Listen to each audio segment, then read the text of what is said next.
turn on your radio. There's only one place you should go for strippers who don't wear no clothes. The only show that doesn't blow is Howard Stern. Howard Stern. Howard Stern. Howard Stern. Howard's got a little thing, but it's okay, 'cause he's the king. He's Howard Stern.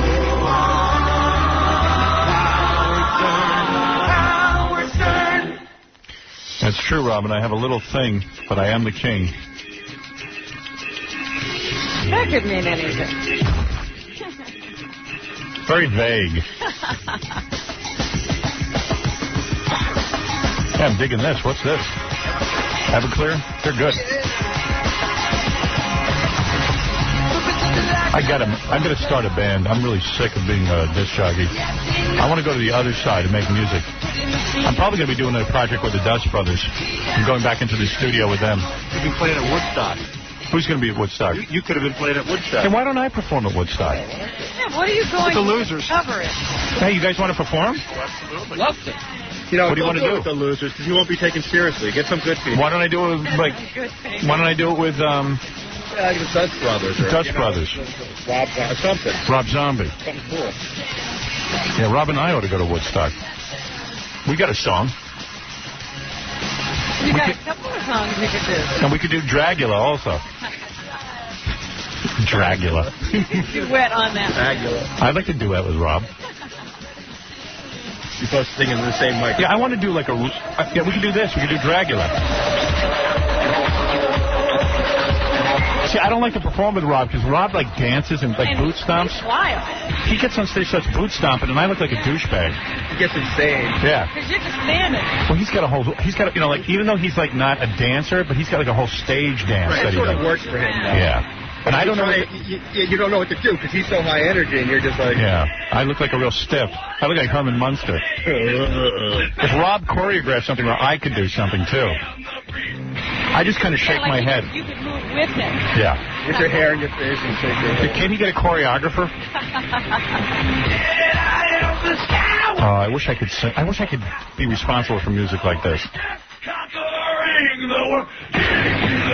Does Rob ever tour? Yeah. He's been touring. Why isn't he at Woodstock?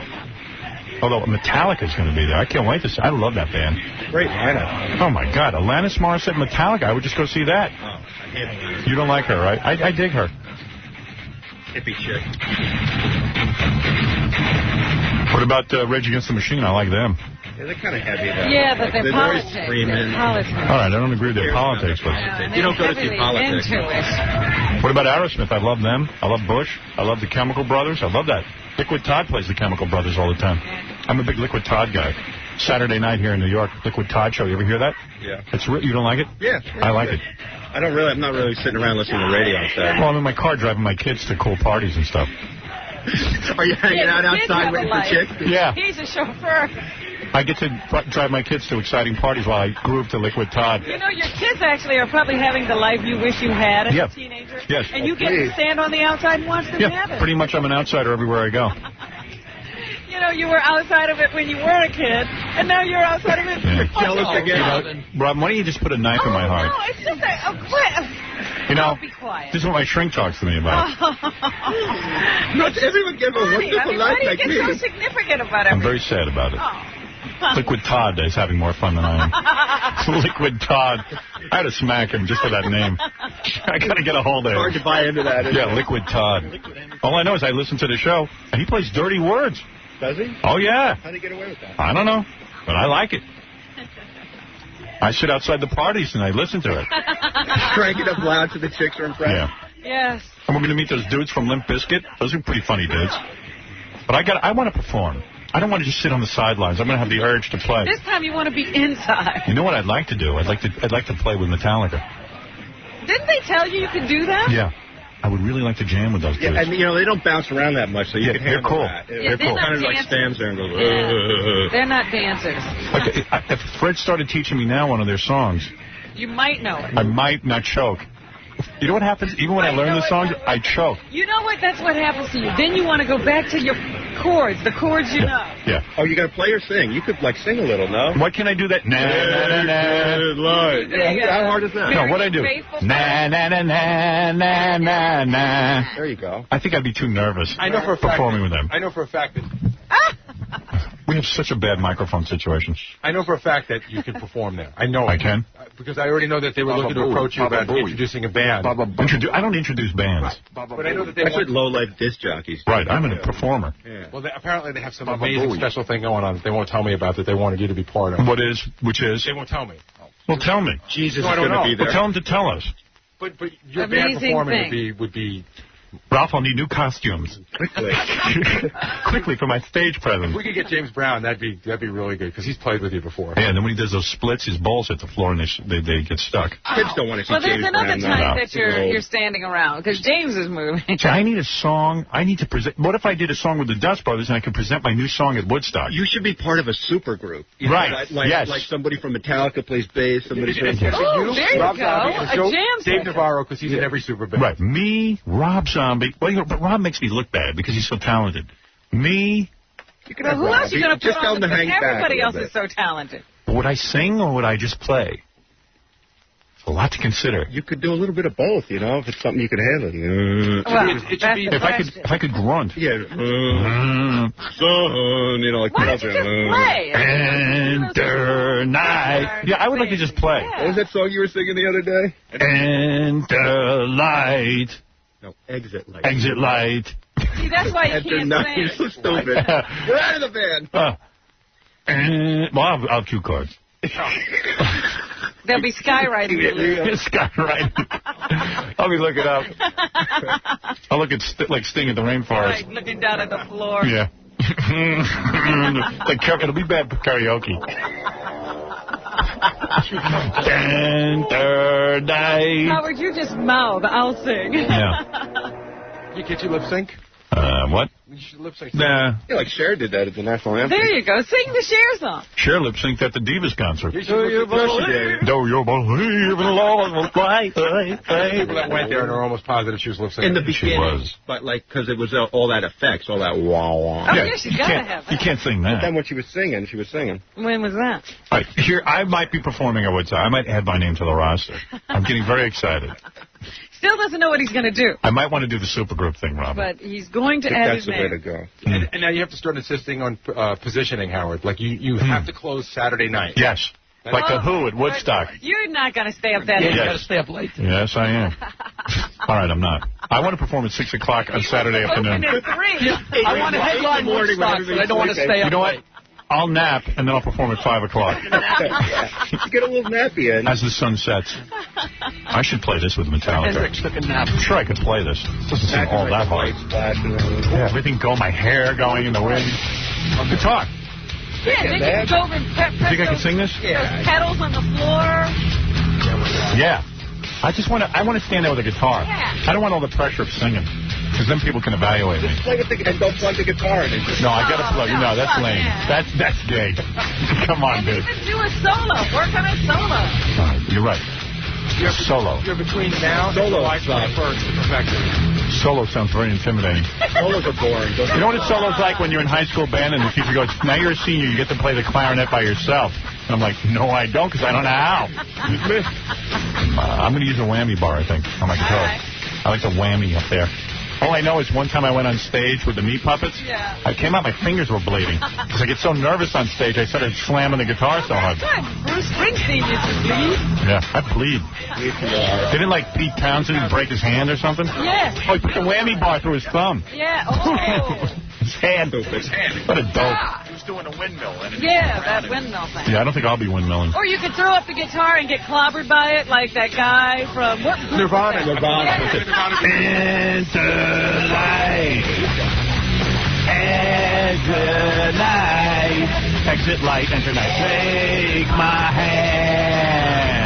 Back to Neverland. Off the Neverland. Back to know Neverland. these songs. You love this song. I know, I listen to it all the time. So stupid. I can't fill my head with dopey lyrics. Yeah. You gotta watch TV shows. Enter night. Exit light. I'll be like all screwed up. Oh, sorry. The kids won't be listening. They'll all be on X anyway. Somebody will come on. They'll be tripping out. Like your amp. Throw me off the stage with a hook. Push you right into the crowd. Yeah. Imagine me. Maybe I should do an Aerosmith tune with those guys. Pink is the color I like. I don't think that's your key. Pink is a...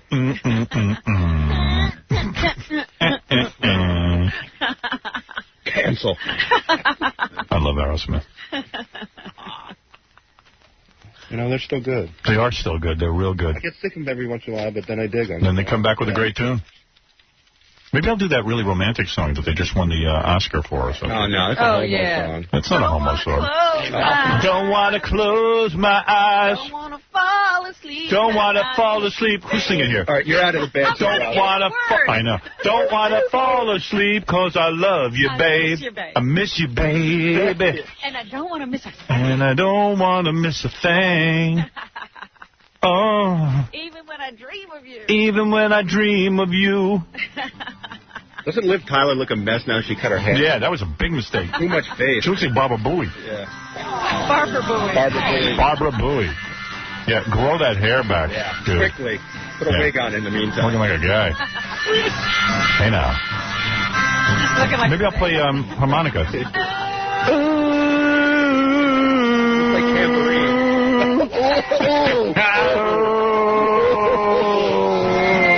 Yeah, I can do this. I'll do. This is a great video.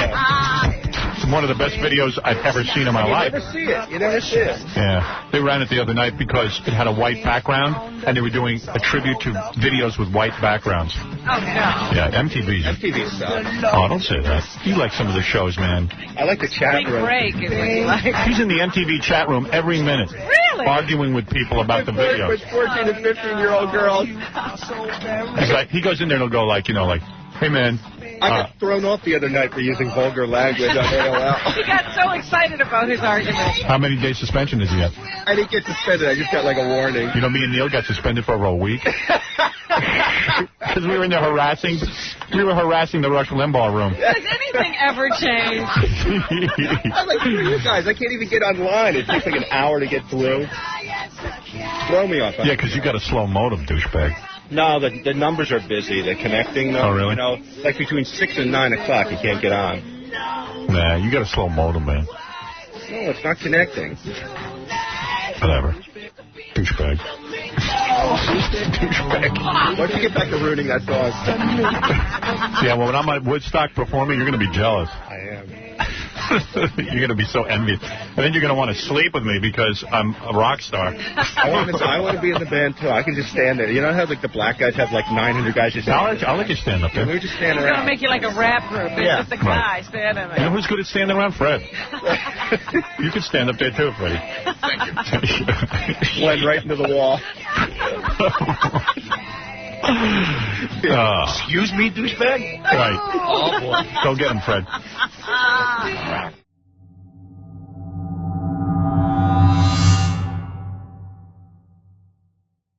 But you want to talk about Woodstock or you want to wait? It's up to you. I would like All right, to talk. Gary has thoughts about this Woodstock that maybe we shouldn't do it. Why? Well, because Scott Isaac is going to come in. We had this meeting with a guy the other day, and I found out like what the whole setup is.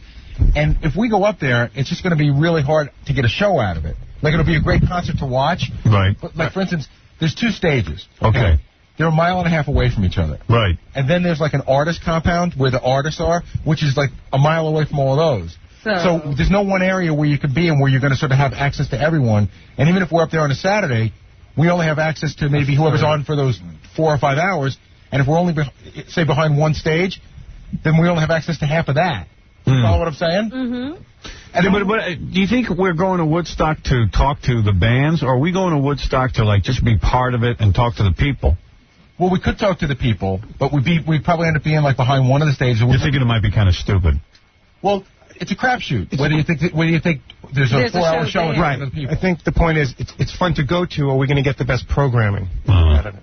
I mean, that's my point. Well, you guys are bumming me out then. I was all psyched up. Yeah. But you might be right. In terms of celebrities, I don't think you're going to see much. I don't know that I was going there for celebrities. Plus, I wanted to get up on stage and perform. Well, you still should. I mean, you should still go. You know, just because I know you want to go to watch it. Yeah, but I can't go unless I have A reason. A reason to go. Why? Why not? Why? I'm married. Well, I'm going. You're going? I'm going no matter what. You are going? Yeah. I mean, I'm going if we do a show, and if we don't do a show, I'm still going. Really? You're allowed? Yeah. Wow. You know, he'll have trade-offs, and then he'll... Yeah, right. Don't you have to babysit for a month or something? Oh, please. It'll be painful when I get back. Right. Painful. Don't come back. There you go. Disappear.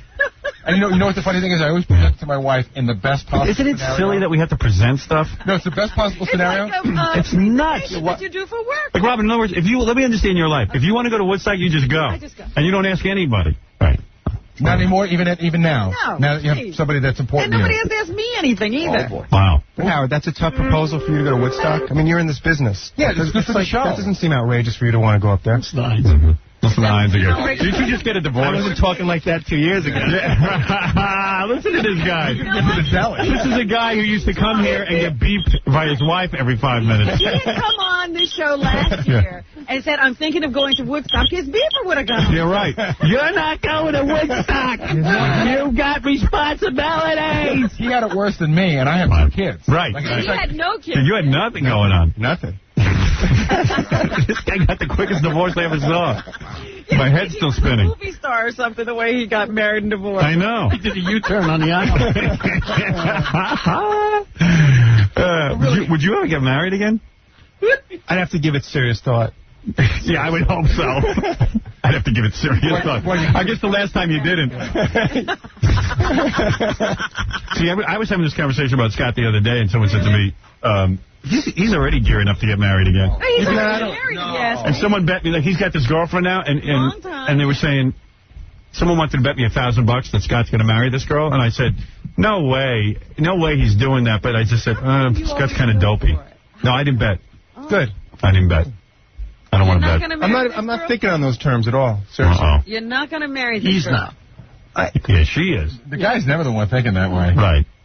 Scott, No, it's not like that at all. I have to talk about I'm not getting any younger. Why don't you just reactivate that beeper, dude?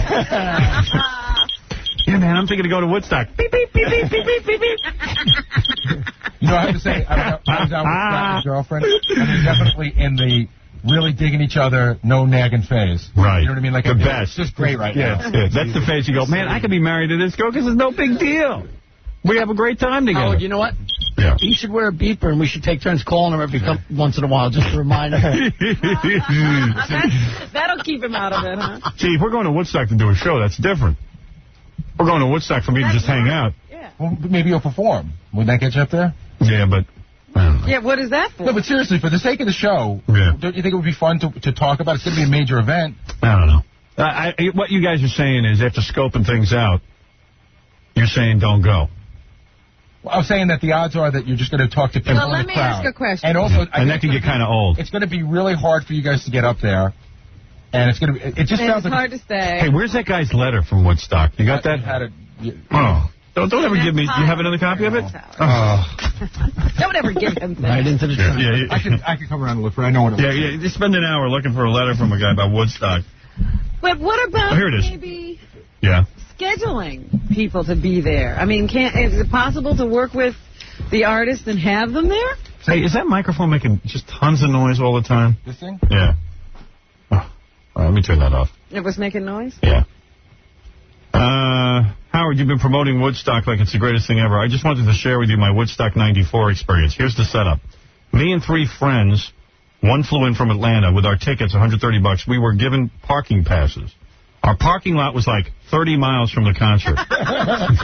We got there at around 9 p.m. Friday. The lot's full. We have to go another lot around 20 miles away.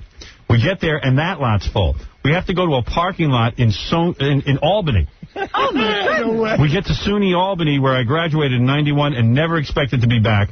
We got to that lot around 11, and there are thousands of other people. There we wait for a bus to take us a half a mile away, where we'll get another bus to take us to the concert. After waiting fruitlessly for a couple of hours to get on the bus, we walk the half mile with our backpacks and bags to the next lot, where we'll get a bus to get to the concert. We get there, and we find thousands of other people. It's about 2 a.m., 2 in the morning. At about 4 in the morning, the worst monsoon I was ever in struck. Finally, after fighting to the death, we get on the bus at 6 in the morning. At the concert by 7 a.m. All my stuff for the weekend soaking wet. Ooh. Defeated, exhausted. We pitch our tent about 1 mile from the stage on a hill. 1 mile? We try sleeping for about an hour when Joe Cocker starts singing. The nightmare continues. Porta potties are overflowing. Food unbearable. So sick, can't even drink. Try to watch the music. Go back to our tent by like 2 p.m. It takes like 3 hours to get across the park because of the mass of people. The tent is under piles of mud. Everything ruined. Raining again. Had enough. On the bus back to Albany by 3 p.m. Woodstock 94. That's your perfect environment. Well, that's exactly what I imagined it would be like. There's a little more background. They were saying before the concert how strict they were going to be about alcohol. No alcohol or drugs. We stashed vodka and Southern Comfort in Scope and shampoo bottles. We get there, and people without tickets are walking in through the open gates with cases of beer on their head. I have to go back into therapy now after opening up these wounds again. It's pretty funny. Guy named Keith, one of our listeners. Woodstock 94. Yeah, this is a concert. You know, drugs should be mandatory. This is horrible living conditions. What do you mean I can't drink? I'm in mud. The Albanian refugees are living right. All right. So, okay, so we won't go. No, you're determined now not to. Yeah, I want to see the show. The show's going to be kick-ass. It's Metallica, Aerosmith, Alanis Morissette, Sugar Ray. Everlast, Collective Soul. I mean, it's one of the best concerts I've ever heard. I can't imagine it wouldn't be fun. How does it go off? Does it go off one band after another? Is there long setup? No, there's 2 stages. That's the deal. They're like 1.5 miles away from each other. So when one band plays, the other one's being set, and then it goes back and forth. So you got to keep walking 1.5 miles? Well, if you're in the... How does that work? I'm not sure. I guess the best seat is in the middle. If you're in the front row of one stage, I guess you're in the back row of the other one. Oh. So the best seat is 3/4 of a mile away? Who goes to these things? I don't know. I think I'm staying home. You know, it's funny. I'll watch it on TV. Scott and I are supposed to get... That's the best seat. Are they doing it on pay-per-view? Yeah. Oh, yeah, I'll watch it. Scott, and then they're doing a cut-down version on broadcast TV like a week later. Oh, really? All right, I'll watch that. But Scott and I were saying, like, now I hope we're not going for sure, because if we are going, we're supposed to get on a plane on Saturday with the promoter. Yeah. I don't really want to be in a plane after this conversation. Well, a 6-seat plane we're getting on. Well, I'm psyched up about Woodstock. I've never been excited about Woodstock Woodstock before. It's going to be a great show. I didn't feel this way about the original Woodstock. It's going to be a good show. Yeah. See, like, I really want to see it. I just don't know that it makes sense for us to do a broadcast from there, because there's also a lot of expense. You have to bring, you know, you're in the middle of nowhere, so you have to build everything. Oh, really? Yeah. Well, isn't the radio station doing all kinds of broadcasts from there? Yeah, but they're going to, the reason why they're doing it is because they're broadcasting the music live. Oh, they are? Yeah, that's what's going on. Oh, I didn't know we're doing that. Yeah, Westwood One is broadcasting the whole concert to our station. Oh, that's beautiful. So they're not going up to do the interviews. They're going up to really do the broadcast, and then in between they might do So if that's the case, why don't we just do our show with the music and everything? That'd be cool. We could talk over the music. There's a whole different thing going on with that. That affects me. Well, not only that, but it affects us also, because in other words... Right. I don't care if it affects television, so we won't have it on television.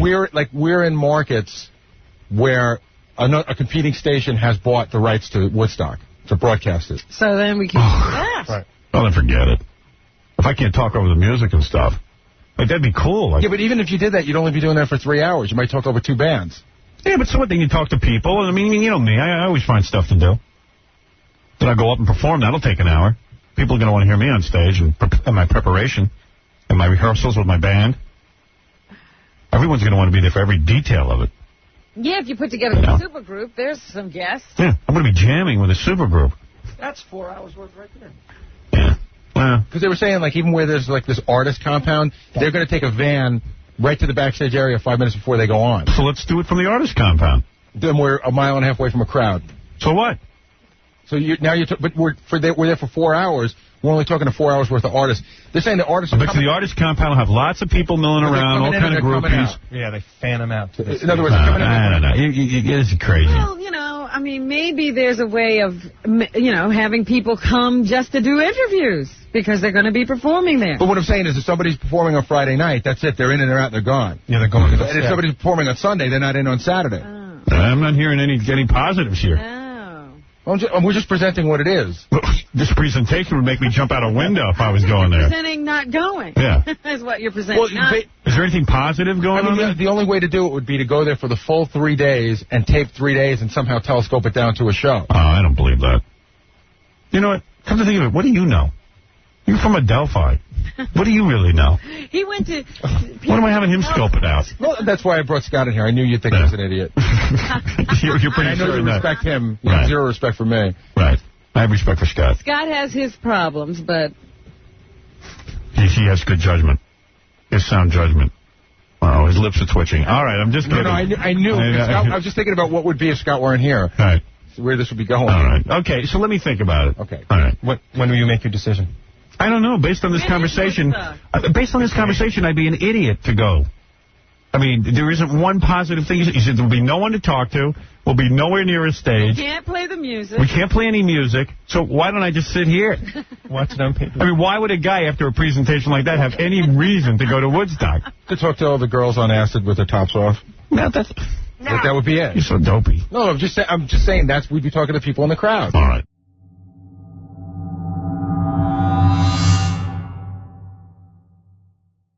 When is that dysfunctional family picnic? I'm going to that. In June? What? Is it the 11th or the 27th? Friday. Definitely in June. Friday the 11th, I think. June 11th? I was thinking maybe we'd get up and play something. With the losers? Because I never know if we'll go to Woodstock. Why, you know... So you think you'll take that show to the dysfunctional family picnic? Yeah, I'm thinking about it. I need to perform live. Sometimes I need the audience. I need to be up on stage in front of an audience. Immediate gratification. Yeah. Live audience. Well, I'm always locked in a studio and I can't see my fans. I was thinking, like, if me, Jackie, and Fred and Baba Booey did a song, and then we got, like, a really good front man, like James Brown or something. Great fun. Maybe we should just do what we did on Magic and have guys fart. That always is a winner. People love that. Cannot go wrong with farts. Farting. I mean, now we know a bunch of guys who can really fart. Right. And women who can queef. And they can put it up on the Jumbotron. Don't they have, like, these big screens? Yeah, they got big screens. Sure. Won't miss a moment. You guys want to do it? Yeah. I'm going either way. I'm down. I want to play guitar, though. I don't want to be on keyboards because then I'm stuck behind a keyboard and I can't jam. Do your thing. Why don't we do Hang On Sloopy? I can play that. That's cool. Although, what did we play on the Magic Johnson show? I can play keyboard. It's a gas. No. We did Wipeout. Wipeout. Yeah, I can play that on guitar. How many chords is that? 3. C, F, G, yeah. Yeah, those are my 3 main chords. Those are your chords. Yeah, I'm playing guitar. I don't want to look goofy on stage. I'll play keyboard. Fine. And you got to play bass. So who's gonna play bass? But John plays bass. John will play bass. Well, you're going to play lead like that. No. What do you? I want to play rhythm guitar. Fred will play lead. Oh, so Fred played lead, you play rhythm, John will play bass. I can play keyboard. Play keyboard, Gary can play trumpet. Is there a trumpet in that song? We're going to put one. Put a trumpet solo. And then we get a bunch of guys to fart. What is it, John? I just spoke to Steve. He said there's, if you want, you do a song with Hole. Oh. With Courtney Love, if you wanted. She would let you do a duet? But Steve, were you out of breath? I ran from the back of the building. Because Steve always says stuff like, hey, you can play with Courtney Love, but meanwhile, she doesn't even know anything about it. He tells her about it that night. He said you could play with any of the bands on the bill. Right. And that's including Courtney Love and Rage Against the Machine, or Kid Rock, or Live. I would like to play with a band like Hole, but I don't think they want me messing up their music. See, that would be great. You could do Gold Dust Woman or something. Yeah. Or maybe I'll stick with my band. I'm more comfortable with my own group. Plus, I don't think they'll allow farting in their songs. Gold Fart Woman. Yeah, you fit in with us. Yeah. I might feel funny in another band. Are you going to sing, Howard, or just play? I'm going to play. And besides, you can't, take over the band of another group. It's Courtney's band. They're going to do what she says. And I need rehearsal time and all kinds of stuff. I was going to play with another band. Is Gary playing a trumpet? Right here on the air. Yeah, I want you to play with Hole because there's no way to get a trumpet in any of their songs. Right. Hole. If you could play the trumpet, you could get him into those. Am I playing, Howard? Am I going to do? Yeah, you're going to play the bass. Great. Who is We had one idea that you liked. Yeah. What was that? Julian Lennon.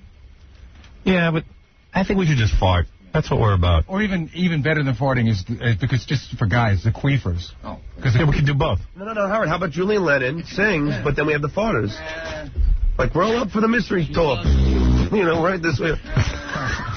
She loves you Oh, he's got to sing Beatles songs? Oh, she loves you. I don't know. It's too much pressure. I like our own band. We do our own thing. We could sing I Want to Hold Your Hand, but say I want to hear you queef and then stop. Right. I want to hear you queef. All right. Let me think about it. It's a big undertaking. Do you think this will happen? Yeah. Because after work, I'm building up my lips. Build up your lip? It's huge. Come on. You build those up anymore. Yeah, but they're flabby. See? He needs muscle. Big but flabby. I have to. You got some smile, man. I know. Those teeth and gums and everything. You know what, Howard, I said. Your smile wouldn't be so bad if your gums didn't show through. Well, what are you going to do? I know. There's nothing you can do about There's it. not an operation to tighten them up. There isn't? There's nothing you can do about that? I would do Liposuction? He's liposuction. I saw that animated thing yesterday. It's so stirring. Isn't that great from Saturday's TV show? Man, Animation. he had Gary's lips perfect. I'm going to talk to that guy about doing a half hour. Because I could have watched that for a half hour. Oh, he did a A lot close. of people are starting to say that's appointment television now. Yeah? Yeah. Excellent. That show's becoming, everyone's Saturday night. Who said that, Scott Einziger? No, a lot of No. That sounds like a Scott Einziger Yeah, people on the term. street, people I talk to.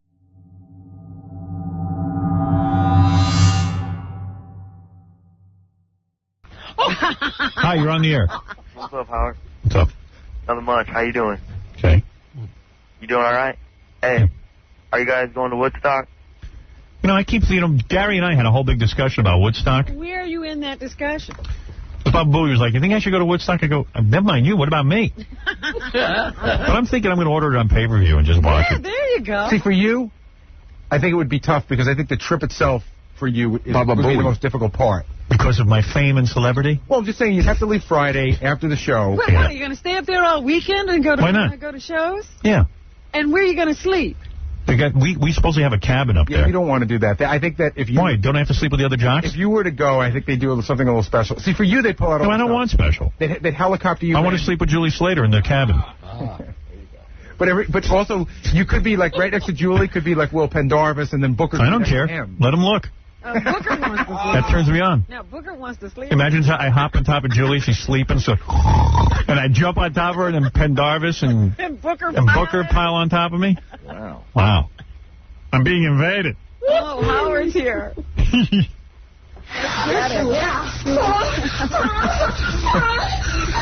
Let me understand something. So if I rape her and kill her, I can claim I was sleepwalking? Right. We'll get you off. And your children will still talk. Yeah, your kids will still talk to you. Kids will still like me. Can you imagine a guy having the nerve to say that? That's the best. Well, why not? Why not try? That is the best. You got to come up with something, right? Guy did have a history of sleepwalking. Yeah, not a history of killing while he slept walking. No, that was the first time he did that. First time he robbed a bank. Howard, did you see the woman over on vacation? I think she was on Dateline. She's a beauty queen. She used to be out in Hollywood. She's really pretty. Yeah. She had one boyfriend for 8 years. Yeah. He dumped her, right? Right. And she slept with one other guy, and the guy gave her AIDS. Oh. One other guy. She slept with two guys in her whole life, and the one guy that gave her AIDS... Was he a gay guy? He was a race car driver, and he denied he had AIDS to the day he died. Wow. Was he gay? You know, they didn't say that. They just said he was very promiscuous. Wow. And they said the odds for male to female Is much higher. is really high. Right. Yeah. One time. Women don't give it to men. Wow. That's horrible. And you know what else is really sad, too? Well, she was really hot. Yeah. And they showed all the medication she takes, and they showed her, like, she made them show this on TV. It makes her throw up, but she takes the medication, Oh, she you had to vomits. watch all that? And she wanted everyone to see it so they would understand and they would have safe sex. But the medication also made her really heavy. Wow. Oh. Yeah, like your life's over. That's worse than cancer. Oh, yeah. But the guy, the first boyfriend, he married her anyway. Oh. He did? Yeah, he married her anyway. Wow. Yep, he went back to her. He said... Why did he break up with her, the idiot? He was an actor. She was an actress. They weren't anybody famous, but they were on a lot of shows, Yeah. you know, like The Fall Guy and all those different shows. And he just didn't know what he wanted. And when he found out she was sick, he went back to her. He knew that was always the woman for him. Oof. And then they just sat there and they said that, it just sucks that they have to have sex with condoms. Jeez. Yeah, right. Wow.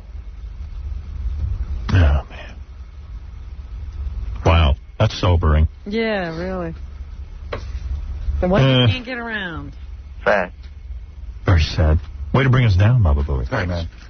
Sorry. Way to devastate People everyone. in the news. I just want to know about Woodstock. Why, are you going? No, I'm here in Vegas. I don't know how I can get down there. It seems like it's a great show, although some people cancel. Adding to the lineup. Yeah, didn't Foo Fighters cancel? And I got to tell you, Foo Fighters for me is a major draw. Yeah. I think Aerosmith canceled, no? Yeah, they canceled too. they had to drop out, too. No kidding. Those are the two, like, big bands. Well, who else is going to be? There are a lot of other I have bands. the list. I'll get it for you. Yeah, because I can't remember the list has gotten so there's over 40. Yeah, I'm thinking of just watching it on pay-per-view, because I don't like to go anywhere. Well, this is what I'm saying. I mean, it's really uncomfortable when you're out there. Yeah. How I'm you very gonna lazy. shower and all that? Who cares about showering? I haven't showered in a week anyway. Yeah. Yeah, but, you know, like, where do you go when you're tired of being in the hot sun? All that stuff. In the mud. Go in the cabin there. Alanis Morissette. Oh, she's I like good. her. Brian Setzer, Buckcherry Bush. Wait a second. Well, let's not brush over this. Brian Setzer. What is going on with that? The Brian Setzer Orchestra. Yeah, who cares about that? Why are people buying into that? They keep advertising that, and they keep putting him on shows. You know what the deal is? You know that Gap commercial where everyone jitterbugs? Yeah. He remade that song. Right, because that's the original you're listening to in the Gap commercial. Right, that's Louis Prima. He just remade Buckcherry, what's that? They had a hit song, right? I love my cocaine. I love my cocaine. I'm all lit up. I don't even know that. Yeah. Who else? Bush. Well, they're good. Chemical Brothers. They're good. Collective Soul. They're good. Counting Crows. They're good. Cool. Creed. Dave Matthews. DMX. Everclear. DMX, did you hear he went to jail again? Yeah. He got out. For cussing. That was the funniest. He was in Trinidad, and they have obscenity rules. Yeah. You can't be obscene on stage, and nobody told DMX. And he was cursing, and they locked him up? His whole act is dirty. I know. Imagine if they said go out of stage but be clean. Yeah. What would he do? What would he do? He can't sing. Hello. Hello. He can't do his song. Yeah. Keep yourself alive. I've got a chance later to win a pair of tickets to Woodstock 99.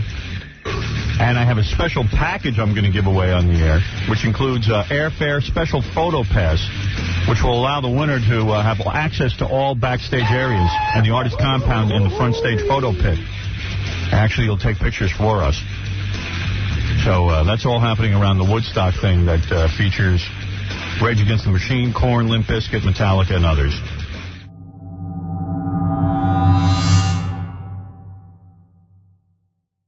Kid Rock, here, I'll play a little Kid Rock's music in case someone out there isn't familiar with it. Anybody who listens to the station would be familiar with it. We play it all the time. I saw them perform at Dysfunctional Family Picnic.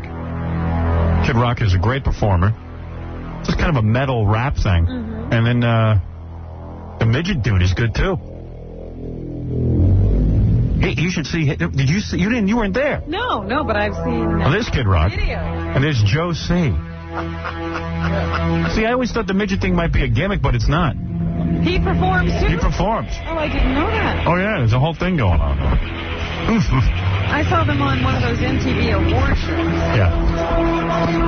What do they call you, Rock or Kid or whatever you want? No, man, seriously, what do people call you? They call me Kid. They call me Rock. Some people call me Bob. Bob. Girls get a little disappointed at that point. What's your real name? I'm like Bob. They're like, This song is so good.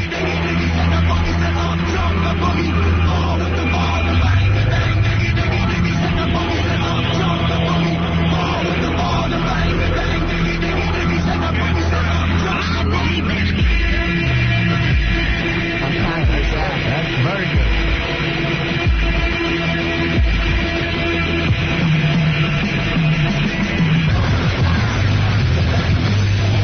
See them do this live. I was happy so I could actually sing along with it. I don't know what you're saying there, but it's very dirty. Say it again. I'm going to forget it again.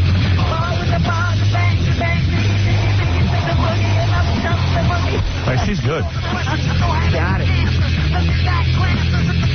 I could be a singer if I could memorize some words. The funny thing is that I told this story once on the air before that years ago, I don't know how many years this is going back. It's got to be like 10 years ago, right? You know what story I'm going to tell about the tape that you sent me? balls in your mouth. Yeah, was that 10 years ago? 92, maybe. All right.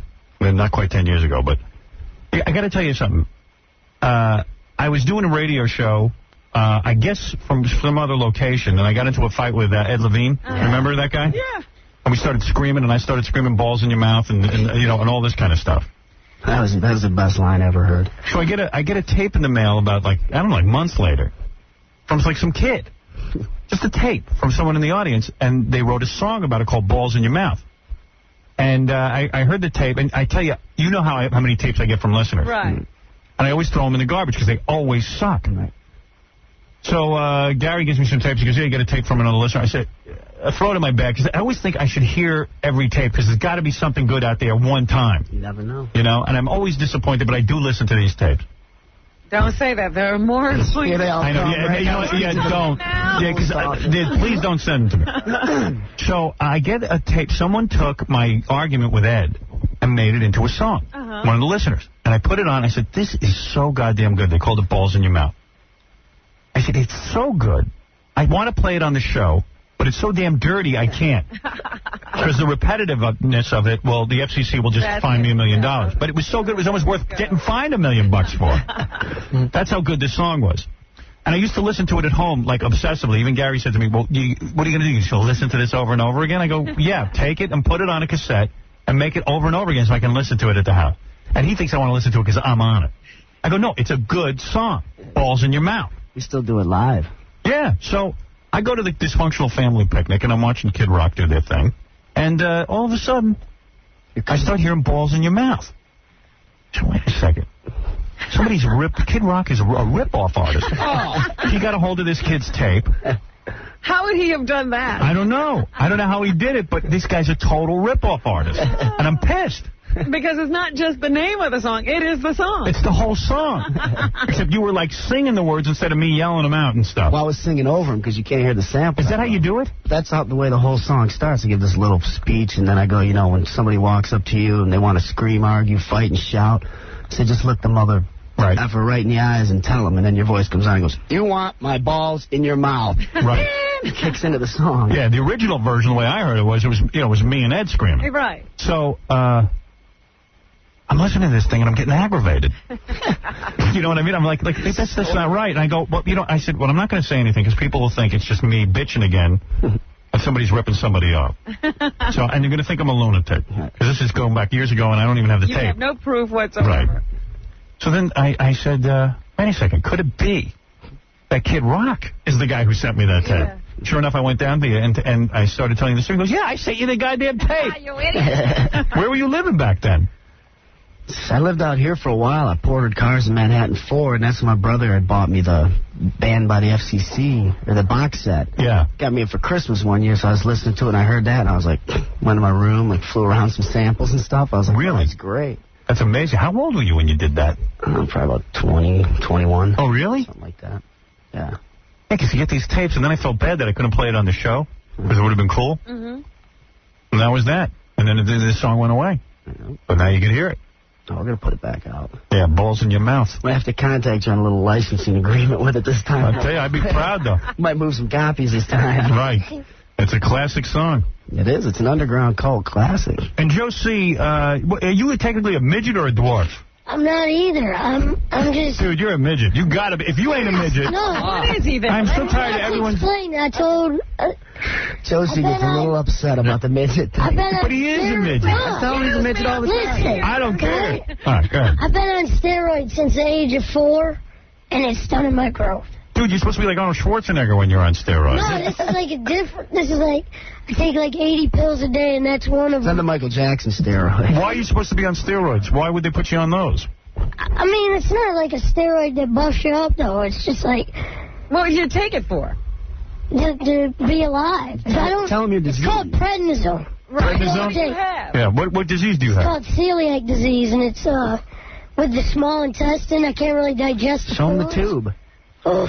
You got a tube? Tube in your stomach? Let me see that tube. Oh, man. Let me see. Oh, yeah, you got a tube right in your stomach. Look at that. Feeding tube. That's what you eat through? That's how you eat? I can eat regular food, too, though. You can? But every night I hook up to an IV. Wow, But, cool. Cool, that's how I want to eat. I'm sick of that chewing stuff. So straight up. Can they do that to normal people like me? Yeah. They can put a tube in your stomach and just like they just give you nutrients? Yep. See, bodybuilders ought to go to that. That way you get perfect nutrition. And when you to go out there, to pose, you got this tube. Yeah, you can hide that. They got ways of hiding that stuff. Okay, is it cool to eat through a tube in your stomach?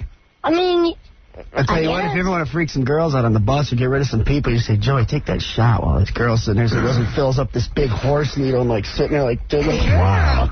Now, what do you take in? Like, what kind of food? Is it like baby food? No, it's like, it's called Vivanex. It's just strictly, like, 1,000 nutrients. It's like... Wow, people cool. that are, like, on their deathbed have it, I think. Really? That's not that bad. But I'm not a midget, though. You kind of are, though. I'm, like, evenly proportioned. Yeah. Hey, let me ask you something. Be a dwarf, right? Yeah, I mean, dude. I'm just, like, a small... Hey, but let me ask you something. Hey, keep your hand off that microphone. You keep moving it around. Yeah, I know. You think you're on stage. I know. Yeah, listen to me. This kid can move. Yeah, first of all, everyone thinks you're a little kid. They think it's my kid. I'm catching fun. Hey. I got mothers yelling at me after shows. Yeah, what do you put your son in there? What are you, Kathy Lee Gifford? Right. You must be in your 30s, right? Oof. How old are you? 24. You're 24? I don't know how old you are, but because everyone goes, hey, like I took my kid to the concert, and she's like, hey, look at that kid, man. I go, that's no kid, that's a man. That's not a kid. And it's like a drag because he's a man. Yeah. I go, stop. I said, when you meet him, I don't want you saying, hey, kid or anything, because I'm gonna tell you you're going home if you do that. Well, I can sort of believe it because that's why Gary Coleman is so short. He had to take steroids all of his life. Oh, yeah? Yeah, he's way smaller. Yeah, but Joe C is like... I'm smaller than him. Dude, how tall are you? 3'9". I'm not as small as Mini-Me. You're I'm not almost. saying I'm smaller. You are. I could eat you. He's 2'9". Get in my belly. Get in my belly. Get in my belly. Yeah, the funniest thing. This is the funniest thing. We're doing a show. I think we were in Dallas or something. Yeah. And Joe C doesn't like to be called a midget. Doesn't like people like just wants to go out there and rock. Yeah, but in all fairness, people think you're a midget. You know, just accept it. Yeah. This kid's sitting in the front row. Every time Joe C walks over by him, this kid's sitting there with his finger up to his mouth. Doing mini-me? I didn't see him. I didn't see that guy. So have you ever visited Michael Jackson's ranch? That's what I told him. I said, Michael's coming for you. He is not. No, he isn't. I said, he's coming for you so hard. He wants to carry you to an award show. I know. You got a regular size schlong, though? Oh, yeah. Yeah? Do you have hair and everything? Everything. Really? You don't shave.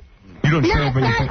I mean, I'm not an Amazon man or nothing, you know? I don't shave either. Yeah, right. Hey, Joe, but will you live a normal life? I mean, will you have a long life, or are you going to have a short life? No offense. I mean, as long as I stick to my diet and take my pills and everything should be good. Do people with your life... Oh, you smoke a lot of weed? Oh, my God, I am weed. Hey, dude, I would... If I had your problem, I'd smoke weed, too. Right. Why not? I don't drink or nothing. Can you get girls? Next to him, I pull the most hoes in the band. Really? I swear to God. Is that true? Yeah. Let me get this straight. So you're getting laid a lot? All the time. I don't believe this. Oh, boy. All the time. I never get anything. And whatever you have doesn't affect... When the flying finds, he comes out of the pants, man. Really? Sends the girl. Right? Where do you get these? Are these girls who are fans of the whole band? Yeah. They are. You're great on stage. I mean, you guys have one of the best live shows I've ever seen. Thank you. Honest to God. Thanks. I mean, that's why I was excited to get you in here. It's rock and roll. Yeah, you're good. You're real good. Finally past that era where people are like staring at their shoes, pissed off that they got $1 million at the bank, they're going to tell you to vote for and all that stuff. Like, no. I don't even know what you're talking about, and I agree with you. You know what I'm saying? So wait a second. Joe C gets laid a lot? Sure. How many girls do you bang a night? Have you had multiple? Right. Do they go with you because it's a novelty, a midget? I don't know. He doesn't care. Are they normal-sized women? Yeah. Young girls? I've never came across anyone smaller than me. Really? Or as small as me. Are the chicks hot? Close as small as me. Yeah. Are they white? Yeah. Yeah. White chicks, huh? Yeah. I mean, it don't matter really to me. Not to me either. It's all good. All right. It's all good. 8 to 80, dumb, crippled, or crazy. Right. Have you ever fallen in love with any of these girls? I would think that... No? None of that is happening. You don't want to settle down. You know me, I'm such an insecure guy. I had to be married right away. And he's not... You don't even think like that. He's not insecure. and he's much smaller than you. He's got to be. And these girls... I am. You have a tiny wiener. Yeah. Yeah. It's all good, Can you though. satisfy them? They keep coming back for more. Really? That's all I have to say. Really? You have repeat business? Yeah. Really? Like, where's the last big show you did? What Last town? night in D.C. All right, D.C. No, we had to break out to come here. Yeah. Right. Right after the show. So you didn't bang any chicks after the show? No. Nothing. I feel a little weird. And Kid gets the most because he's the star, he's the big guy. Right. Right. From there. And what happens? A lot of girls come, and then a couple of girls will come over to you and they'll bang you. I got to bring you guys Just to say, hey, let stores. Josie touch your breast. And I'll be like, okay. Wow. Then the girls are always like, it feels weird. It feels like a little boy touching me. Wow. It's a whole novelty thing. Good Lord. Well, now you say Josie performs. What does he do? Josie raps. Yeah? Yeah. He's like a lot of times like Kid will be singing and then Josie will he'll like chime in also. And then sometimes he does his own thing. He does his own thing too. Yeah. That's I got awesome. my own album coming out, Yeah, too. we just got him a deal. You got your own album? Yeah. Wow. Now, see that? You little son of a bitch. I'll kick your ass. I'll tell you that. You can be on the album, Howard. Really? I bet you I could kick your ass. No, I would That'd really be like good. to I bet you I could eat you. I could eat you in one. I could eat you in one bite. Get in my belly. Get in my belly. It's so small. I didn't think that movie was funny, and then I was watching just a little clip after I saw the movie. It wasn't very funny when you first saw it. No, but now Eating everything Yeah, you from keep it, right? thinking too. about Fat Bastard at least. I keep thinking about Fat Bastard. You're trying to eat that little midget. How much for the baby? Let me eat your baby. Get it.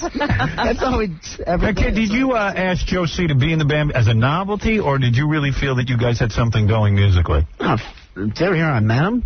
He used to come to my shows in Detroit. He'd be standing on a table in the front row singing all the lyrics. I'd put the mic out, and he'd, like, sing a couple lines, and I'd be backstage after the show with the band. I'd be like, wow, that's messed up. I'm like, somebody brought their kid. I'm like, I'm singing Balls in Your Mouth, You Open in the Valley, I'm the Pimp of the Nation, all this stuff. Yeah, you get some angry stuff going on. Even there. me, I'm like, that's just a little too young. I got to draw the line there. So then after the show one day, someone comes up to like, hey, you know that little kid that's always out there? He's downstairs. He wants to smoke a joint with you. And he looks like he's 5. You look like you're 5 years old. I know. And I'm like, oh, my Hey, I'm going to go smoke a joint with a 5-year-old. I'm like, go get him, bring him up here. So he comes up there, I'm like, hey, little guy, like, well, where's your dad at? He's like, Dad's 21! He's fucking joint with you, man! Going on. So next show, I'm like, always take care of the people in wheelchairs, whatever, put them by the side of the stage. Right. See, so Yeah.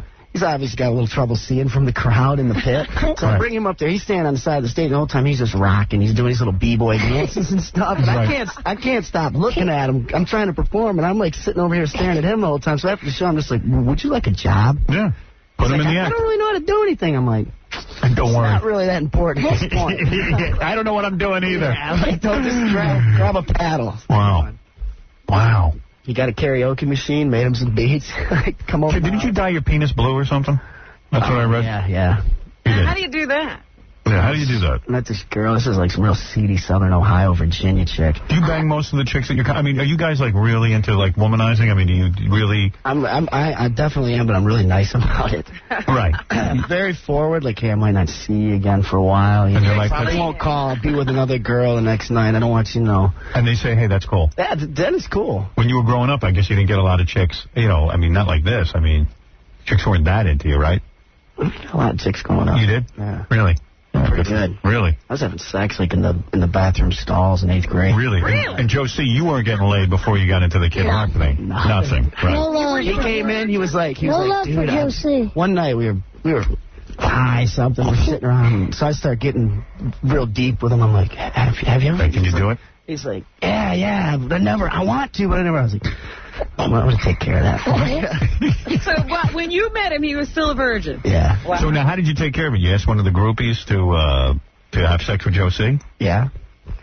And actually, the same blue dye story kind of comes into play with those chicks. Really? And would you mind blowing the first time you did it? I mean, was it unbelievable? It was out of hand. Really? Chaos. You love it. Chaos. So you're feeling good about life. You were probably hating life for a while. Were kids goof on you and everything because you're tiny? Oh, yeah. His family has told me a few times, like, before Joey met you and you took him out, like, he had never been out of Taylor, Michigan. Really? Taylor, Michigan. Taylor, though. Right. Taylor, okay. Taylor's a cool spot, but Taylor's not the most affluent suburb. So you look at Kid Rock as your savior, really. He's like your Jesus. Yeah. Yeah. Well, you really are. It goes hand in hand, though. Yeah. What? It goes hand in hand. Right. Yeah, he's helped the show out for sure. That's right. But I put them right in the spotlight, say. Got a couple movie offers. Did you? Good. Yeah. Really? What kind of movie? Leading role. Really? I mean, I don't know if it's any good or not, but... I like that you're doing better than Jackie. Oh. See the movies he does. So how did you dye your penis blue? You were... I'm in the bathroom with this girl, and we're getting it on, whatever. And it's all dark. I got the shower going, getting a little steam going, whatever. And right. So, you know, I'm working on them. My mouth's a little dry. Everything's just a little dry that day. Smoked a couple joints or something. So I'm like, I need something to lube this up with. So, you know, they always have the little lotion there next to the sink in any hotel you go to. Yeah, so it's dark. I reach up to them, like, oh, that's it. If it's shampoo, that'll work too. So I work it out, you know, hitting it, whatever. Flick the light on. Turns out my buddy was his blue hair dye. He had just got done dyeing his hair. Wow. And your whole genitals were blue. Yeah, just her legs up and down are blue. I'm blue. So I just went running out of there laughing around the hotel naked. I'm like, oh, no. And when you like, hey, Papa Smurf.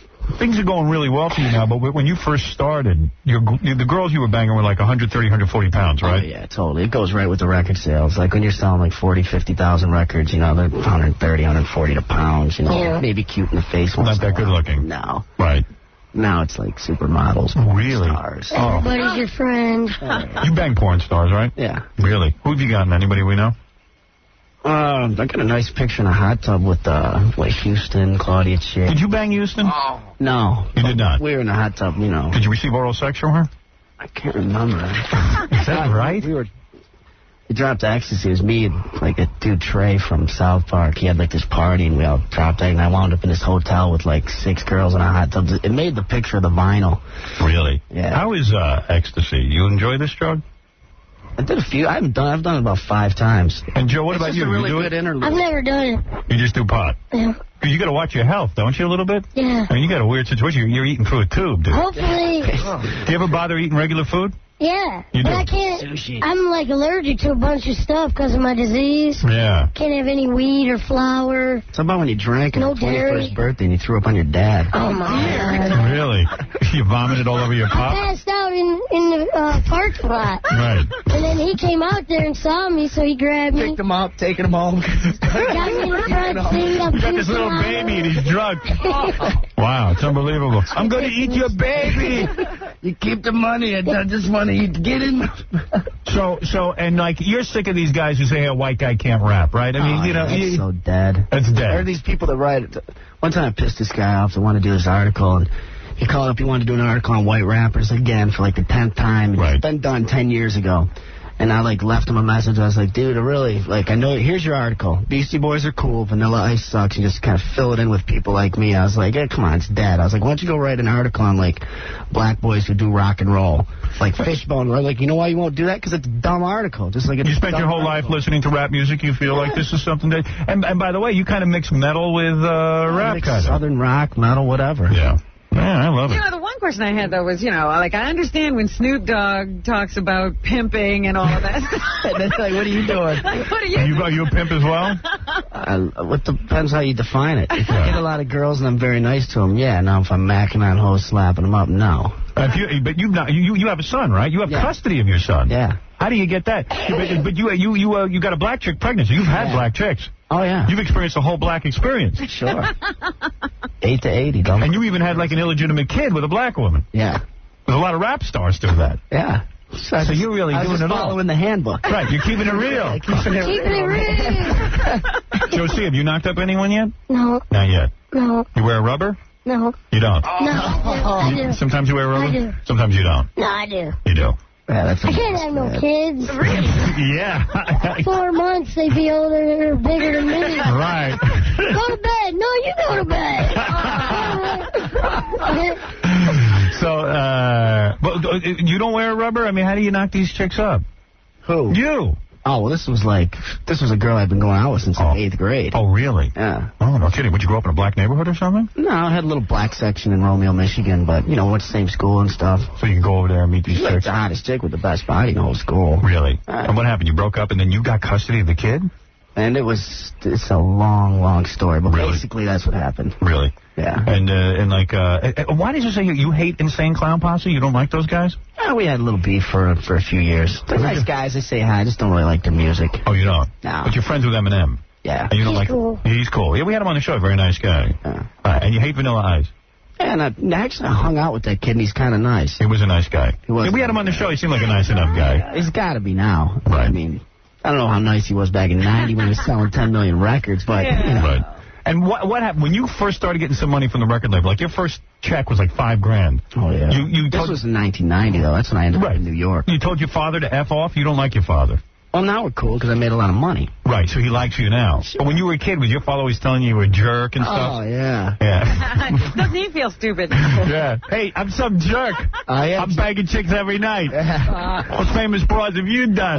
You do. Yeah, you go to Houston, I bang it. That's what I say. One night I was showing him these pictures of me with these porn stars hanging out. We're in the back of this bus or whatever. My dad's hanging out there, and he's like, oh, Jesus Christ. He's like, I need to come on the road with you. I'm like, yeah, you're married. He's like, yeah, bullshit. I'm not married anymore. Screw your mother. Yeah. My mom and dad are married. They live in separate houses. Do they really? Yeah. They don't get along that well. Yeah, the weekends are all right. Where they get about an hour. They can go about an hour. Really? That's an unusual marriage. People have unusual marriges. Not everyone has a conventional marriage. Your parents have separate homes. They stay married. Yeah. And they date. And do they see other people? I don't know. Who knows? Who wants I to don't see really that? go into that. Yeah, like who wants to know? I don't think so. That's like the time I asked my mom if she has anal sex. It was like, you know what? I don't think I even want to know. Yeah, right. I was sorry I asked. So your dad and you get along now. But there was a time where you said to him, hey, I'm making some money now. I don't need you, so I had $5,000. I was a king. Yeah. On top of the world. I'm like, I was 18. I'm like, see ya. Right. I'm out of here. I moved right to the ghetto. And you started catching rats and stuff. And I went through that in about a month. So I had to move out here and Porter Cars. I'm just like, damn. Nice. Way to go. Yeah. So you used to, when you didn't have money, you used to work at a car dealership. Mm-hmm. And Christopher Reeve used to come in there all the time? He came in there one time and he was bent out of shape at me. He was. Why was he mad at you? I've been riding up in the elevator with him. I'm just a young, smart-ass kid, whatever, working for my money. I'm like, Superman, what's up, dude? Superman. So he starts getting all bent out of shape, and he's, not paying attention to me. Everyone that gets on the elevator all the way to the 4th floor stops on each floor. I'm just like, dude, check it out. It's Superman. Right. Oh, you really got on it? He just got all bent out of shape at me and said, I can't remember what he said. Right. But he was like, he wasn't in the wheelchair back then. No, he's walking now. Yeah, right, he was walking. Karma. All right. Oh, that's why it happened. All right, this is, let's take a couple of phone calls from your fans. Kid Rock is with us today, and Joe C. is with us today. And this is Chance, you're on the air. Hey, Howard. Yeah. How you doing? All right, man, what's up? Kid Rock, and who's your friend with you there? That's Joe C. He's in the band. Oh, my God. I woke up, the radio woke me up, and I hear this little kid talking about smoking pot, and I'm like, what is going on? Yeah, we'll probably get into trouble for No, he's 24 years old. Oh, well, God bless him. Anyway, to Kid Rock, congratulations. This guy is boring the hell out of me. I so apologize for that. Yes, Kaz, you're on the air. Yo, Kid Rock. Yo, what's the deal? I just wanted to say, I never really listened to your stuff, but when I saw your video, I'm a rapper myself, and I'm a brother, so don't even sweat that when they talk about white boys rapping, because those lyrics about my piece in the methadone clinic, they was blazing, you know what I'm saying? So I got it's usually other white people talking about white people rapping. So they get very upset about it. It's like older white guys, Yeah, they get very uptight about it. Very upset. All right. Patrick, you're on the air. Hey, Howard, I work at a place in Philly, and Kid Rock's played there a couple times. The boy puts on the greatest show that I've ever seen. It is a great show. I see shows all week long, and usually I'm just oblivious to them. But when Kid Rock came through, he came through with Monster Magnet, Head PE, and the whole house rocked. Yeah.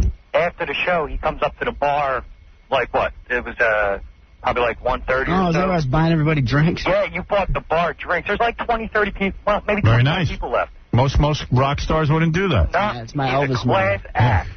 Did you do that because you want the people to say, hey, what a great guy he is, or you just really felt genuine about it? I was probably high and had a bunch of money in my pocket. Yeah, I got drinks. Everybody on rock. Come on. And you felt like sharing. You felt like sharing your good fortune. I like to share my fortune with friends and stuff. Nice. Plus Rudy. We're all total strangers. Yeah, Rudy, you're on the air. Yeah, hey, Howard, what's going on? Quickly. Kid Rock, couple quick questions. One, are you going to be on Family Values Tour this year? No, we're going to do our own headlining thing in October, November, somewhere around there. And second, what do you think about people like Limp Bizkit kind of taking your style, kind of mixing the rap with rock, like their new record? Nah, they've been doing it as long as I have.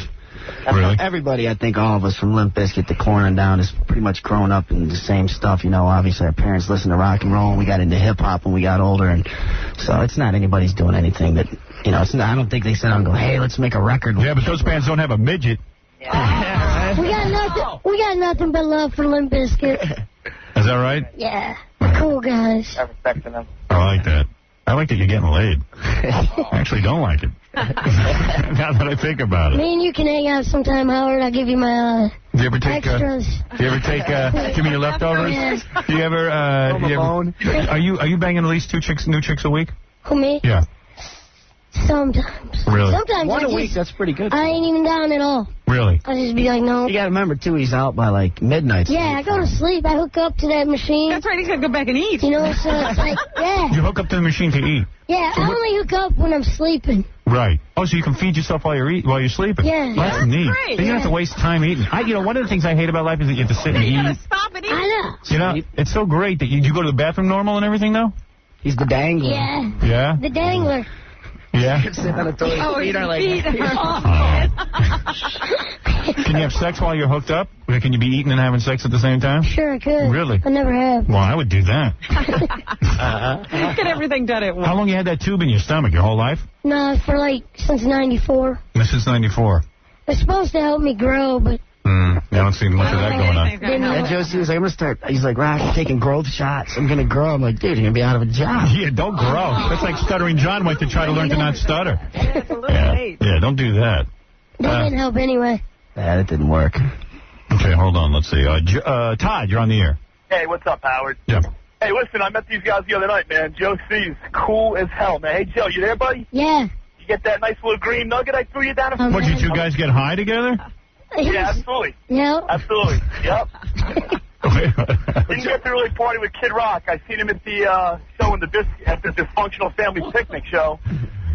But, yeah, those guys are cool, man. Really good. All right, thank you. All right, Howard. Take care, brother. People say some nice things here. Sean, go ahead. Hey, kid, you guys are off the hook, you and Joe C. Thanks, man. I was wondering, what the heck does ball with the ball, like, signify or mean? What does ball with the ball mean? Nothing. It's just a sound. Jibber jabber? Yeah, it's just something that sounded good Yeah, to but you. how did you come up with that? It's I didn't really come up with that. It's old school. Yeah, it's old school. I think it's Yiddish. Yiddish? Yeah, that's what I think. I have a theory on all that. Well, I want to thank you guys for coming in today. No problem. I was gonna. Hey, by the way, I was gonna hook you up with that wacky chick who likes you so much that she's stalking you, and you thought that was a bad idea. That was real bad. Now, do you know her? Oh yeah. You do know her. Okay. I thought it was a chick who wanted to. You know, I didn't know it was so severe. I've never known her, or if it was just somebody who's just following him, trying to get to know him. Yeah. So it's somebody he knew. Yeah, so these guys, they called up and go, we're not coming in if the chick comes in. Yeah. So I said, boy, this must be serious. Tell them then, fine, we won't have the chicken, but I thought it would have been kind of funny. It's bad. People are like, what do you got that big security guard for? You see Big Wayne? Yeah. They're like, what do you got that for? I'm like, not to protect me from guys. What are you afraid of a chick for? I mean, seriously, can't you kick some chick's ass? Yeah, you know how that works? Yeah, then you go to Bring her in, jail. she slaps me, I slap her back, I go to jail. Right, so you don't want anything to do with that. Yeah. You must have a lot of women, though, who really get obsessed with you. Is that the problem? No, that's why I've been being pretty flat out with them. Really? Honesty is the best policy. Smart. Yeah, go ahead. Whatever bad went down between these guys must be a recent occurrence, because when we got our press kit on these guys, there's like a lot, you know, she's included in the press kit. Oh, I see. So it's been rough for a while. All right, so, okay, all right. I wasn't sensitive to it. Wow. Yeah, I didn't know anything about it either. I didn't really. All right, so Kid Rock, congratulations on all your success. Joe C., congratulations on all your success. Who writes the music? Do you write the music and the lyrics, or do you do...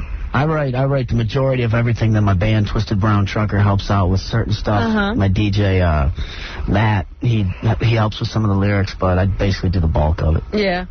And Josie, who's writing your stuff for the new album? I write a little. He writes the majority. Gonna have so many people on there. It's gonna be out of hand. Really? So Josie runs out of breath, so it's going to be hard to perform these. I know. You get through a whole verse. I'm in jail. You run out of breath because of your illness? Or you're so I don't know. He smokes a lot of I pot. smoke That's why I more run weed out of and then like You smoke so much weed.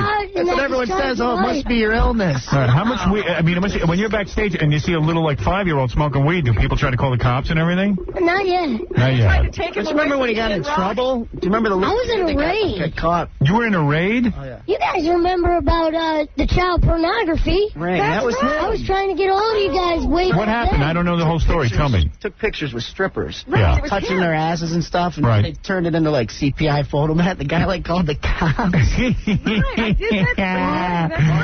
that had was to you, go huh? out and show ID to the cops. Really? They thought it was kiddie porn. Yeah. I was just like, keep the pictures. I could care less, man. Oh, that's ridiculous.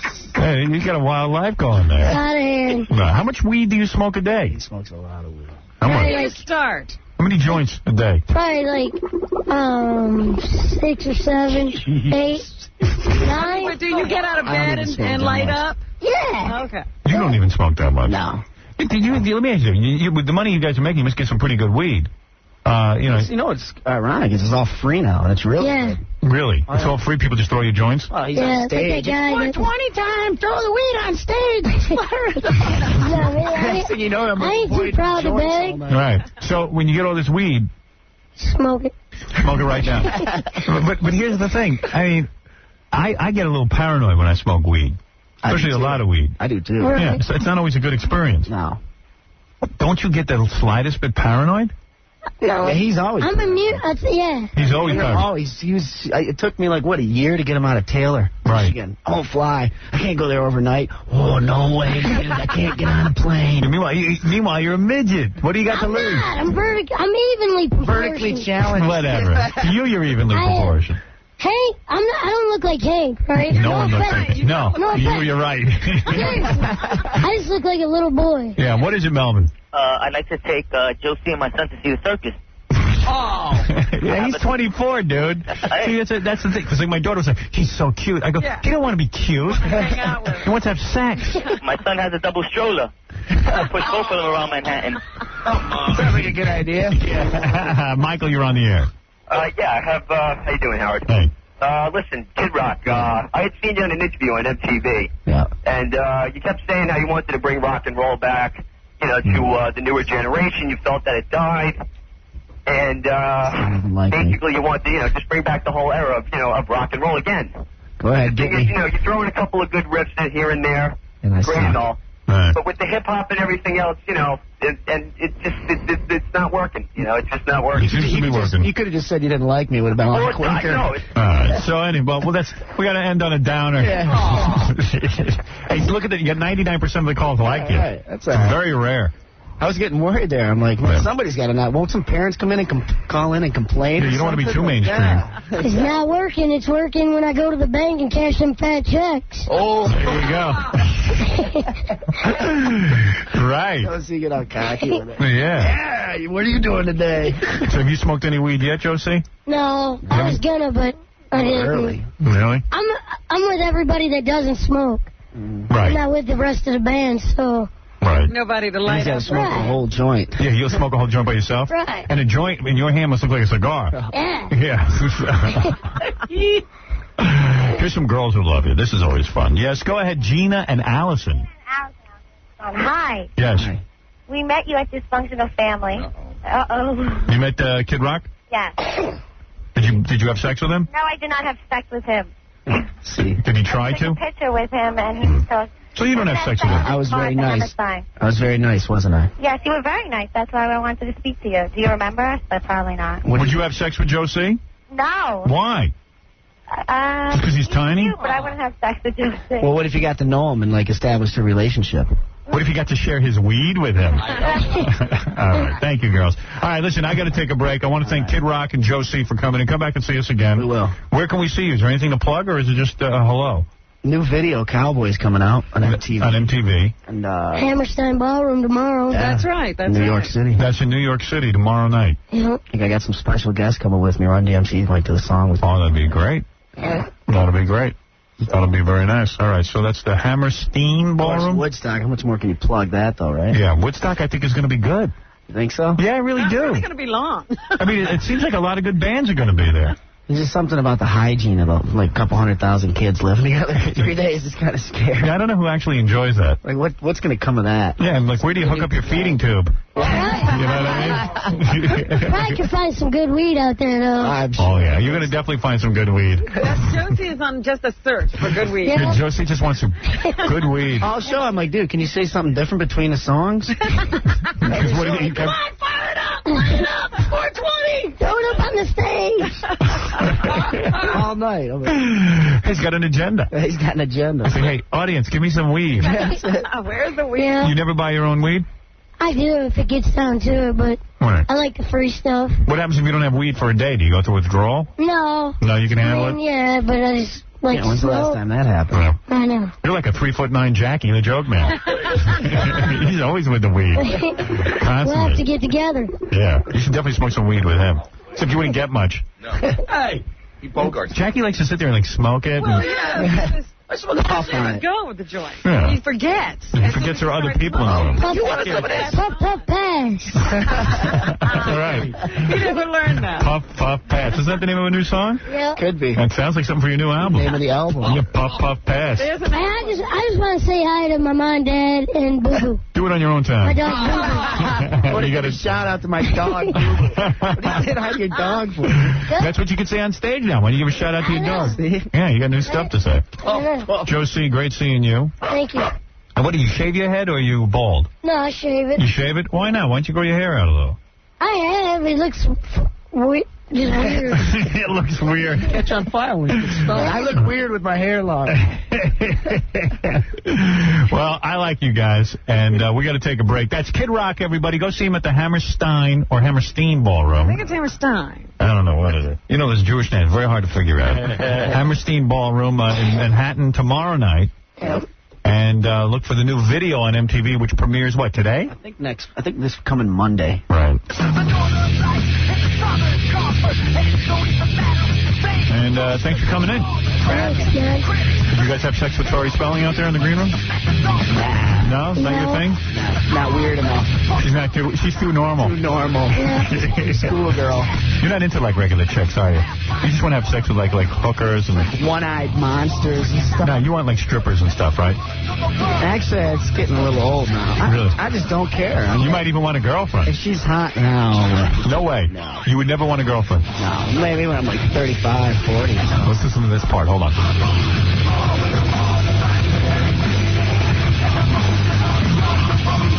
Great thing about seeing them live is the music's so intense and so loud and crisp. The production live is so good that you'll just have the best time watching these guys. You just can't help but dance, and you should see me dancing. If you don't like Kid Rock, you can suck my live show line. Throw it in.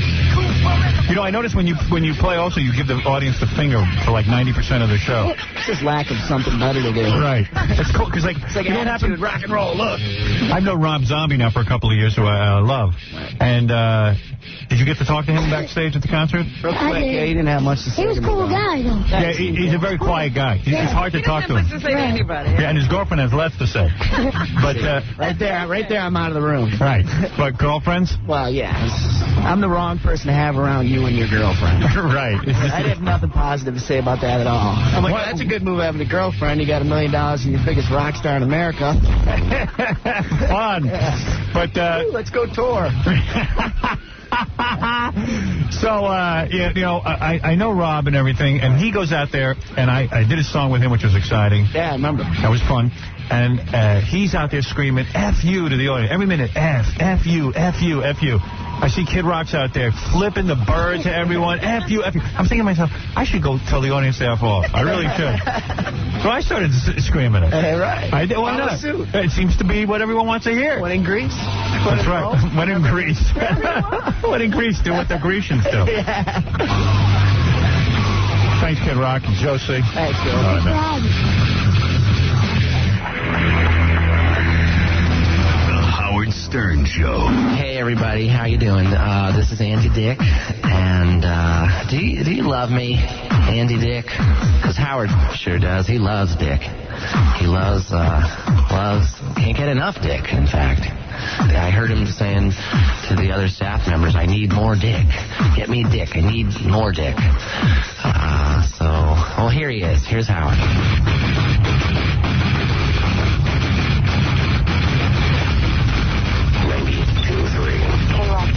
From Rock Radio. K-Rock. We're back with the Howard Stern Show. And I felt that. The Howard Stern Show. Don't forget that this Saturday night, a brand new television show in our syndicated effort.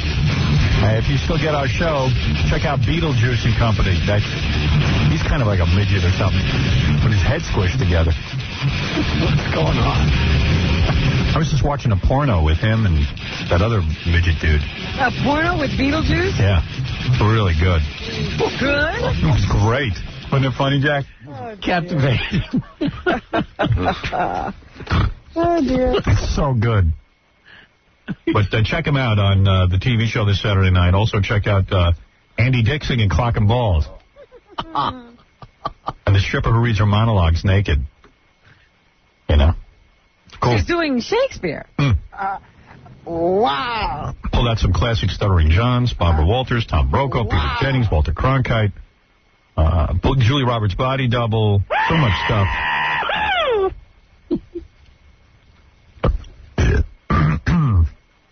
I never got a chance to give away the tickets to Woodstock 99, and this is a special pair of tickets because it gives you a special photo pass which allows the winner access to all backstage areas. And the artist compound. I could probably do that real quick. You know? We got a game, remember? What is the game? Oh, that's Fred's right. game. What's Fred's game? Casey said Fred made up some great game. You made up a game, Fred? Yeah, it was like he's got the information. It's like a presidential trivia game. Oh. 6 Lives with the Presidents. Yeah, is it good? Is this a good game? He liked it. This is good. It's real good. Okay. Did you say you wanted to play now or tomorrow? No. Hi, you're on the air. Yes, this is JFK calling from heaven. Yes? And they found John John's body. Yes. And just let me say this, that John John's flying reminds me of the Cuban Missile Crisis. A dangerous threat from the sky was threatening to explode on our shores at any moment. Oh. I was looking for a contestant, but we got that. We got a bad ghost. Yes, the Fox, you're on the air. That's the bottom line. What's up, Howard? Hey. What's up? You want to put me in a trivia game? I come here to rant about Howard Stern. You want to put me in a trivia game? I don't know what's going on. You want to know what's going on? I want to come to rant. I want to go bitch at you, and you want to put me in this little game you have here? I don't know what the hell's going on. What do you want to say, then? Then say it. I just want to say you got a big head, Howard. You really think. Every single time someone talks about you, you make the biggest think about it, and you say, everybody's talking about me. One little article about you, and everyone's talking about you. How about sir, excuse me, not to belittle you, but there were over 1,500 articles on me about the Littleton comments. When was this? I'm telling you, this was within the last 2 weeks. AP Press. No, come on. I'm not going to sit here and take that. You know that there's over, each week we log over 1,000 articles about me. Mm-hmm. If I'm talking about someone's writing about me, I don't mean just one article. I'm talking about over 1,500 critical articles. Articles saying that I'm a dick. So, I don't know what you're talking about, dickwad. Right? That's funny. That's right. Weird stuff. All right, let's talk to John. John Kishman took us around on line 12. Go ahead, John. Is this me? John. Yes, John. Wow, unbelievable. It's a great pleasure to talk to you, Howard. You and all the staff, man. You're the greatest radio. All right, let's see if we can give you some tickets to Woodstock 99. Now, this is a special photo pass, which will allow you to take pictures, go backstage, go to the artist compound, and you'll be in the photo pit. Had to beat a bomb. All right, let's go, Casey. Play the game with this dude. How many questions are you going to ask? All right, he's got to get 2 out of 3. 2 out of 3. That's easy enough. Then we should be able to wrap this up in a second. This game comes from Nigel Cawthorn from the book 6 Lives of the Presidents. Okay, just to let you know. All right, go ahead. All right, first one. True or false? Nancy Reagan had a lesbian affair in college. I believe that's true. That is true. Get out of here. Yes. Nancy Reagan had a lesbian. How do they know that? The guy wrote it in the book. It's on print. I'd heard of that somewhere. Kitty Kelly's book, too. Whatever. Okay. All right, go ahead. Nixon loved strip clubs. No. No way. He says false. It's true. He loved them. Really? Oh. That's not very Quaker-like of him. Nixon went to strip clubs. Yes. I'm shocked. I'm not, actually, now that I think about that. Impressed son of a bitch. Come here, you. Well, here's some funny money. Call Ronnie. I want you. I thought he was sexless.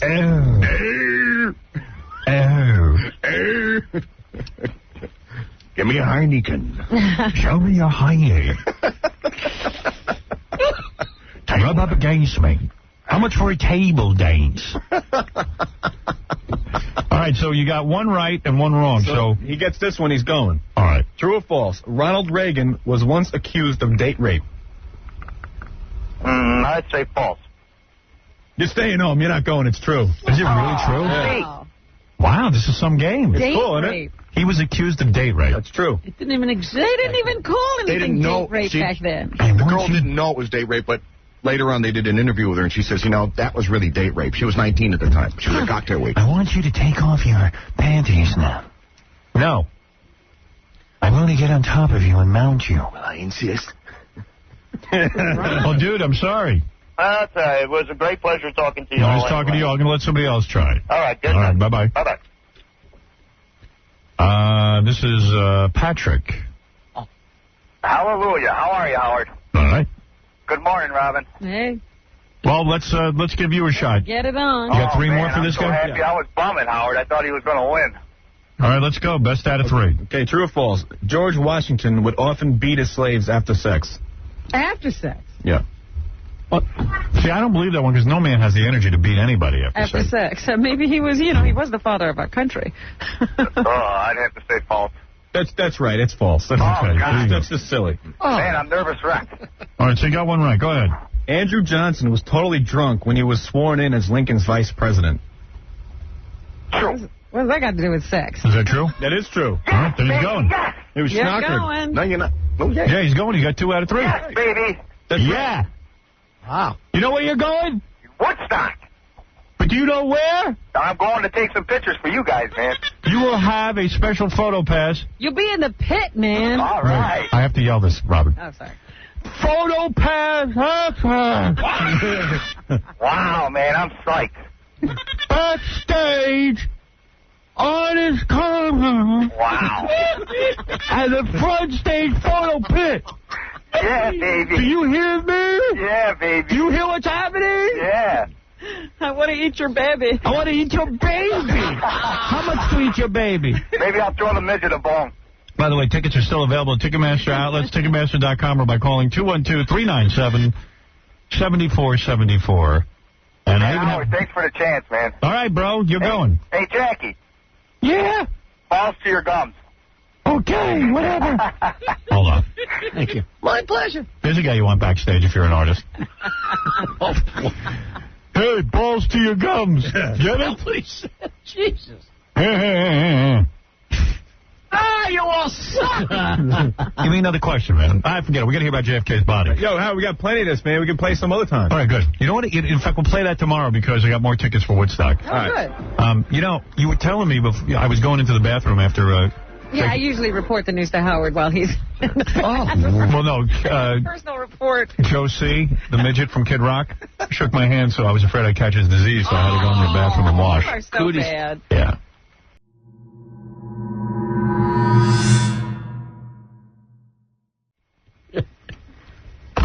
Joe, what's doing, bro?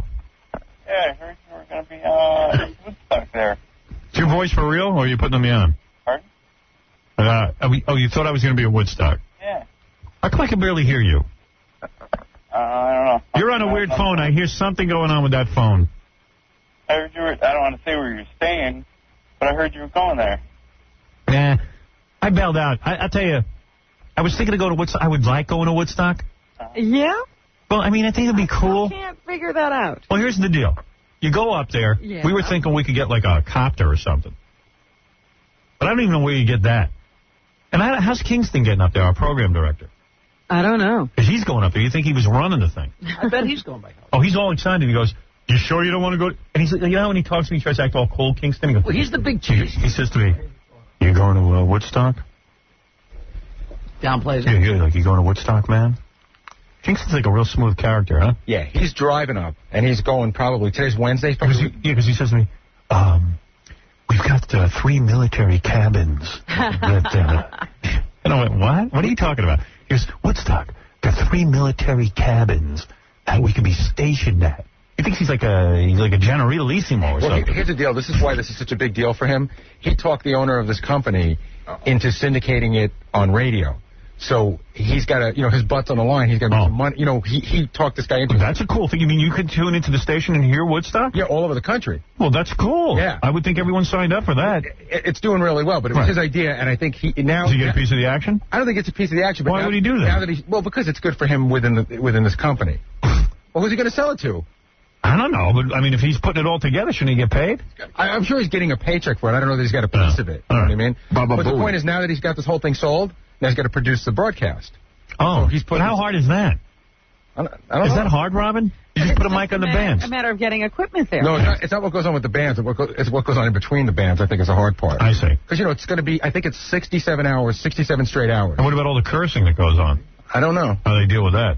I think they just let it run. I'm the only guy who ever gets fined. The FCC doesn't care as long as it's not premeditated. Yeah, well, how does that work on the weekend? What is the safe harbor? Yeah. Whenever I'm not on, it's safe. Other than that, the FCC fines millions of dollars. I'll tell you, from tooling around the dial, if you don't have any ratings, the FCC doesn't care. Right. Because shows that don't have any ratings get to say whatever they want. Right. And then when they get ratings, they deny that they got all their stuff from me. Because I know during Kid Rock show, he says the F word 40,000 times at least. I don't know how you put that on a radio. I don't know and you said when you were at the dysfunctional family picnic, everybody was doing it. The audience was screaming F. Rob Zombie screams the F word out every other word. Every bit. I had to scream it out. I just felt left out. Do you think DMX is going to do a whole show and not say anything wrong? Yeah, right, exactly. Yeah, how is that going to happen? Yeah. I mean, during the song My Niggas, he screams the F word out. And they're not going to put the word nigger on... That whole song will be bleeped. Yeah. Well, that's not illegal. But people don't run it. God, your teeth look big today. Yeah. Everybody's on it today. Gange came in to tell me what's on TV tonight during the commercials. His voice is worse? His voice is worse. You got to hear it. Gange, come in here and talk to Robin. You got to hear this guy. This guy has no voice. My air conditioning. I seem to be losing my voice. Get a humidifier. Me and Fred were goofing on him. Man. I go, Fred, you hear this? Why do you come in? Before he started, he looks like he goes, don't start in with me. I asked him not to goof on me, and because I don't know why I'm losing it. I think maybe because I was out and I was talking kind of loud last night. Where were you? I went to see Jamiroquai. Now, did that's you know gay. I went with a bunch of girls. So you should have gone with all your friends, the ones you can't score with? I just went with a bunch of girls I know. Did you put on a dress? They wanted to go there. I did. Did you wear a dress for the show? Yeah, I did. Hey, I'm into Jamiroquai. I'm really not. Isn't that the guy with the big gay hat who walks backwards on that stupid on that backwards thing? The treadmill. I don't know any of his songs. I didn't listen to any of his songs. I was just there to hang out. I'm into Jamiroquai. You knew you were losing your voice yesterday, so your big decision was, I'll go out? But it started to feel good, towards the end, and I thought I was getting it back, and I figured... He goes out with these chicks, and he never scores. Yep. Right. He just drives them around so they can find other guys. Yeah. Did the chicks all hit on... Did all the chicks find guys? No, absolutely not. Did you go with all the hot girls from the station? Was that who you went with? Yeah, the promotion. Yeah, he goes with the hot girls. There's a couple of hot girls in promotions that he hangs out with. Yeah. Yeah, they're friends. That are really hot. And my friends. That are his buddies. Yeah. Yeah. Dude, can't you put it together? Driver. What? The only thing you got was that porno star. I put that together. No, she put that together. You didn't put anything together. Girls, that should attract other girls. Yeah, that's what I was hoping. Once you get the smell on you, you should be able to get something. That was exactly my rap. I was telling them last night. Does anybody have any mind at all? I want to throw a rap to you, girl, but you can't. It's very hard to hear me. I swear to God, I was going to do that. Come on. But I figured they couldn't hear me, and I didn't want to scream. Get closer. But my voice is So what is from your air conditioning? Well, but last night I didn't sleep with my air conditioning. Oh, jeez. I figured I'd try it and see what happened. Maybe it would be better, and I woke up this morning and it was worse. Can I play a game? Play smart, whatever. Dude, you're not playing any game. I can barely hear you. The only people... Oh, now you're going to get on a different phone. How's it now? I know you're on a crap phone. Goodbye. Oh, come on. No, I mean, come on. Get on a good phone if you're going to call me. He knew better, and he still kept the wireless going. Dude, I think you got throat cancer. I don't think I have throat cancer. Yeah, I do. I'd go to a doctor, man. You got throat cancer. How would you know if he has throat cancer? Sound like this. You lose your voice. Nothing wrong with Jack Klugman laughs at your voice. And he's like... Get a kazoo. You could just cut a hole in your throat and put one of those cancer kazoos up here. That's fine.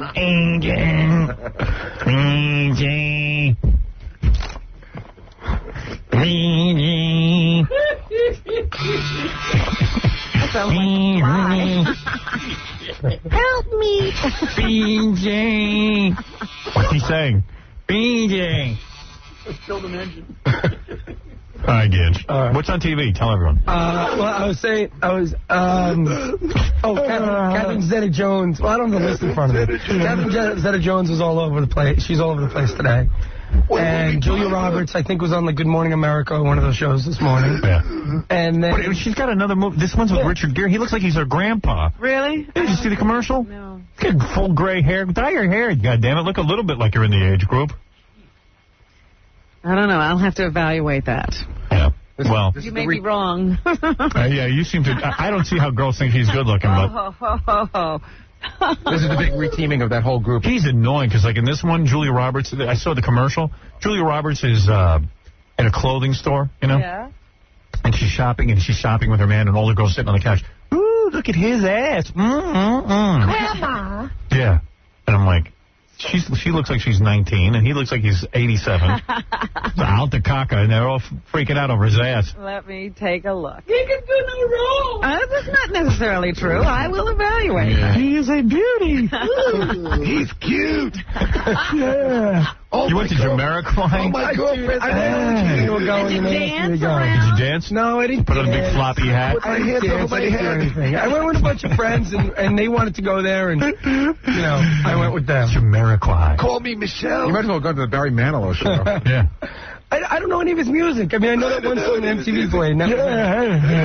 How annoying is it to listen to him talk? I have to listen to him every morning. It's annoying quiet. for me. It's annoying for me. Well, it'll go away if you, rest it. And stop talking. Yeah. Stay home. Yeah, stay home. Rest. I can't stay home. I have a lot of girlfriends. I have a lot of things. I got things to do. I have a lot of friends who are girls. I got girls to ferry around. I have to drive them, make sure they get dates, and then go home. And buy them drinks. Chaperone You know what you get him for bodyguard. Christmas? Let's give him a meter for his car. Right. I'm going to buy a pair of candy. Size 14.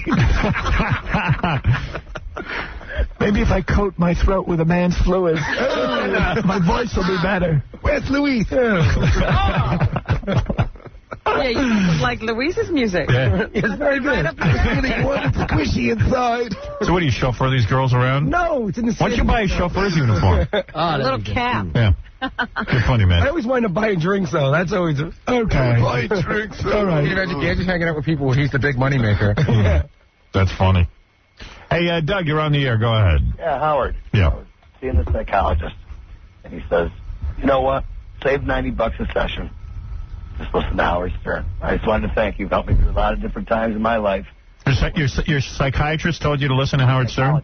Psychologist. I don't go to psychiatrists because they prescribe medicine. Right.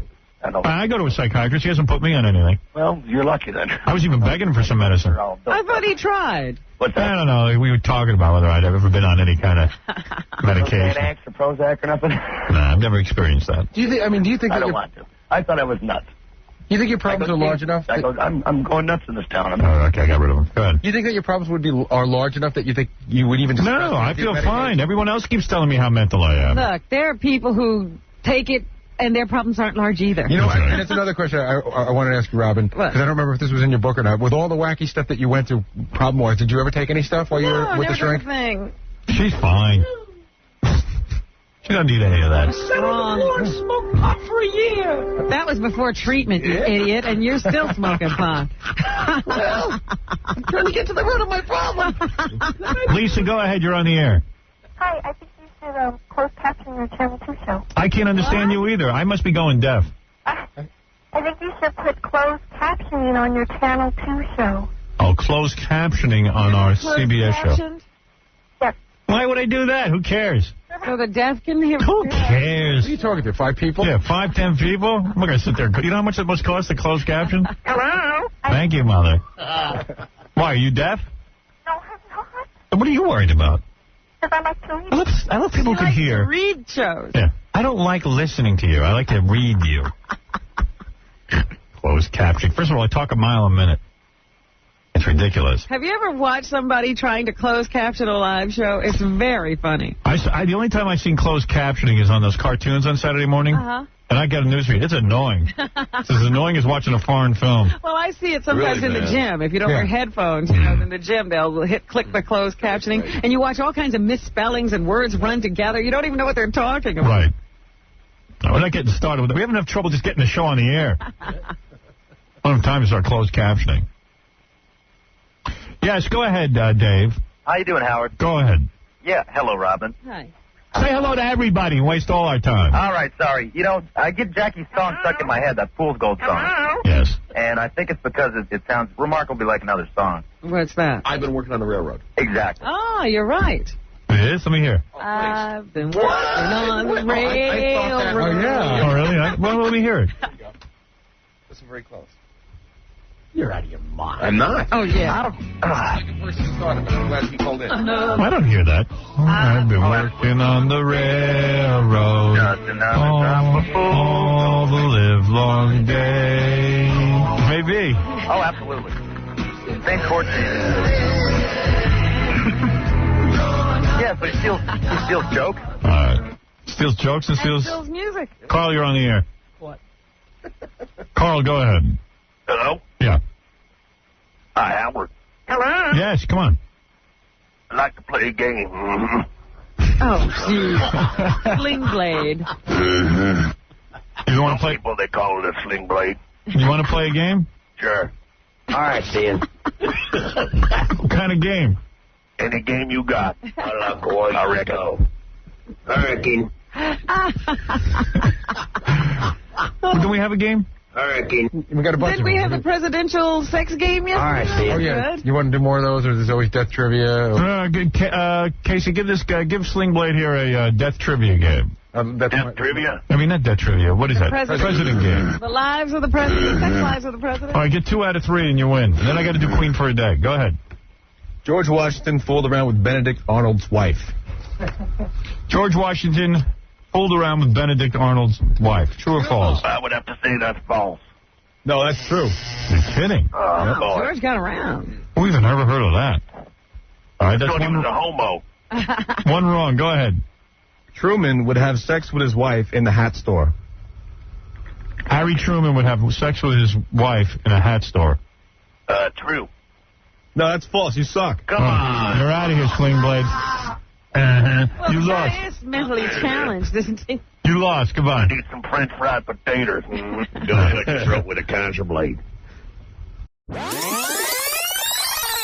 Fred Durst is the lead singer, and I think the guy who writes every song for Limp Bizkit. Limp Bizkit right now is probably the hottest band in the country. They say that in terms of tours, next to Bruce Springsteen, Limp Bizkit is the hardest one to get tickets that to. right? That's right. Here's Fred. How you doing, man? Fred's got a lot of tattoos. Did you used to be some sort of tattoo artist? Like you actually have tattooed people? That was my job before I got their old record deal. No kidding. Yeah. I got to do something with my tattoo. I don't have enough going on. What, do you have a tattoo? I got 3, but... Where are they? One's on the back of my neck, one's on my finger. I got one on my finger, too. Which what you got? Yeah, I might put another one there. Dumb thing like that. That's not dumb. Do you think that's dumb? It's not any dumber than what I got. Look what I got. What is that? There's nothing, so you should know what that is. I don't know what You never put that on anyone? You think mine is dumber than yours? Oh. You know what that is? I don't know what it means.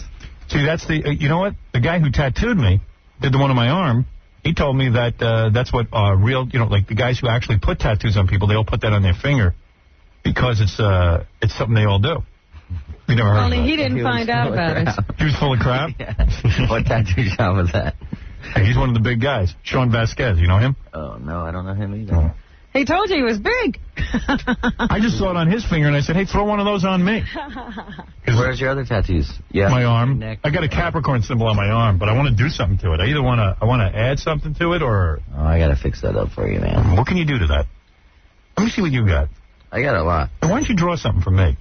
I don't know what I would draw you. What kind of tattoo guy are you? You don't know what you draw me. I think that, Could I add to this? Yeah, you could put a nice, like, cloud and unicorn behind it. It'd be awesome. Oh, really? He really wants to fix you up. A cloud and a unicorn? I don't like pictures of things. Me either. I just like designs. Yeah. You know what I mean? Yeah, that doesn't look that bad. I mean, it doesn't look... I don't have enough going on. Yeah. I would go for it and just one day just do something. Hey, never mind all the music and everything else. We got to talk Carmen Electra. That's a major story. That is a major story. Fred, you didn't get laid a lot when you were a kid, did you? You used to call us and tell us you couldn't. Yeah, you know, I think you were lying to me. Yeah. Now that I think about it. You're not an honest guy. Because I'm an honest guy. Are you? That's my downfall. Because, remember the time you called in and you said you were trying to get hookers to come up to your hotel room? Right. Yeah, you were giving out your hotel room number and everything. Me and Kid Rock. Right, and you were trying to bang hookers? We were just sort of wasted. Because then I'm reading about you and it says, like, you're this devout religious guy, like you're Lutheran or something, and you pray before... I'm a devout religious guy. I pray before I eat. I pray at night. I'm just grateful for everything I've got, and I don't practice any religion. But you do say that you're saving... What's your prayer? Yeah, what do you Maybe say? other people want to try. Let's hear the prayer you do before you eat. Before I eat? Yeah. I say just, I'm grateful for everything I've got. Please take care of my mom and dad, my mama and papa, my brother, and, you know, just... Your mom and dad and who? My mama and my papa. Your mama and papa? Mama and papa. Who's mama and papa? My grandmother and grandfather. Oh, they gave themselves goofy names? Some southern goofy like type of thing. Yeah, like I told you, my in-laws. Yeah. Wanted to be Pop and and what was the other one? Gummy. Gummy. Gammy. Grammy and Pop. I said, hell no. I said, look. I said, I ain't buying into that. Your grandma and grandpa, and that's the end of it. Mama and Papa is the coolest, man. Then my cousin Paul had to call his grandma Bubba. Bubby. My Bubby. And I was like, Bubby? Oh, that's so sick. Mama and Papa. You don't have like a specific prayer. You just Bubby. You know, thank everybody. I don't even know if it's worth doing. I just do it just because. Do you say it out loud before you eat? And when your friends are over, you call them Mama and Papa? Papa? No, just my mama and Papa. Really? Yeah. I'd watch that if I was you. Hey, Papa. I'll tell you, if I was banging Carmen Electra, I'd be praying too. But no, then I read that like you're even like, you know, like you won't just like go out with any chicks. Like, see, I thought you were banging whores and stuff, but then it says in here that you're saving yourself for like the special woman. I'm not banging whores. You're not. I mean, I could take advantage of this position, you know. I know you could. And like really just get laid like 3 times a day and. That sounds pretty good really, to me. Like, hook it up, because women throw themselves at you like it's unbelievable. You know the midget in Kid Rock, Joe C? He was on yesterday. He's getting laid. He gets laid 2 times a week. Girls sweat him. He comes over our dressing room like every night after his show. And like all the girls love him. I know. And he's a midget and he's got a tube coming out of his stomach. Did you know he feeds himself on a tube? That's how he does it. Yeah. He smokes a lot of weed, though. Yeah, tons of weed, and he gets all the weed from the audience. What about you? You smoke a lot of weed? I don't smoke weed. You don't smoke weed? No. Not into drugs? No. Don't drink? No, right. I'll do some whippets here and there, you know. Some whippets? Well, what's wrong with that? That's legal, I think. Actually, nothing wrong with that. All right, so listen, every man needs to relax. No one's going to fault you for some whippets. So doesn't whippets relax your sphincter? Yeah, I don't think they... I don't even think Jackie does whippets. Do you do whippets? Doesn't that kill your brain cells? Well, doesn't everything? Well, it's very weird. You know, no, I don't smoke pot, I don't drink. I do a few whippets. What is I it, chop Gary? off a finger. I think you're getting whippets confused with amyl nitrate. Well, it's whippets are those things that you buy in a party store, and then you can suck them down. Yeah, but amyl nitrate is the stuff that they clean the floors with. Yeah, I know. No, I know what whippets is. I'm not confused at all. The only one confused is your dentist. All right. You can do that in front of him. Okay. Yeah, he wouldn't have noticed. So where do you meet a Carmen Electra? I saw her backstage at the family picnic that the radio station threw. Right. I mean, she's looking so hot. She's beautiful. Beautiful. She's the special girl you've been waiting for? She's stunning. She is stunning, man. I mean, she was just standing there. I brought my daughter and like 4 of her friends, and the 4 friends go, this is who my daughter hangs out with. Yeah. That's Carmen Electra. I idolize her. Oh, jeez. These girls idolize. They didn't care about any of the. They want to be her. Well, you know, like a lot of women that seem that stunning on photos and TV. When you get in person, it's like they're not always that hot. Flaws, but you can't really find any. No flaws there, huh? There's not any. Yeah. I even made an idiot out of myself to her because I'm doing went up to her, I'm producing a TV show that is like she'd actually be pretty good for. Yeah. So I'm talking to her, and she really had nothing to say to me, and I just said, hey, I just introduced you to my kids, and she was real nice to the kids. And I said, hey, Carmen, I'm doing this show, you might be good for it. Mm-hmm. And I realized I must sound like every other guy in this stupid place. I sound like an idiot. Everybody all the time. And I was for real. I wasn't even hitting on her. So you never contacted her again? Nah, I just said, you know what, I don't even want to get started. She told me about it. She loves you, man. Does she? She loves. Oh, really? Think I could get her? You ought to try. Really? But are you going out with her? I mean, what kind of question is that? No, wait a second, dude. Don't even start. I know. You said he'd talk. I told you he'd come. What happened to the wild man that called in that day on the show? He was all drunk and everything. It's a different guy, isn't it? Yeah, I mean, it was nuts. A long time to get on the show that day. Yeah, I know. I was not as wasted as I was by the time we got to Let me understand something. Because she was like hanging backstage waiting for you guys to go on and everything. She's clearly a woman. I mean, or could be. I know you're going out with her. How did you meet her? I met her at some MTV event somewhere, and then, I saw her somewhere else. I was, Dude, do you pinch yourself every night?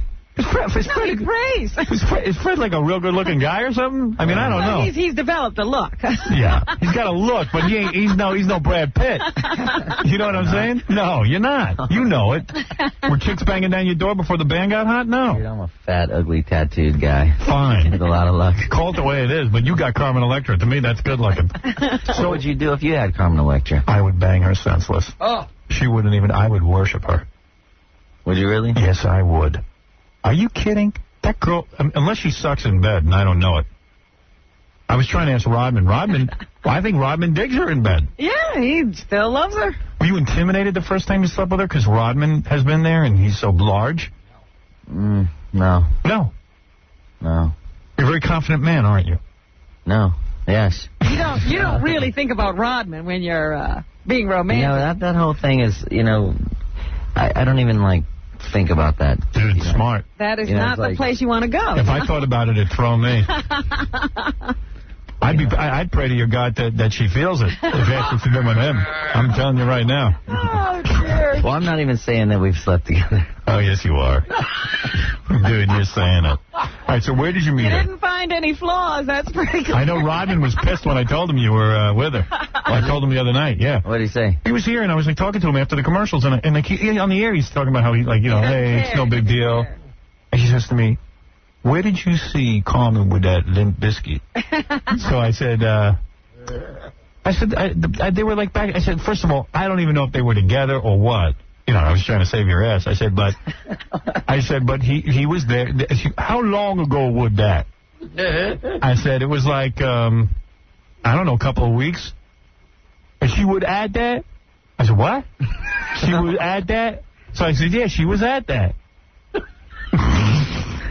Are you sure you were talking to Dennis Rodman? Yeah. And I don't know, man. He was like, a little bit concerned. A little jealous. I don't really know what's going on between them. I mean, I don't think anything is. There's nothing going on between them, but I haven't never talked to him or met him or. You might have to. Anything. You might have to go meet with him. I want to dribble me down a court. Yeah, right. So, all right, where do you meet a Carmen Electra? You meet her at MTV or something? I met her just for 2 seconds. Was like, oh my God, Right, and then what did she say? I'm a big fan of the band. She said nothing. She was like. Didn't even pay attention to you. No. So somebody must have told her that you were the hot thing. No, it wasn't. It was later on. I met her. I was just at a club. I was with my friends from Korn. Right. Stained and a club. Stained from Korn? Stained. Yeah. Stained is another band. Oh, I thought Spain was a dude in Korn. I'm sorry, man. I'm not up on every friggin' band. Keep I got my own life to live. She was just sitting there with her friend, and I was just as soon as I went. Was this a club? Yeah, it's like a club in L.A. It's just I never get to go to a club. You never hang out with Stained and Corn. I want to hang out with Corn, Limp Bizkit, and Stained. Well, I just saw her sitting there, and instantly I was just like, do you want to dance? And so we went out and we started, like, dancing together, and then I just... You dance? Yeah. You a good dancer? Probably. Yeah. Well, how do you dance? Do you dance like a white guy or a black guy? Let me see what I don't know. I think I just got a lot of soul, I guess. I was just born with it. Yeah. I don't know. Reenact the scene for me. I got to tell you something. Guys in rock bands now have to know how to dance. Yes, they have to move. I was talking to Rob Zombie about that. I said, because he said, I went out on stage with Rob Zombie. Right. And I'm like, dude, you're going to be doing that stomp that you do, and it's all choreographed. I go, what am I supposed to do while you're charging around the stage? Because I don't know. So you know what I did? I was watching Kid Rock. I watched Joe C., the midget. Yeah. And I watched what he did. And I went out and did the same thing. And you know what he does? He holds the microphone, this kid, the midget. He holds the microphone, and he just, like, he walks around, like, frantic with the microphone. So that's what I did. I was just like... Man, it was cool. I was so happy. Maybe that works for a 3'9" guy, Howard. Is that the first time you performed with a band? Like, no, I did on MTV. I did a tune with Rob Zombie at the premiere of my movie. Right on. Yeah, I dabble. Oh, you've been on stage a lot of times. What are you talking about? I've been on this stage with Joe Walsh. I was on stage with Kinnison. We did some music together. And who else did I do music with? Joe Walsh and Kinnison and what's the band? I always forget their names. Bon Jovi? Well, not Bon Jovi. Those guys you did that song with. Who? They came in here. No. Sugar Ray? No. Oh, can't think of the name. Yeah, I've been with some bands. Then I had my own band for a while. What was it called? Losers. That band still gets together every once in a while. They have reunions. Then I had a band in 6th grade, Electric Comic Book. That's a killer name. Yeah, they were good. Yeah, I wrote all the music. He was the band leader. I was the brains behind that one. Yeah, wrote Psychedelic Bay. Maybe you heard of it. Yeah, it was pretty good. Oh, my God. 6th grade band. Lead vocals and keyboards, me.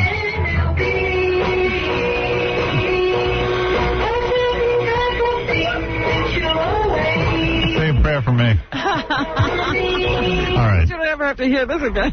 Praying that you turn it off. Oh, my God. That's a good song. Sugar Ray did a cover of that. You ever hear it? No. Excellent. I play a little bit. Show Fred that I'm actually... Yeah, maybe he'll do a song Thank you for to you. the Hotel Martinet in Brooklyn.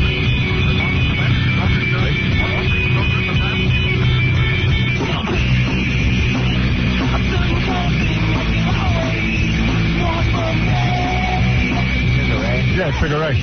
That's what they really sound like. All those wimpy songs that become hits? That's what they really want. They're not even into that. Have you ever seen them actually rock out? The first record was kind of heavy because my DJ in my band produced the record. And then every time they put out a soft song, it became a huge hit. Right. Wait, check this out.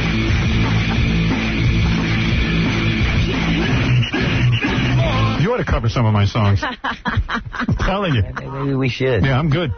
Silver nickels, golden dimes. I got one other. A lot of bands are doing my music. All right, don't play that one. All right, come on, I'm talking to Fred now. All right, so you meet Carmen Electra, you meet in a club, and you're dancing with her. And she's probably wearing, like, next to nothing because she loves to go out to clubs and be, like, almost naked. Yeah. With her posse of girls. Yeah. She was hot. And then after you dance, do you go back to her place? I mean, what's the move? I just was like, hey, are you still with... Rodman? No, it's over. And, and I just took it from there. We just sort of actually went out on a date, another date. Where do you go on a date with her? I mean, she's going to draw major attention. We just sort of went, dancing. Don't act low-key about this, man. You know you would flipping out. Our first date, I flew up to George Lucas's ranch. I went to see Star Prima. Oh, you took her? Oh. Nice first date. Look at you. All full of yourself. He's trying to act like he's been living this life his whole life. Dude, where did you grow up? Hey, you want to go to George Lucas's house? You grew up in North Carolina. Don't tell me this was going on in North Carolina. You're at George Lucas's ranch. No, it's pretty, through me, everything's pretty awesome. Right. It's pretty good. Your penis must be thrilled with you. You're doing good, son. Keep on working it. Keep writing them songs. Oh, my God. So you go to George Lucas's ranch. What's that like? It was really whack. I thought it was going to be like, Star Wars things walking around. And it'd be cool. And, like, you get there and it's just in the middle of nowhere. Just nothing. And you're just there in some yard, by a pool. And, like, that's it. And you go in this theater. And I actually sat there and, like, Hanson was in front of me. And Third Eye Blind, all these bands, and then George Lucas was right here. And that was the first time I'd been with Carmen, besides. Right. Was everyone hitting on her? Nobody was, no. Like those little turds from Hanson, were they like... Yeah, everybody was really shocked that we were together up there. Right, cool. That's cool. Oh, I love that. I'd love to walk in with Carmen Electra. Right, anywhere. Oh, my God. To the family reunion. It was, I don't know what to say, man. It's like... And what was she wearing, like a miniskirt? Because she loves to show it off. She's wearing these tight gray pants, this little pink tight sweater. He's got his head in his hands. Are there places to bang there?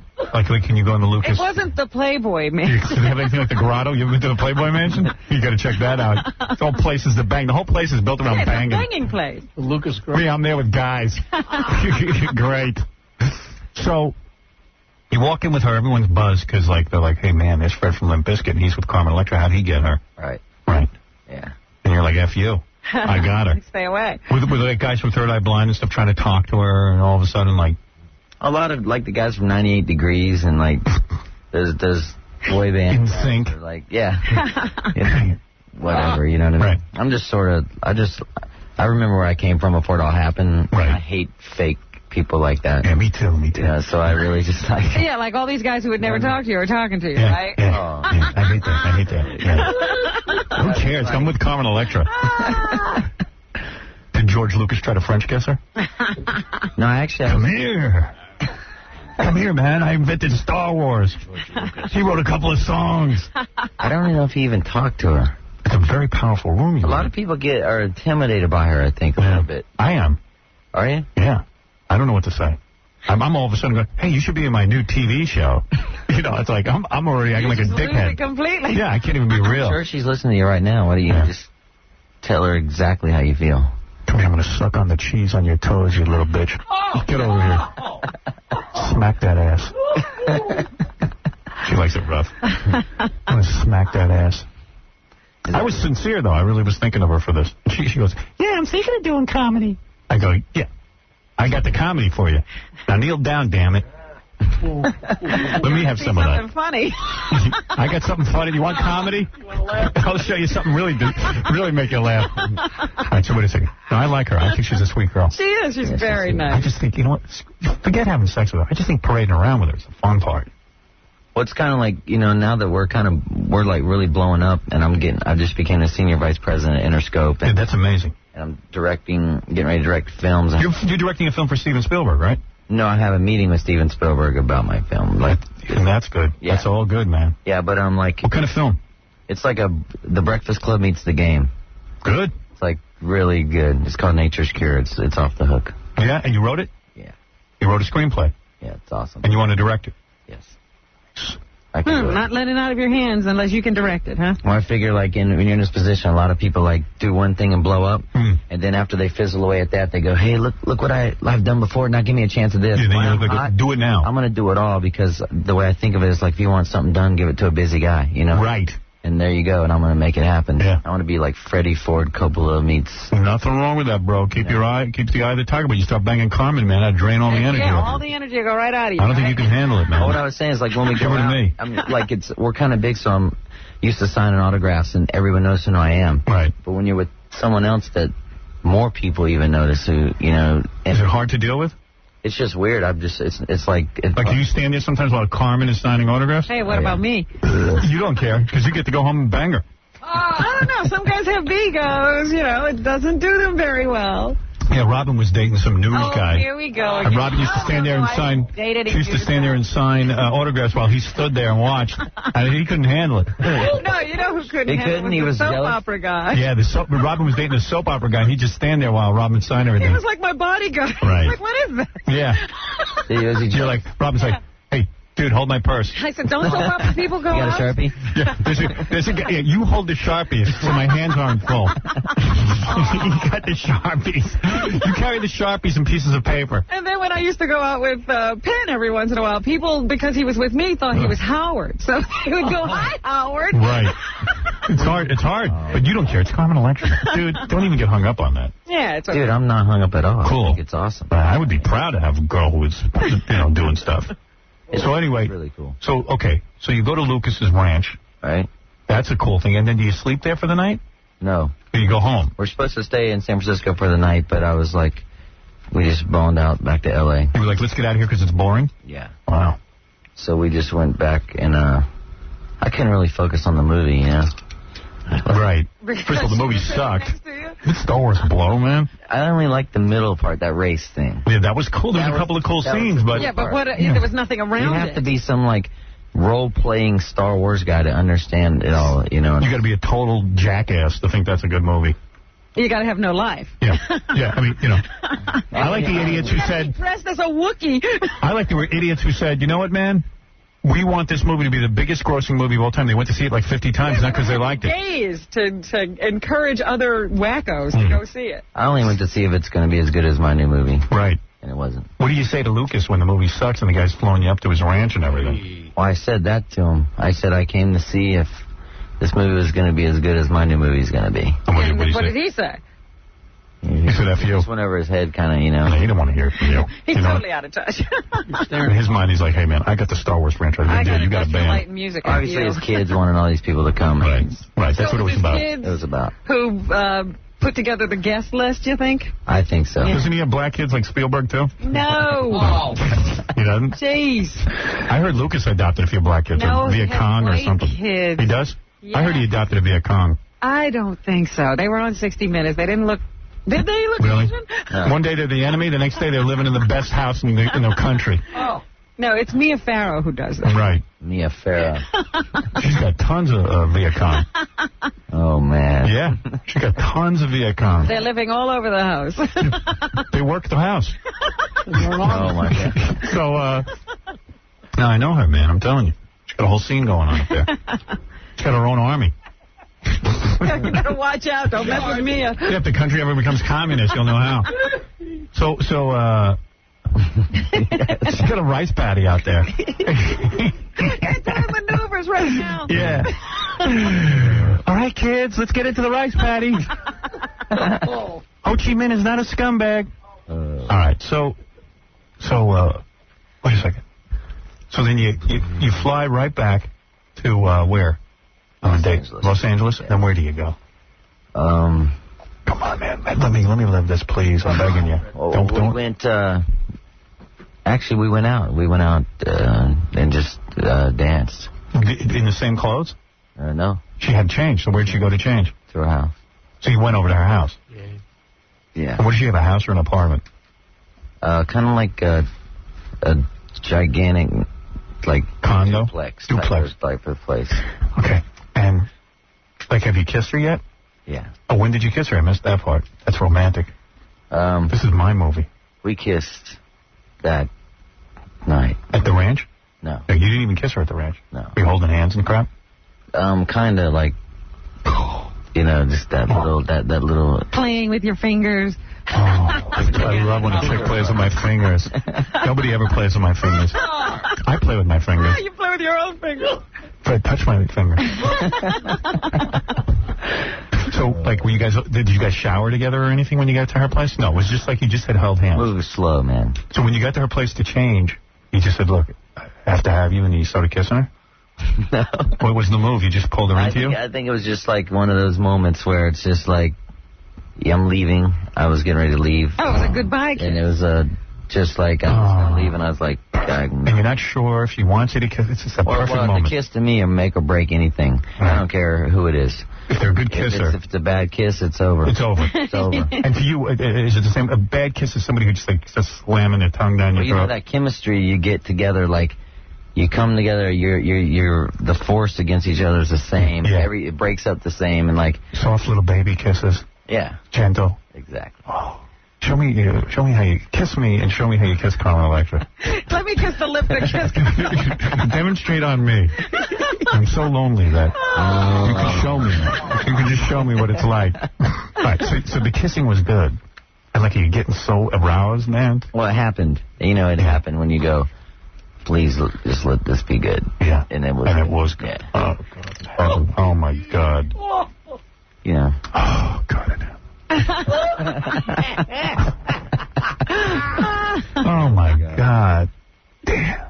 Dude, she's really sweet. Oh, she's so sweet.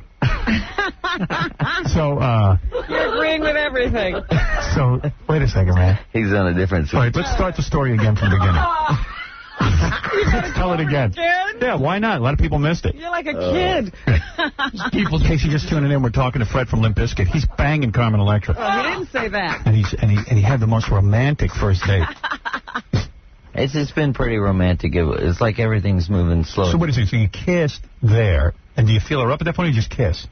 Just kiss. Goodbye. But goodbye, but it wasn't goodbye because then you ended up going out to a club to dance. I didn't say, no, it was after. After the club. Oh, this was after the club. I kissed her. I didn't even say goodbye. I was just out. When she changed for the club, there was no kissing going on? No. Did you see her change? No. When she changed, is her house full of clothes and different outfits and stuff? No. And while she was changing, what room were you in? I was, like, in the main living room. All right, and she said, excuse me for a few minutes. How long was she gone from the time that she went to change? How long were you waiting in the living room for her?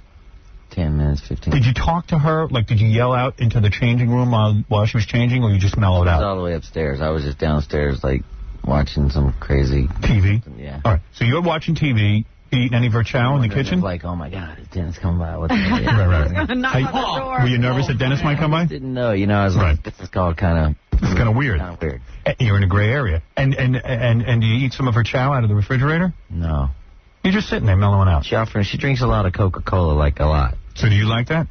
You know, I don't drink that much Coke. You drink water and stuff? Yeah. Okay. So, you have to, man. You have to maintain your whole physical stamina for performing. Seriously. Are there pictures of Dennis everywhere?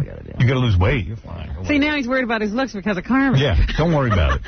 You know what? You got by fine looking this way. Don't worry about it. You don't need to lose weight. There's no pictures of it. You're good. No pictures of The Dennis. next thing you know, he'll be buff. He'll come right. It'd be like a six-pack. Meanwhile, you won't be able to perform your music. Don't get like that. Yeah. You know what? Look the way you're looking. It's working. Don't worry. Eat whatever you want. So she comes down in a new outfit. What is she wearing in the new outfit to go dancing? Or a club? This dress. It's just barely going. It's real short, though. It was red. Meanwhile, you're like in crappy jeans and a T-shirt. I wear Dickies and a T-shirt everywhere. Cool. And now she's like all an idea looking at her going, oh, man, I just want to have sex.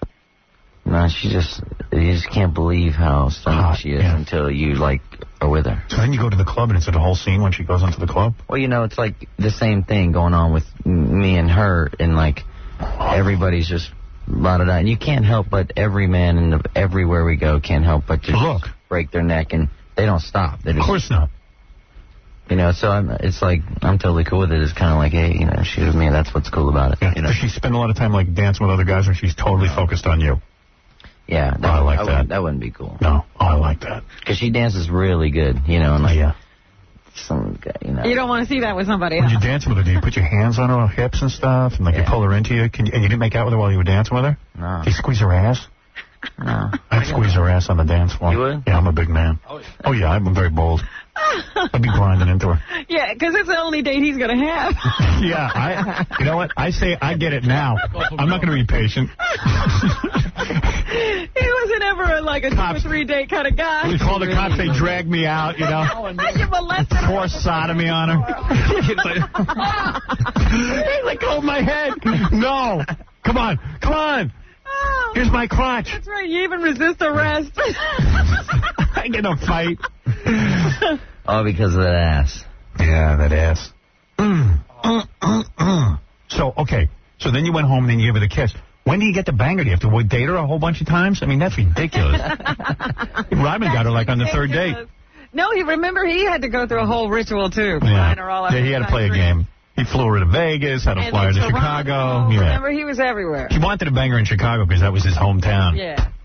I don't know. If you want something to last, if it's working, you know, I think the courting should just continue to go on till you're just over the courting, you know. Please. I don't know. Courting. You know what I mean? Just kind of like... When I know, you know what it is? As soon as I lose that flame, I won't even stick around. I know what you mean. So it's like, you know what? Drag it out a little bit. Make it romantic. Like Pretty Woman, you know? She was like... Even she was a whore and he didn't bang her right away. You know what I mean? It's cool. That's romance. I love romance. Ah, amore. So, wait a second. So, like, where do you go when you finally close the deal? Like, where do you go? Where do you go? Out to dinner or something? She probably bored at dinner. I don't know where to take her. You were going to close the deal with Carmen Electra. How would you... I would take her... How would the whole thing go? Tell me the timeline. What I would do is... Oh, the timeline? The time. How it would happen from the beginning. First night would happen. First night. It really would. Till the night. Yeah, it would happen that night. In fact, I'd say, you know what? I was going to go to dinner, but, you know, I'm kind of tired. Let's stay in. You know what? There's a lot of tension between us. Let's get it over. Yeah. Let's bang now. First date. Yeah. First date, I'd want it. Give it up, baby. Would you want it after the first date? Yes. If you got it? With her, yes. Date? Yeah. Yeah, I would need to use her up for a good couple of months. Okay. That's honest. I would be making a nice long-term relationship, 3-4 months. Wow. You're too funny. Oh, yeah. Believe me. And I would have left something at her house. Like what? Like my shoes. So you have to come back and get them. I forgot something. I got to come back. As long as we're here. Yeah. Second date already. All right, so, what a life, huh, man? Dude, and what's it like the first time she's naked in front of you? Woo-hoo. Dude, please. Don't make me regret. I don't know. Naked, you know? Now, come on. What's it like when she's there for you and she's nude in your bed? Oh, tell me. I'm begging you. Let me smell your hand. Oh. What is it like when she's naked in the bed? She have a lot of gadgets in her bedroom? Gadgets? What are you talking about? You know, like... Whips, chains. Yeah. You know, vibrator. If she does, I haven't seen it. You don't even need it. I mean, if you put yourself in my position, you wouldn't need anything. No, I wouldn't need anything. I thought maybe she does. That's it. She's been with Rodman, so you might need to use some things on her. And you have to do everything to her, huh? I mean, pretty much satisfy her. When you ask Rodman these things, what is information is he giving? Oh, he tells you the whole story. He says she's pretty good. He says she ain't the best yet. When did he say that? Oh, what else?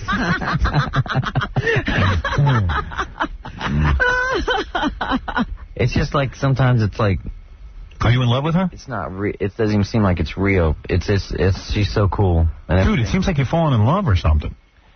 No, it doesn't. Yeah, it does. Kind of does. Is she your exclusive girlfriend? I mean, you're not doing any other chicks? I'm not doing anyone. Really? Yeah. No, you're doing her. You can't lie to me, bro. I know what's going on. I'm down with this. Oh, man, you're smitten. Hey, so you're going to be playing Woodstock this weekend. Yeah. Now, tell me how that works. What's the life of a rock star like? In other words, you get to... Would they fly you into Woodstock? Well, our tour bus takes us in, but if the traffic's too bad, then a helicopter us in. Nice. So I'm kind of scared to be on a helicopter out of just JFK Jr. Yeah, right. But you can have a real pilot. Don't worry. Yeah, JFK Jr. won't be flying them. They even say JFK Jr., his leg was so bad. He probably couldn't work the rudders. Couldn't even work the rudders. Unbelievable. You know, if your pilot comes limping in, you know, Stay home. So, Carmen going to be with you? That's a yes. It's an affirmative. Are you going to Woodstock? I was thinking about it, but I got stuff to do this weekend. Yeah, I think it's just going to be one big mess. Pee and poop thing. I don't know, man. I think, I hope they work out the bathroom situation. I heard about that last time. Yeah. Well, how do you work it out with all that? You know how you work it out? You have some really expensive porta-sands, and you have too many of them. Jeez, there's no way. Just go in the woods. Although I got a small penis. See, I can't go in the woods. I have to stand there and wait online like a girl for a porta-sand. You know what I mean? Other guys are whipping it out. I got to sit there and wait online for the goddamn porta-sand because I don't even want to see my wiener. Howard, Or if I hike into the woods, I got to go like 18 miles. 18 miles. You got to be far away from the... Yeah. My leg gets shot by some hunter. I read the figure. I didn't know what it was, but it seemed like a lot of bathrooms. It was some crazy. There's still never enough. They got that's stopped not up. pleasant. Yes. They got stopped up last time, and they overflowed. The trucks couldn't get into them, so they just left it. And you know when they stink, like most men will go into the woods, I'd have to go into the porta-sand. Yeah. I need an enclosed area. Even if it was... I just don't want people like seeing my all wiener. backed up and everything? Ugh. I don't pee in front of other people. Never. Period. No. Never. I don't think I do either. Yeah. Oh, you're small, man. All you guys who are big, you do that. Yeah, I definitely have the world's smallest penis. Really? Yeah. Check mine out. You two can have a Let's have a sword fight. All right, so has Carmen complained? Everything's been very smooth. Really nice. Way to go, Fred. God damn it. My man. Oh, man, at least I'm getting... What? She waiting back there in the hotel for you? Oh, I'd kill myself for that. If I walk in... Is she on tour? She's on tour. She apparently has nothing to do. Well, yeah. I don't know how she makes a living. Just being beautiful. Do you pay her? Seriously, like, do you pay her to go on tour with you? No. I mean, because she needs some dough. Does she ever say to you, hey, give me 10 grand, I'll go out and buy some outfits for you? She's pretty set. She is set. And she's got a lot of offers for a lot of shows. Really? Yeah. All right. They don't pay for offers. I know. Yeah, everyone's got offers. How do you make money? I got offers. How do you make money? She's just trying to figure out which one's right, I guess, really? Instead of making any dumb decisions since she's been in the spot. Because they know when she was on MTV, they don't pay any money. And Baywatch didn't pay any money. So where's the money? Show me the money. So, did she hit you up yet to, like, help her record an album so she could be a rock star? No. Come on. Don't give me this. I've never even heard her sing. Really? I never even heard her first record. She's going to hit you up for that. She had a record? Oh, yeah. Oh, my, I didn't know that. Oh, yeah. Sure, Be Real was producing that. Is that right? So, wait a second. So, she's going to be at Woodstock with you? She might be at Woodstock. Yeah. Will you bring her out on stage? No, I won't bring her out on stage. Smart move, man. Because it impresses her. You make it 10 times more frustrated when you're out there performing and all the kids will be screaming. She has to stand there and watch. You know what a rush that is? You bring Carmen Electra to the concert. The kids are out there. There's 10 billion of them screaming for Limp Bizkit. You go backstage, man. She's ready to hop on top of you. God damn, you got the whole thing worked out, don't you? This is a crazy life, man. Yeah, it sure is. You mean mine or yours? Mine's sick. All right, so... Well, it's just like his song came true. He did it all for the nookie. The nookie. Woodstock is a big aphrodisiac. Oh. Woodstock's going to be interesting. Right? Yeah. Did it for the nookie. All your songs are about some chick who dumped you, right? Yeah. Yeah. Same chick, same bitch. Yeah. Before you were famous, it wasn't so easy. I had the same thing. My first girlfriend, she was with other guys.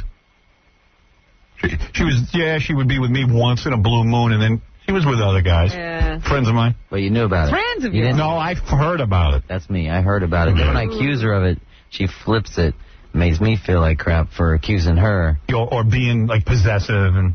Yeah. Yeah. Call her now and just say, let's call her on the air and you tell her. Yeah. Oh, by the way, guess what I'm bringing to Woodstock, you cow? Carmen Electra. God damn you. Believe me, she's at home telling everybody, God, he used to be my boyfriend. One girl left me because she found the guy with a bigger wiener. Oh. And she called me and told me. That's the old The little wieners are the best, man. Yeah, sure. We know what we're doing with it. We care what we're doing with it. You're damn right we care. Every bit matters, and we put effort into it. I got a cocktail, Frank. So wait a second. Wait a second. I'm not done with you yet. So you're telling me that you go... Okay, so the move is you and Carmen fly out to Woodstock in the copter together? No, I mean, I don't even know if she's going to Woodstock. She's going, dude. How often does she come along on tour? All the time. All the big shows. Really? Yeah. Oh, okay, you know. So, that's the move. Bring her on the chopper. You chop her in, you get the... Oh, Tell me how you would do it this weekend. Maybe I'll take your advice. I wouldn't travel the rest of the band. I'd chop her in. No. Just me and Carmen. Really messing up. Yeah, me and Carmen would chop her in together. Private chopper. And what you tell me, what are the accommodations? Like, where do they put you up? They got like these suites. No, there's apartment suites. Like, you're in the chopper, they take you right in the limo to the apartment suite. Right. Oy vey, that's it, done deal. Oy vey. It's done. What about the show? What show? The show. It's time for a show. The show. Who cares? So then, like, if you bang her senseless, then you're ready to go do a show. You go out on stage, you let her stand backstage. Ignore the crap out of her. And when you go out on stage, all she has to do is sit back and watch with all the fans going nuts. And then you go backstage afterwards and you get signing some autographs and crap. Bring her, then get right back in the chopper, go to a great hotel, and bang her in the hotel. Perfect weekend. Good night. By the time I got to Woodstock, we're 500,000 strong. We are million-year-old Carmen. Carmen. And when you're done with the show, pretend you forget she's even there. Leave without her. So she digs that. You're the guy that will just ignore him to bed, right? Always work. There you go. That's right. A lot of girls like to be treated like crap. That's right. They love it. Well, judging from Carmen's record. There's tons of people on the phone for you, but I realize they're giving me the high sign that I've been on with Fred for over 45 minutes. Oh, my goodness. But I'm fascinated. This has been a very pleasurable experience. Oh, I hope so. It's been great for me. You don't have any pants on, do you? No, you should have brought in Carmen, man. That would have ruled next time. You know what I think really must have turned Have her us on? back and we'll come in. Yeah, oh yeah. It's coming tomorrow. You know what really must have turned her on? What? When he got into a fight with a police officer or something. Oh, He got yeah. arrested. She likes bad boys. Likes bad boys. Oh, yeah. Oh, yeah. So you got a meeting going with Steven Spielberg. How about this movie you're doing? Yeah. Life couldn't be more perfect, man. That's the guy. He's, I'm impressed, but I'm the same guy. He's not as the you. only guy you're talking to. He's got black children, you know. Oh, jeez. Here He we does. go. And, that's Viet good. Cong, he said. No, he's got black kids. What's the kid's name? Leroy? I don't know. All right. What is it? LeVar Spielberg. All right. Get out of here. Bring Nikes for the kids to go wild. I'm telling you, you'll get that movie deal. So you're going to direct this movie, and the script is all done. No, the script isn't done. It is not done. What, he got a treatment? Yeah. I got treatment. The movie should be about a guy who grows up in North Carolina and winds up with Carmen Electra for you. Right. Take a couple of quick phone calls, and then we'll... Arden, you're on the air. Oh, my God, Fred. Hi. Hey, what's up? I was trying to get tickets for the concert at Hammerstein tonight, and I... Oh, yeah, there's a big concert tonight. Hammerstein Ball. But that's all sold out, right? Yeah. Limp Bizkit show. I guess she wants free tickets. I really want to see him. Gee, this is probably a 12-year-old boy. No. Honey, are you hot? What? Are you hot? Really hot. I have big boobs. I'm hot. How old are you? I'm 13. Oh, God. Excellent. you want her? We'll see you there. Fred, no, seriously, I've seen you. I saw you. Who cares about a 13-year-old? Jail date. Girl. You don't need her at the show. Imagine that's your kid.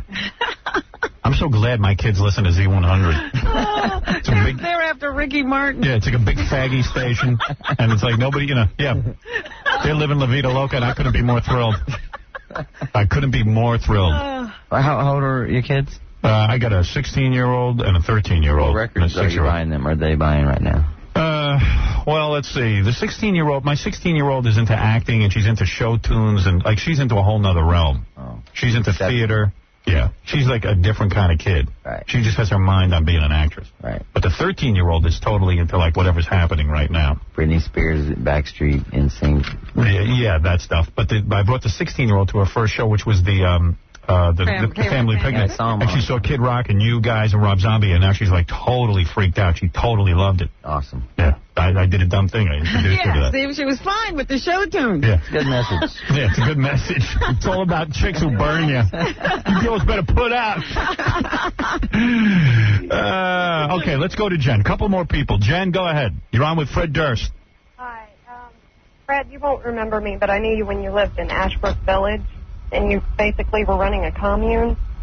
Oh, yeah? You had a bunch of people staying with you. You were pretty nice because you let at least my boyfriend at the time mooch off of you for a very long time. You ran a commune, dude? Well, it wasn't a commune. Like a community house. house. A lot of people in my house. Yeah. Oh, yeah, I remember that. But don't let him fool you into thinking that he's some moral, upstanding guy, because at the time he was banging at least 3 girls at one time.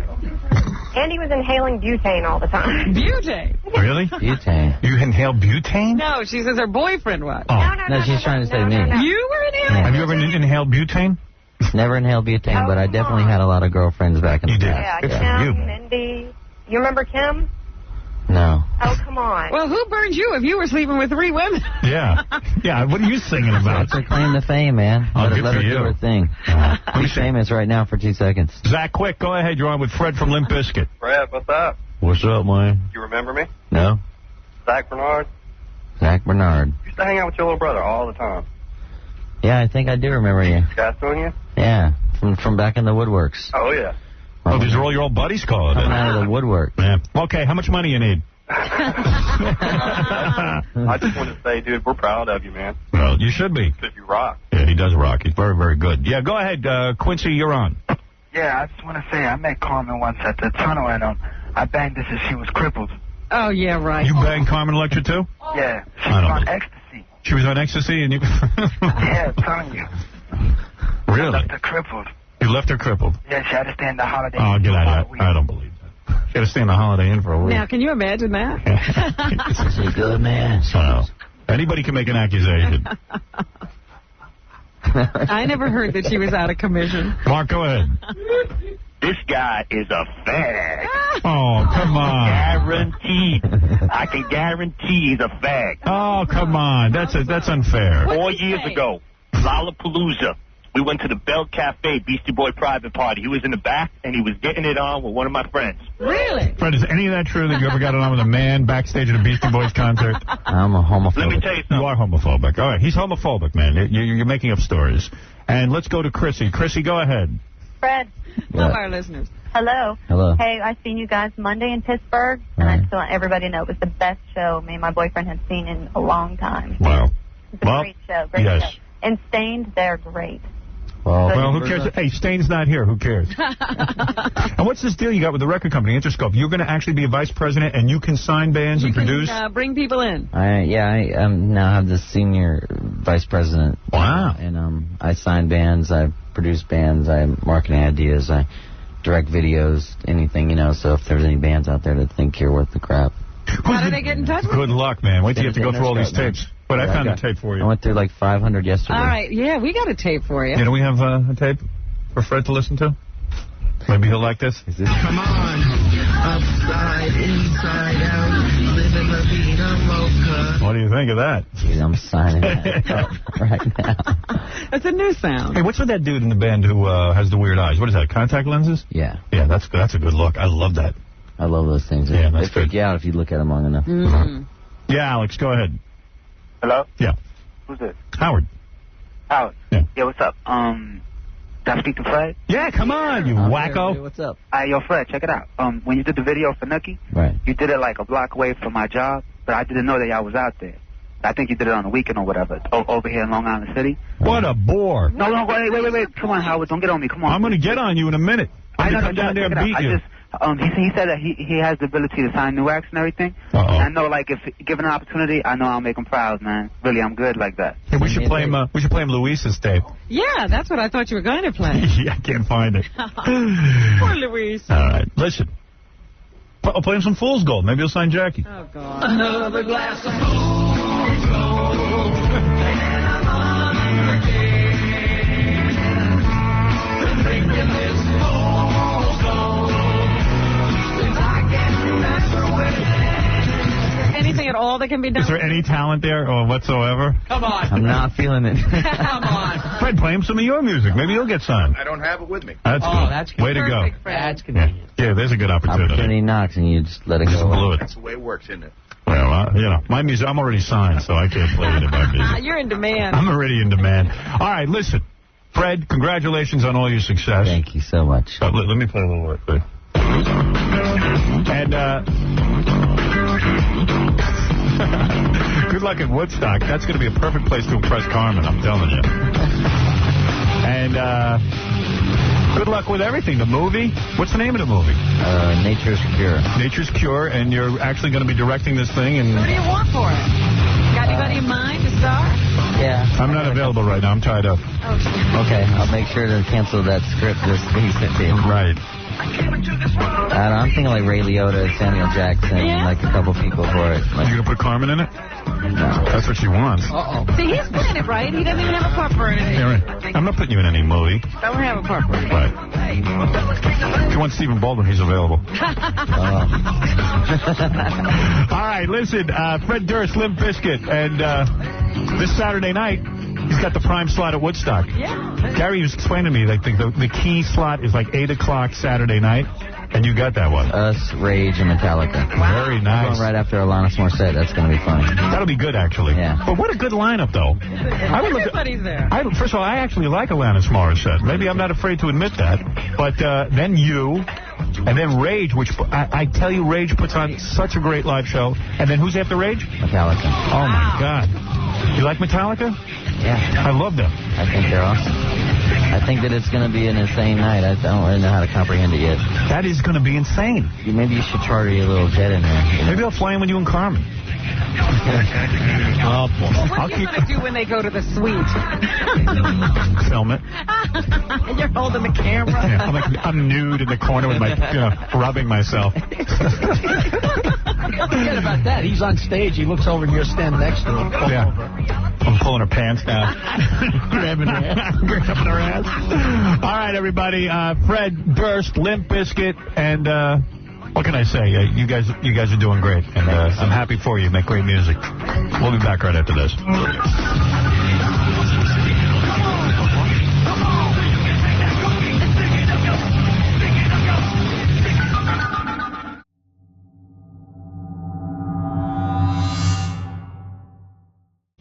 Hey, everybody, good morning. It's, what is it? It's Monday. Oh, that's fun.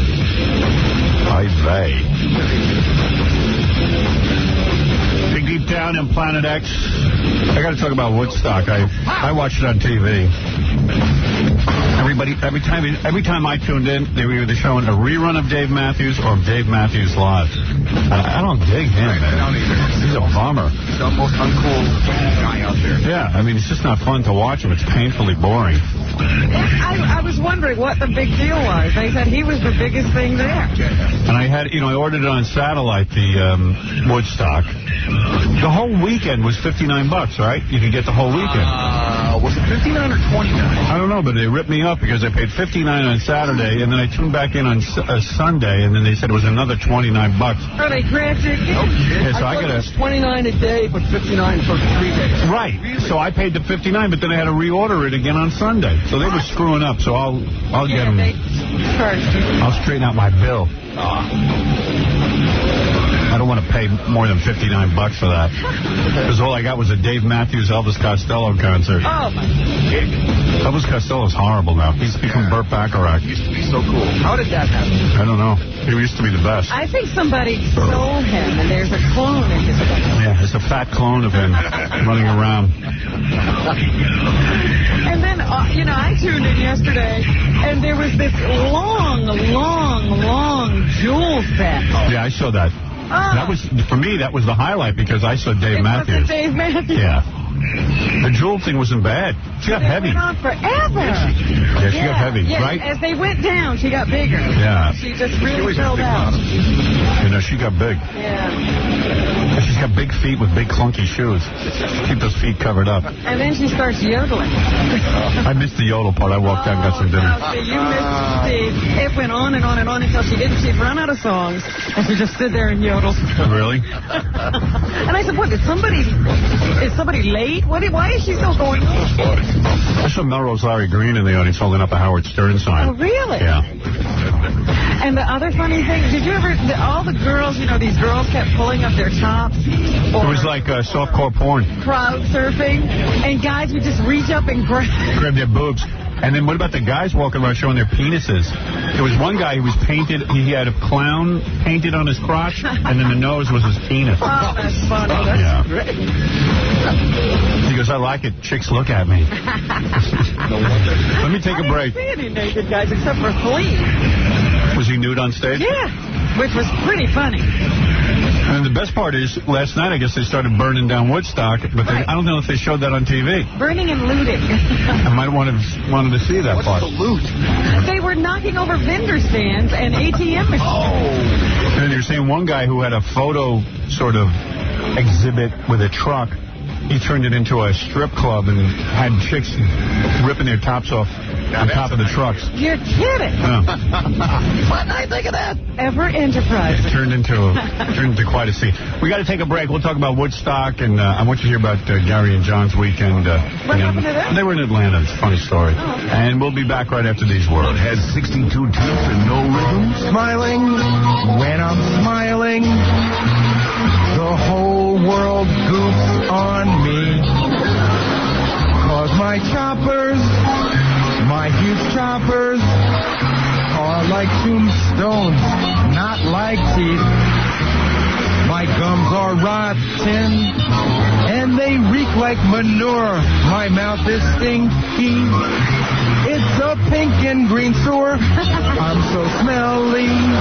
Yes, I'm so smelly that I make the whole world puke. I'm so ape-like, so goddamn ape-like. My body's a hairy wreck. I'm a chimp boy, Howard chimp boy. I'm surprised I walk erect. I got a nice wife, she must be deaf, dumb, and blind, 'cause I'm a moron with a monstrous behind. I'm very hairy, I'm downright scary, and the whole world goofs on me. I'm very hairy, how the hell did I get married? The whole world goofs on me. You did a good job with that, I'll give you that.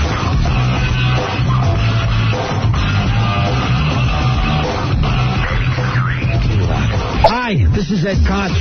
Remember me? I was the mayor of New York City, and like you, I'm hanging on every word that Howard Stern says. Don't touch that dial, or I'll come after you. And I have time now, since I'm not doing as much as I did. So once again, from high atop the Howard Stern building on the Stolen Vehicle Police Recovery Network, it's Howard Stern.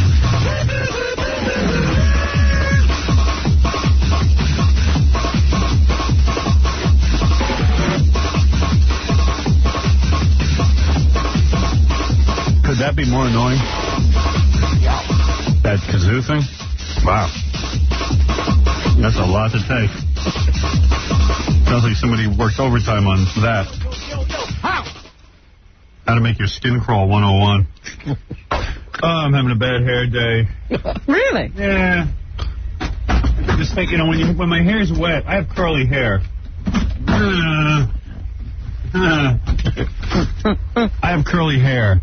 And if I wet my hair, if I take a shower and then I pull it back straight, it will come out straight. Yeah. So I pulled it back too much. Now my hair's so straight, and Tony had to put corkscrews in it. Oh, so then she had to recurl it. Yeah, and it's just, I'm annoyed. And my knee hurts. Why is your knee hurt? I guess I went running too much or something, because this is the first time I ever had a knee problem. But today it hurts. You know, I never had a problem with my knees before. Uh-oh. Maybe I just ran too many miles. How many miles did you run? For the week, about 50. No, not that many. About 21, 22, but I hadn't done that much mileage in a long time. So you, okay. You know, I might have increased too much, but who knows? Who knows? I don't know anything. Well, you can't run, right? Right. So that's the problem. You run to... It doesn't matter anyway. I still look like hell.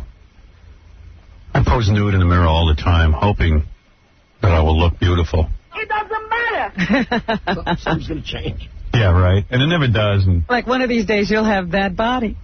yeah, I still got this face. My daughter gave me a picture of me, like, hugging her. And I looked at it. I said, oh, my God, you are the ugliest father I ever saw.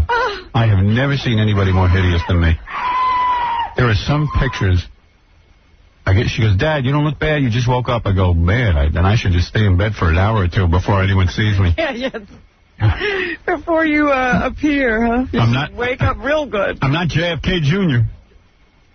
Like, I even fixed my teeth at one point, but my teeth are still all messed up, pushed in looking, and I got a small lower face, and my nose is all messed up. I mean, it's just unbelievable. It's just unreal. Well, are you going to do anything about it? No. You know, they can do a whole reconstruction. Can they, of my face? Sure. What could they do? Well, if you could have cheek implants, you could build up your lower face. Can you? Sure you can. All right, I'll do it. Put implants in there. I need implants. Look at Carol Burnett. She messed her whole look up. Really? She didn't look good before. She looks worse after that face. I don't know, man. She had a hockey puck in her chin. God don't want me yet. I'm considering walking on my hands so people won't be able to see my face. Oh, man, I'm a mess. Your feet are pretty, huh? I don't know. It must have been the wrong light, because I looked old. I had like bags under my eyes. It didn't look good. You just woke up. I guess. Man. I got all depressed. I said, man, JFK Jr. had it so good. And then look at what happened to him. They're saying in the newspaper today he's worth $100 million.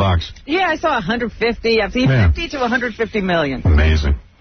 But I just read something that sort of made me think that's possible. What's that?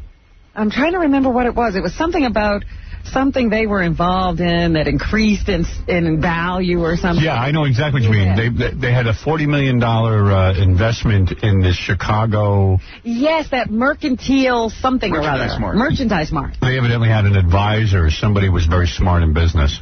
Well, basically, if this is the same thing I'm thinking of, I saw a biography the other night with Joe Kennedy. He bought the thing back in 1948 for like a couple of million. They sold it last year for a phenomenal amount of money, and I guess Caroline and John's cut was like $40 million apiece. Yeah, right. That was so he already had gotten $20 million from his mother. Sure. And then he got $40 million from that.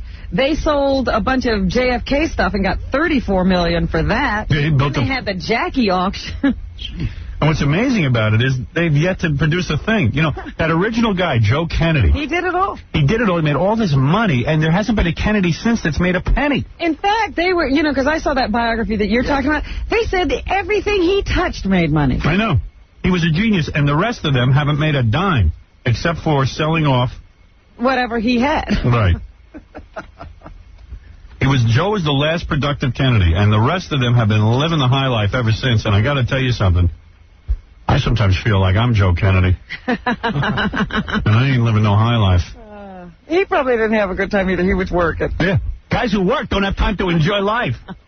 Except for that short while he was out in Hollywood and was with Gloria Swanson. Yeah. I'm so glad he had that time with her. I really am. God bless him.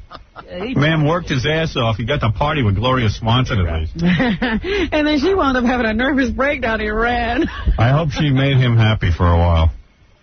These Kennedys, boy, they got it made. Yeah, you wake up, you know, they give you a life, you get born into that family, and you're rich. You wouldn't catch me driving no plane if I had... Very careful. If I had that life, if I had that face. Ay vey, what a waste. Jeez. Oh, now my God. Here, you know, like what's coming out is all the reckless things he ever did. Right. So, you know, now they're telling you about, you know, him treasure hunting and... Yeah, and the scuba really diving. Yeah. And, what else did he do? He once was caught driving his car 81 miles an hour in a 55-mile-an-hour zone. Well, I've done that. I'm like a Kennedy. He's getting down to every little thing he did. Right. Unbelievable. Hey, what is this? Somebody on the air?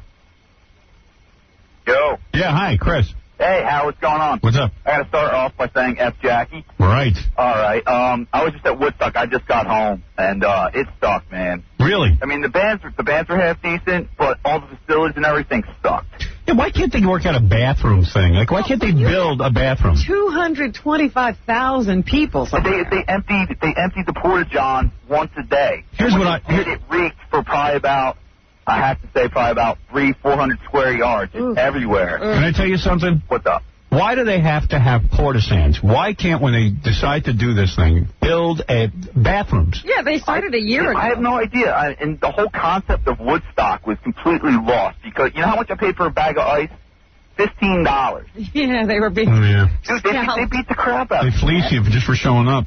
Yeah, basically, man. It was bullshit. Yeah. Oh, I can't say that on the air. I stopped myself. Good for you. But I'll tell you something. A hot dog was like $5. Yeah, it was. But at least they were available. Yeah. So the original Woodstock was a real pain in the ass because nothing was available. Yeah, but at least they had a pond to cool down on, man. You woke up in a pool of sweat after tripping on acid for like 8 hours every night. Yeah. I mean, they should expect that people are going to be on drugs and they're going to need to cool down. Yeah, man. I did see him squirting the crowd with water every once in a while. They did do that. They had a tent where people would just it was like one big shower. Really? Yeah, like people just standing on there. It wasn't big. It was only like 10 by 7. On TV, it looked huge. It wasn't huge. You know that tent where like you could bounce balls and stuff in there and they had water running? Yeah. That looked huge. It wasn't huge, man. Really? I was there, dude. It was not huge, man. It was the biggest crock of crap. And where do you sleep for like 2 days? I slept in a tent that was comfortable. That was probably the best part of the whole thing, besides the music. Right. Limp Bizkit rocked. Yeah, they did. Yeah, hey, by the way, I want to thank Kid Rock for mentioning me. Did you hear this? Yeah, I saw Kid Rock. I was probably about 100 feet away from him. Yeah, listen to this. You bitch, you have my in your mouth.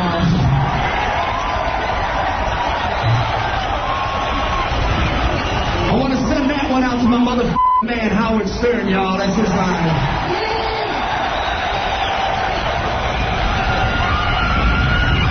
Where's all my dogs at in the house today? My dogs. I like that.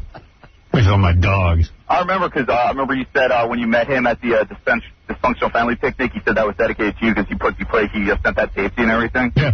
I remember hearing that. Yeah, well, I don't know, man. I was watching it, and, I mean, the cool thing was chicks were really into taking off their tops. Oh, my God, they were. Naked. Yeah, they were, like, naked. I saw the most beautiful breasts in my life. Yeah, there were a lot of hot chicks there, because on pay-per-view they were showing you, like, at times there was nothing going on. I don't understand. First of all... They must have spotters, because you Yeah. see these... I don't understand the pay-per-view people. Yeah. I bought the special, right? When bands aren't on, and they have nothing to show you, show repeats of the other bands. Right. They wouldn't do that. I don't know. Is there some sort of clause that they can't do They would that? only do that when it wasn't on. Yeah, but it was weird. Like, they'd show you, like, one performance by Alanis Morissette. Just keep repeating the performances. In fact, the radio thing that Kingston put together was really good. Because he did repeat whole performances. Yeah, I heard Metallica. It was great. So that was the radio end of it was really good, I got to say. But the TV end of it was kind of weird because... They only show you Dave Matthews. And if I could have... Did anybody tape record it off the satellite? I tape recorded off my TV. It wasn't the satellite. Yeah, I couldn't get my thing... For some reason, I have this complicated system at home. And you just go to tape. Mm-hmm. And you got to hit 37 buttons. And I don't know, it wouldn't tape off the satellite. And everything has always sucked. Ew. I just can't get anything simply done. I just want to tape.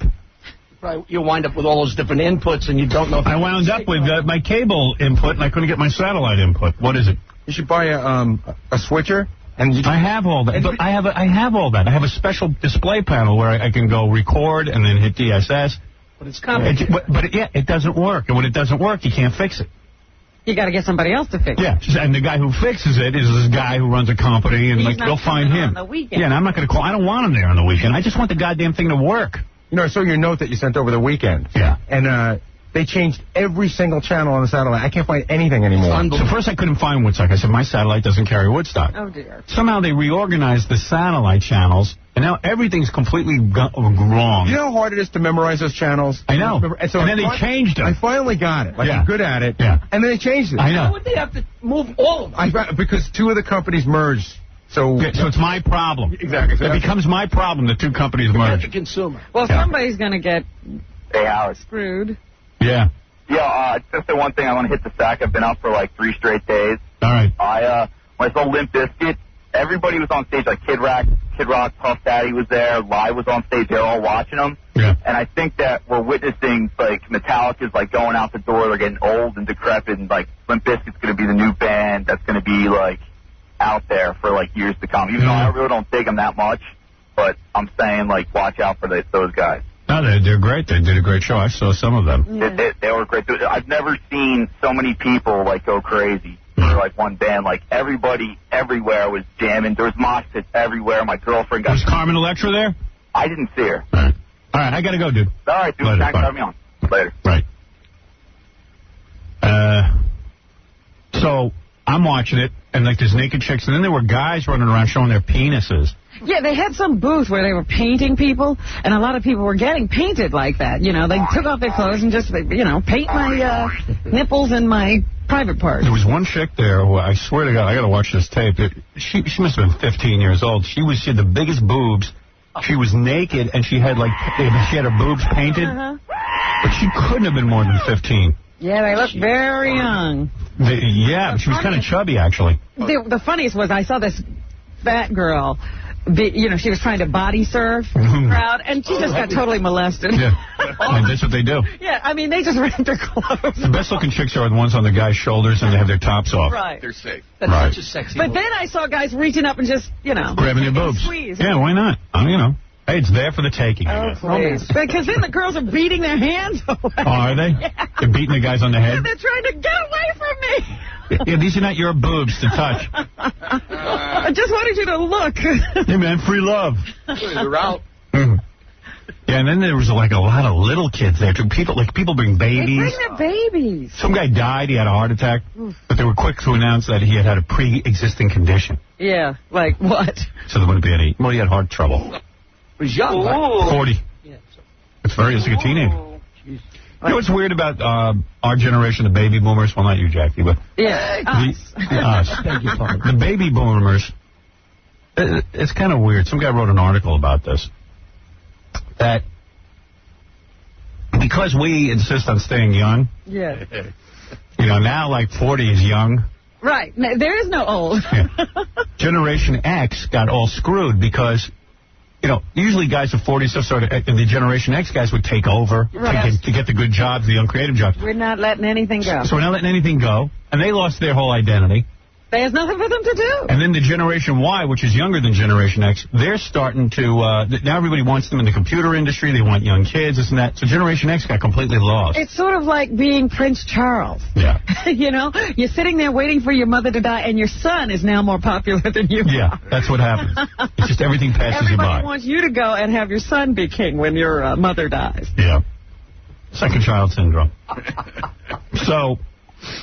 Anyway, Woodstock, and then everyone got nuts, and they started burning crap down. I still don't know how bad the riots were, but it was like a riot. Well, they did to close down everything and empty the park, so... Who are these dudes that get to hang out on a Sunday night and don't have to go to work the next day? That's what I wondered. I said, you know, that crowd is still pretty huge for a Sunday night. Don't these people have to work? Evidently not. Like, look at this guy on the phone. Country. This guy's going to bed for a couple of days. He's like a vampire. Eric, you're on the air. Al, what's up, man? Hey. Dude, the fires was insane. Oh, yeah? Yeah. It started out just like a little bonfires or whatever.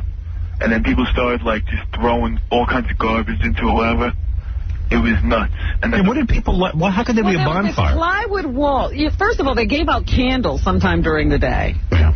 And then during some part of the evening when... Red Hot Chili Peppers were on stage, they started lighting these bonfires. Well, they were playing Let Me Stand Next to Your Fire. And so people started lighting bonfires. And then there was this plywood wall, and people started ripping the plywood off to feed the fire. There were tractor trailers there with cardboard boxes inside. Yeah. It was throwing all the boxes inside. Yeah, they were feeding the fire too much. Right, the riot cops came in and... I just want to know who brings babies to this thing, and who brings, like, little kids. I saw lots of little kids walking around with naked people. Well, they were, in fact, Red Hot Chili Peppers made one request. They said, if you have a baby, they would support the baby's college education if you had it during their set. So there were pregnant women there, and I saw some pregnant women. Right. And then they also said any menstruating women, during this song, we want you to throw up your tampon. Oh, did they? Yes. Nice. Oh, please. I don't know if any hit the stage. What's wrong with them? I don't know. I saw Andy Dick's genitals, and that's not a pretty sign. Well, how did that happen? He took his pants down. He was on stage? Yeah, he performed a set. I'm pulling the tape right now. He said, here's my big hit that I performed on the Howard Stern show. And then he did Little Brown Ring. He did? Howard Stern reference. But one song he did was I'll F Anything That Walks. Right. It talks about how, like, I took a girl home and turned out that she had a penis. Wow. I'll F Anything That Walks. Really? That was a song. And then he pulled his pants down? Well, right before he did Little Brown Ring, he pulled his pants down. And showed his penis? Yeah, but like... Is it big? No. No, it's not. It's not small. His name is Andy Dick. Yeah. I just don't want to see it. You know? Yeah. On stage. Howard, while you're on the subject of Limp Bizkit, I was at the concert at Hammerstein Ballroom last Thursday. Yeah. And Carmen Electra was there. Yeah. That guy Fred from Limp Bizkit is banging her. Definitely, man. She was so... It really pisses me off because Fred's short and fat. Yeah, he's a weird-looking guy. He's not handsome. No, and he gets her. Stretch of the There imagination. were so many hot girls backstage at the concert. Really? Just like lining up like alongside the stage. It's good to be a rock star, right? Now all the hot girls want to be with him. Yeah, he's got it made. Hey, Howard. He's a hell of a nice guy. Yeah. You know, you're talking about all the riots that happened last night. I was listening to the all-news station driving in this morning. Yeah. And I guess they had a reporter who was there live, so they played his tape of what was going on. It was like the Hindenburg. He goes, I'm standing in the middle of the crowd. The Red Hot Chili Peppers are performing. There's a huge tower. Everybody is trying to push the tower over. This is very dangerous. It's tipping over. Oh, my God, there it goes. This is terrible. This is the one of the worst catastrophes in the world. Funny. All the humanity and all the prayers are just beating around it. I said to talk to people. Some lady did give birth there. Yeah? Yeah. That baby born. You know, it's like, Has to happen. Yeah. Like, if you were pregnant and that close to giving birth, would you go to Woodstock? Absolutely. But that's what I'm saying. You know, most pregnant women are a little paranoid in crowds, but there were tons of pregnant women there. Unbelievable. Howard. Yeah. Quick shot before I go. John, Pat, Gary. I'm not going to listen to that. Then everyone will start doing it. And we'll be bogged down with that nonsense. So then you got a riot and you're pregnant. Man, oh man. And it's the other thing, there has to be mud at Woodstock. So because it didn't rain, people were breaking water fountains so they could make mud. Wow. Why would they start fires in this heat? That's crazy. Yeah, We're out of their minds, honestly. Yo. What's up? Hey, how you doing, Howard? Yeah. Hey, good time up there this weekend. Oh, yeah? You had a good time? Yeah, drugs are just out of control. I don't think I saw one cop the whole weekend. You left early. What's that? You left before... Well, right before the riots, or the fires and everything. Right. But then they all started coming out. But before that, I mean, anything went. You could do whatever you wanted. They didn't, Yeah, it seemed that way. Yeah, they just didn't care. What kind of drugs did you do? Well, still, I didn't really do much personally, but they just drank a lot. But there was just a lot of nitrous for sale and ecstasy. Nitrous oxide? Yeah, they were selling it in the parking lot. The guys had tanks and were just giving out balloons for $5. Like, $5 a balloon of nitrous oxide? Yeah, they were just having, just... What's that do to you? Makes you laugh and talk. No, that's helium.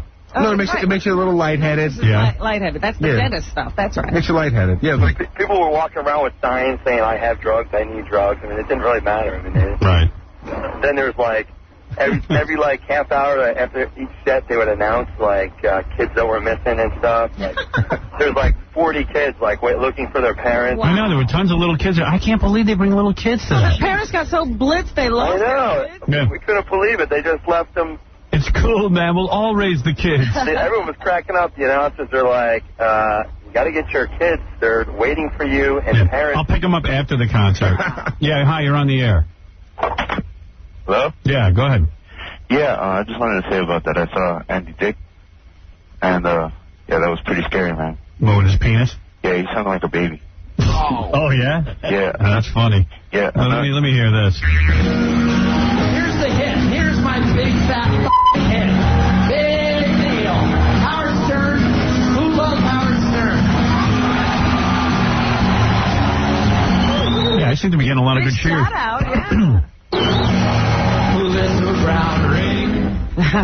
Little brown ring. Naked, he's got his pants down. No, he just pulled them down for a second. Wow. Because Flea came out completely, Yes. I mean, barefoot, But he must have a big Johnson. He has a great body. Yeah. But it was so funny to watch a guy playing, because he was playing like he had on clothes. He was running around flashing his guitar, so sometimes you saw his penis, sometimes you... Was it flopping around? Yeah. My friend called me last night, and he's like, are you getting this? And I'm like, no. He goes, there's like a naked guy on stage, and I'm watching everything move, and it's not pleasant. Yeah, I mean, that's not the kind of thing people want to see. It was so funny, because you know how guys jump up and down? Yeah. He was doing all of that. He was naked. He used to come out in his underpants. Yeah. No, they used to put socks on. Right. And that was nothing. Right. That's right. He was completely naked. Camille, you're on the air. Hi, Howard. I love you. Thank you. I wanted to tell you that Willie Nelson also said hi to Howard, Howard Stern, wherever you are. Oh, good, because you know what? That's where I saw Melrose Larry. Melrose Larry Green had a big Howard Stern sign. It was right in Willie's face. Oh, that was good, though. So I think it reminded Willie of me. Yeah. Melrose out there working overtime. He was at Woodstock. Oh, yeah. Howard. He did a bunch of good tunes, actually. No, I'm not talking about Willie Nelson. I'm talking about Melrose. Oh, Melrose, yeah, he was there. Hey, Howard. Yeah. It's just funny. It just goes to show when people get so high and they're together in the heat and everything. Do you know why they started the fires?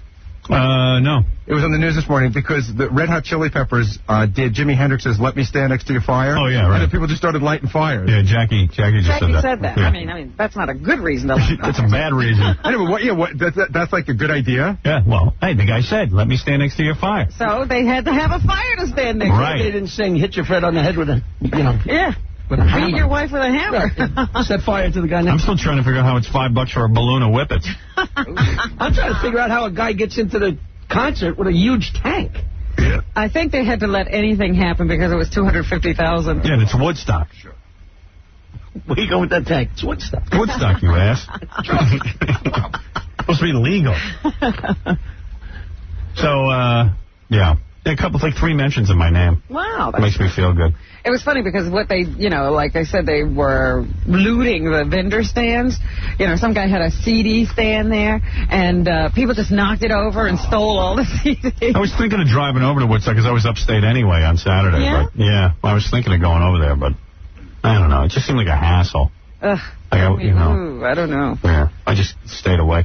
But, and then I tuned in because I thought it was going to be Alanis Morissette, Limp Bizkit, and I don't know, but then it seemed like the lineup was whack. Well, Jackie's wife was supposed to play on Saturday morning. She didn't get on until Sunday morning. Wow. Oh, jeez. Yeah. Then I went on the Woodstock website to see, because the emerging artists they supposedly were going to show you clips. They had an archive, but the whole website didn't work, and I couldn't watch clips of your wife, and then I couldn't videotape the thing. And yeah, I wondered if Nancy was going to be on, because I did, every once in a while I saw some band I didn't know at all, and I thought, oh, these must be the emerging artists. Yeah. A lot of that going on. And a lot of Dave Matthews. I wasn't digging that. And I don't know. Who else did I see in there? I don't even remember. Nothing really cool. Like every time I wanted to see somebody good, like Kid Rock, they were off, and then they never showed them again. But that's what I didn't understand. You see these really short sets of somebody really good, and then Jewel went on forever. Yeah, she did a couple of tunes I never heard. Andrea, you're on the air. Hi, Howard. I just want to say I love you, and I was at Woodstock, and it sucked. Really? There were so many people there. It was unreal. The water had, like, particles in it. They were selling water for $4 a bottle. Wow. It wasn't even cold. Did you, take your top off? Oh, hell yeah. You did? Yeah, for the set of oleander. Were guys grabbing your boobs? No. Nobody did that. I saw that all over the place. Yeah. Oh, yeah. I mean, there were women body surfing over me, and people were ripping off their tops and everything. Yeah, and then when the girls would body surf, the guys would, like, feel them up. Oh, yeah, they were. Oh, yeah. Some guy literally just ripped some girl's top off. Nice. It was horrible. It's like a gang rape. I saw hands disappear. Yeah, baby. Yeah. Hands were going everywhere. Oh, I had to leave early. The heat was it was intense. Yeah, it was a hot weekend. But I just wanted to say I love you. Love you, too. Okay. Thank you. Bye. I'm done here and take your top off. I just imagine some mom or dad, oh, my kid's going to Woodstock, let me tune in. And then they see their daughter on somebody's shoulder. Naked, on drugs. 8 pairs of hands. Naked, lying on the ground. Oh, covered in mud. They never quite work out that bathroom thing, but they should have just built these big bathrooms. Yeah. Where people could go and do their thing. Like shacks or something. And then people go and tip over the porters, man. I don't know, what's that all about? Full of duty. All right, Robin, what is in the news? Why don't you tell everybody, because that's your job. Okay, let me bring you the carts, because I thought... Jackie will come get him. He really does very little else. Get out of here. Come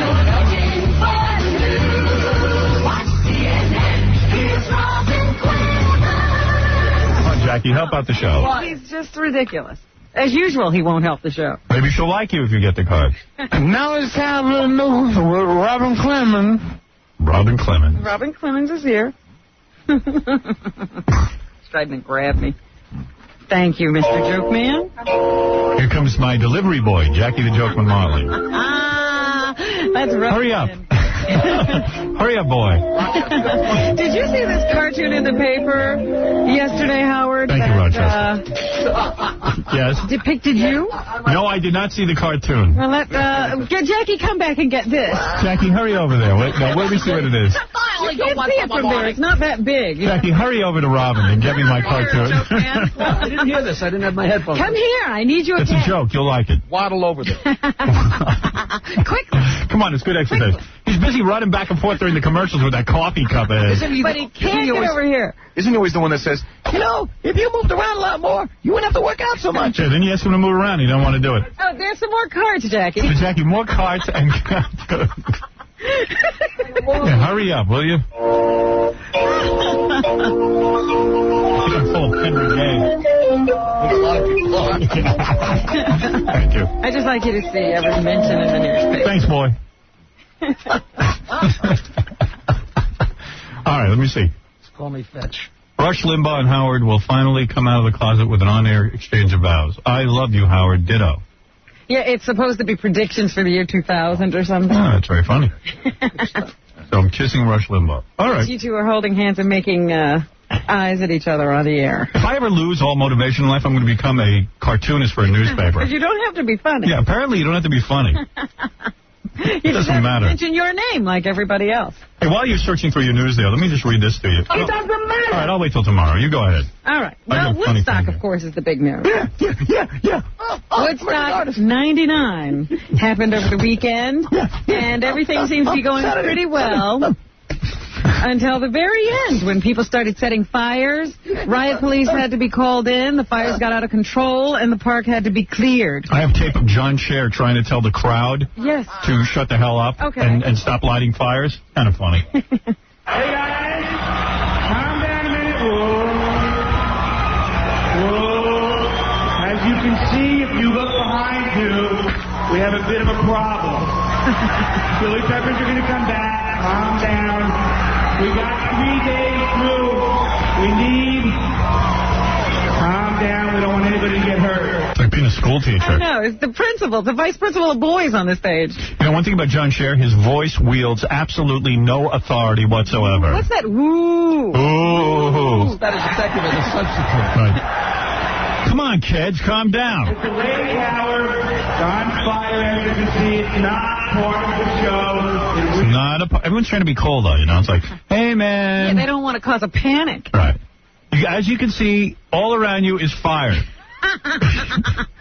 But it's not cool. It's not part of the show. It's a problem. So the fire department's going to have to come in with a fire truck. He's lucky they didn't set him on fire. Yeah, he was the next thing for the bonfire. Imagine like some guy just took him, threw him off the stage, and threw him into the fire. Shut up. Even while John was making this announcement, they were feeding the fire. Yeah, right. He's throwing John into the fire. Put the fire out, and everybody can cooperate. Please. You're going to help. We'd appreciate it. You guys back there. People are nuts. That's cool.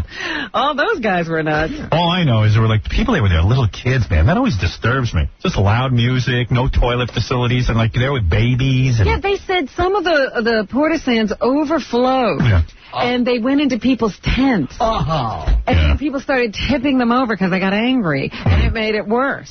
You can never get the whole bathroom thing right. I mean, you know you're going to have a big crowd. You know how many tickets you sell. And you know how much that portisan can hold. They just built a couple of bathrooms. Eating and drinking. They had a year to build bathrooms. I guarantee you backstage they had real bathrooms. Oh, I'm sure. Right. Well, it was a former Army base, I think, or Air Force base, something like that. They should have had some kind of major facility to put restrooms in. You would think. You would think. Hey, don't they know? Considering it's the #1 concert event of the year. And the one thing they said was good about it, they had it on a former military base so they could fight the fire, you know, like a military operation.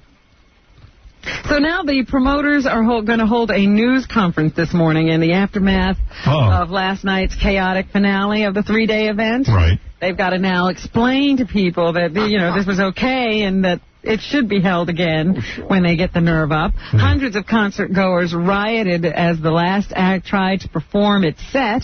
Equipment and vendor booths were used as fuel for several bonfires that dotted the sprawling concert site in Rome. Hundreds of state troopers in riot gear moved in to herd the crowds away from the stages and into the campground area. No one was reported injured. About 225,000 people attended the concert this weekend. State police expect concert goers to take up to a day to leave the Rome area.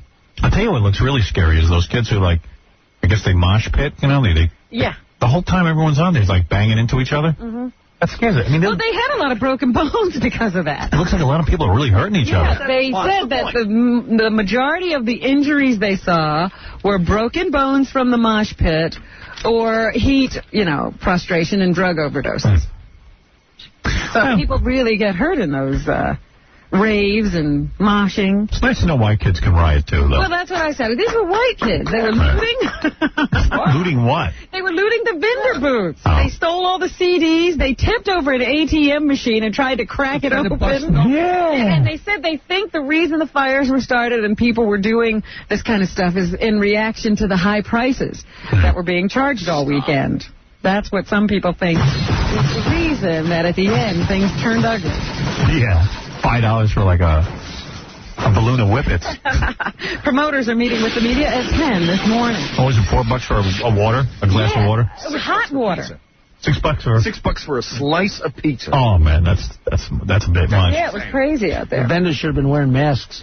So we can, I think you have. I told you earlier that the Red Hot Chili Peppers, they were the last act last night. Yes. And Anthony Kiedis was calling for girls to throw something up on the stage. I think I have that. Tampons. I did that, 1966. I guess this is sort of a traditional affair now, 30 years, 25 years, the original, all that. There's a lot of traditions that go around. You know, some people like to play in the mud. Some people like to take their clothes off. You know, some people like to smoke pot when they come to Woodstock. Some people like to get in the bushes when they come to Woodstock. Some people come with their mom and dad when they come to Woodstock. And there's a lot of traditions. The point I'm trying to make is there's tons of traditions. And tonight, with a little bit of help from everybody, you know, in the immediate upper area here, I got to ask a small favor so you can help me start a new tradition, which is during the course of the next song, if every girl within, you know, distance who happens to be menstruating with a tampon can toss it onto the stage. That's sexy. I mean, those guys are wild. Who wants that? He did, apparently. You notice like everything is about guys asking chicks to do stuff? Yeah. But at least, like I said, Flea was naked. Every guy always wants the girls to get naked. Yeah. At least Flea was naked on stage. And you say his wiener is pretty nice size. It was, you know, it was decent to be, you know. Yeah, that's why he can be naked. Sure, I'd be naked everywhere if I had a nice body and a nice... Yeah, but it's funny to watch a guy, you know, because, you know, sometimes when you're playing, you know, you have to clench your cheeks and, you know, stuff like that, and you're watching all of that. Right. I got to watch that. And then it looked really gay. Right. But you know how musicians sometimes, like, play with each other? Yeah. You know, like they move close to each other. Yeah. So he's the bass player. The other guitarist would come up to him and they'd be standing face to face and he's naked. Dave Navarro? Yeah. Naked. Yeah, it's hard to jam with a guy when he's nude. Right, so it looked very strange. Was Kiedis wearing that, like, Indian outfit? No, he was wearing, like, a schoolboy outfit. He had a shirt and a tie on and some pants. Oh. Short pants, and then every once in a while, he came over and he rubbed Flea's head and, you know, hugged him, and it was... Oy vey. He's got no clothes on. Like the guy, did he look like the guy in AC/DC? It was very reminiscent, but not quite. Mm-hmm. So, yeah, I would go naked. Oh, yeah. It takes guts to be naked on stage. Oh. Yeah, because sometimes, you know, he'd, you know, whip the guitar another way, and then everything was hanging out.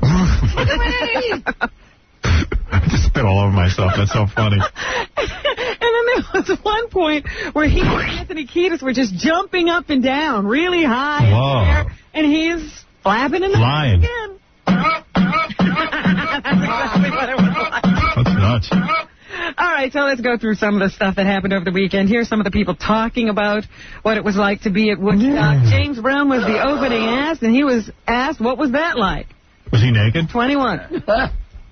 It was great, man. It was fantastic to see the kids come back with such an amount of energy and love. Beautiful. And just see things go really together, see young people enjoy themselves and quit some of this violence and let the world keep on going. Right. And James apparently dedicated one of the songs he did to John F. Kennedy, Jr. He was asked about the reaction of the crowd to that. I like the response when I mentioned John F. K. Jr. and his wife and his sister-in-law and the family and the beautiful things they've done for this country. Let me forget about James Brown right now. Let's think about the people who died for this country and keep on. It seems that, I don't know what it is, but let's give them, you know, let's send them a prayer for them. You know, give them a break, please. You know, I mean, they've been so great, they're so gracious to give the blood, sweat, and tears. And all we got to do now is really kind of back it up and sail on with a great feeling. I'm shocked James even knew about the accident. I'm always shocked when he's up on that stuff. Yeah, wow. I read the news, baby. You're going to need a break. He should be a senator. I think he's positioning himself to be Senator James Brown. He's political now. I believe so, yes. I do. Limp Bizkit had a great set. Yes! On stage. And Fred Durst of Limp Bizkit brought his own camera. He was asked why. He brought some extra cameras, though, because they don't get the like cameramen don't really know how to film a DJ and know how to film. Like, I really don't like the cameramen that film these live shows. They don't capture it. So he brought his own camera to capture it properly.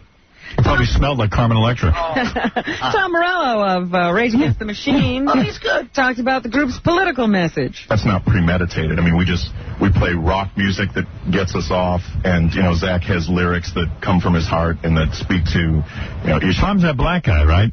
Yes. Yeah. That are important to him and to us. It's not that he's good. That kind of prefabricated. It happens to come out in a way that sounds like Rage Against the Machine, and fortunately, you know, people have responded to it. They're a good band.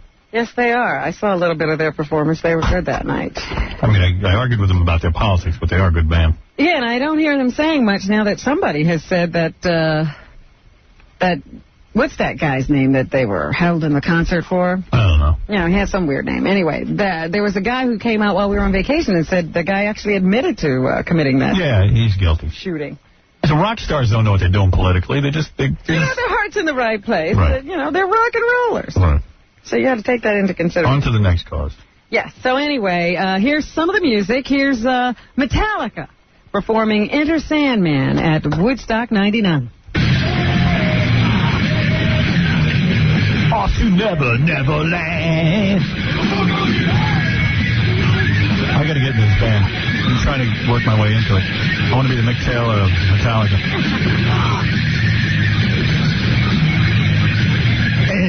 Enter night.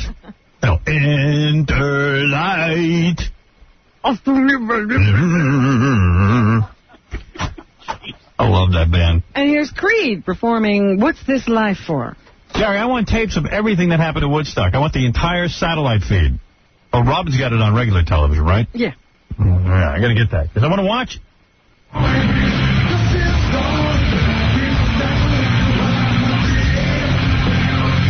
I don't care about this.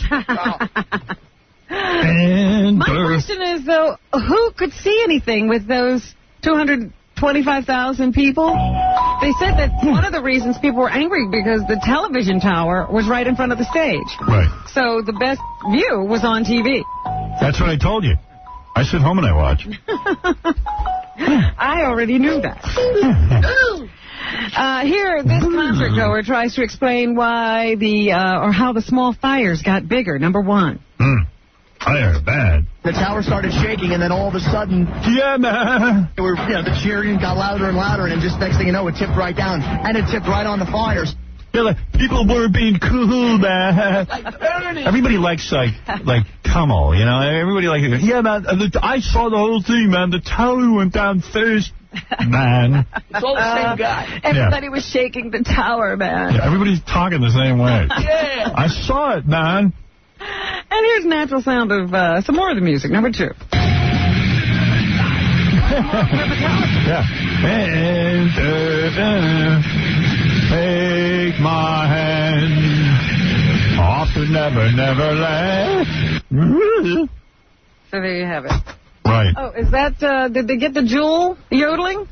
That's my other favorite. I watched her whole set yesterday. No, you didn't. You didn't see the yodeling. I know. I don't know how I missed it. I watched her because I was, like, looking at her belly and stuff, but she was a little chubby, you know? She needs to lose 15. Did you see Alanis Morissette? They only repeated one of her songs, and it was good. But what's that? Why does she wear pants and a dress? She's like an Indian garb now. She really, you know what? She's probably not that horrible looking, but, man, she messes herself up. It's really a drain to look at her. She doesn't fix herself up. I mean, she wears these skirts that, like, would be sexy if you didn't have pants on underneath. You know what I mean? It's like... Well, it was definitely Indian garb, that little jacket over top of the pants. Is that it? And then she's got that big braid. And it's like, you know what, man? And then her head warbles when she's trying to sing. So. Yeah, fox yourself up a little. At least... She works too hard to not be foxed. Right. It's like, you know, you can look pretty, too. It's okay. Jewel at least, like, tries to wear some sexy... Like, she was wearing capri pants and big brown open shoes and trying to show her belly a little bit. And she had fixed her face. Yeah. Yeah, she had some makeup on. All right, here's Jewel yodeling.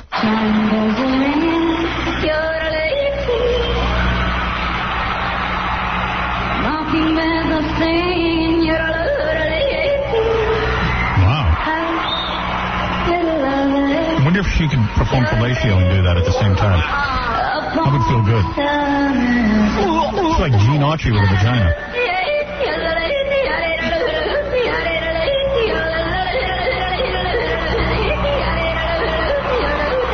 That's cool. I can dig a little yodeling. You notice her voice is starting to get messed up from singing so much? Yeah? Yeah, it was like a little scratchy and stuff. And she better be careful.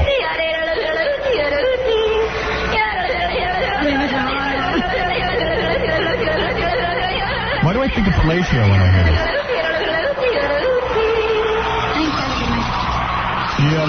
I think, let me see if I can do that. Get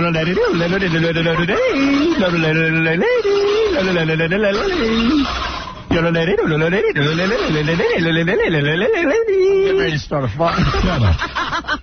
You wish you could yodel like me. Stephen Baldwin was at Woodstock. Was he? Stephen. Yeah. Hey, man, I was there, man. There, man. People are throwing stuff. Yeah, we started some fires. It's pretty wild. I started the fire. I'm the coolest. Let me just tell you, that's really surprising, because when I was up there on Saturday, I announced She Love and Special Sauce and DMX. Right. I introduced them, and it was really, kids were obviously just tripping out on whatever and killing each other in the mosh pit, and there's 252,000 kids there. It was insane. But I'm surprised that that's how it finished out, man, because it really didn't seem like any of that kind of crap was going to happen. Seemed like very loving.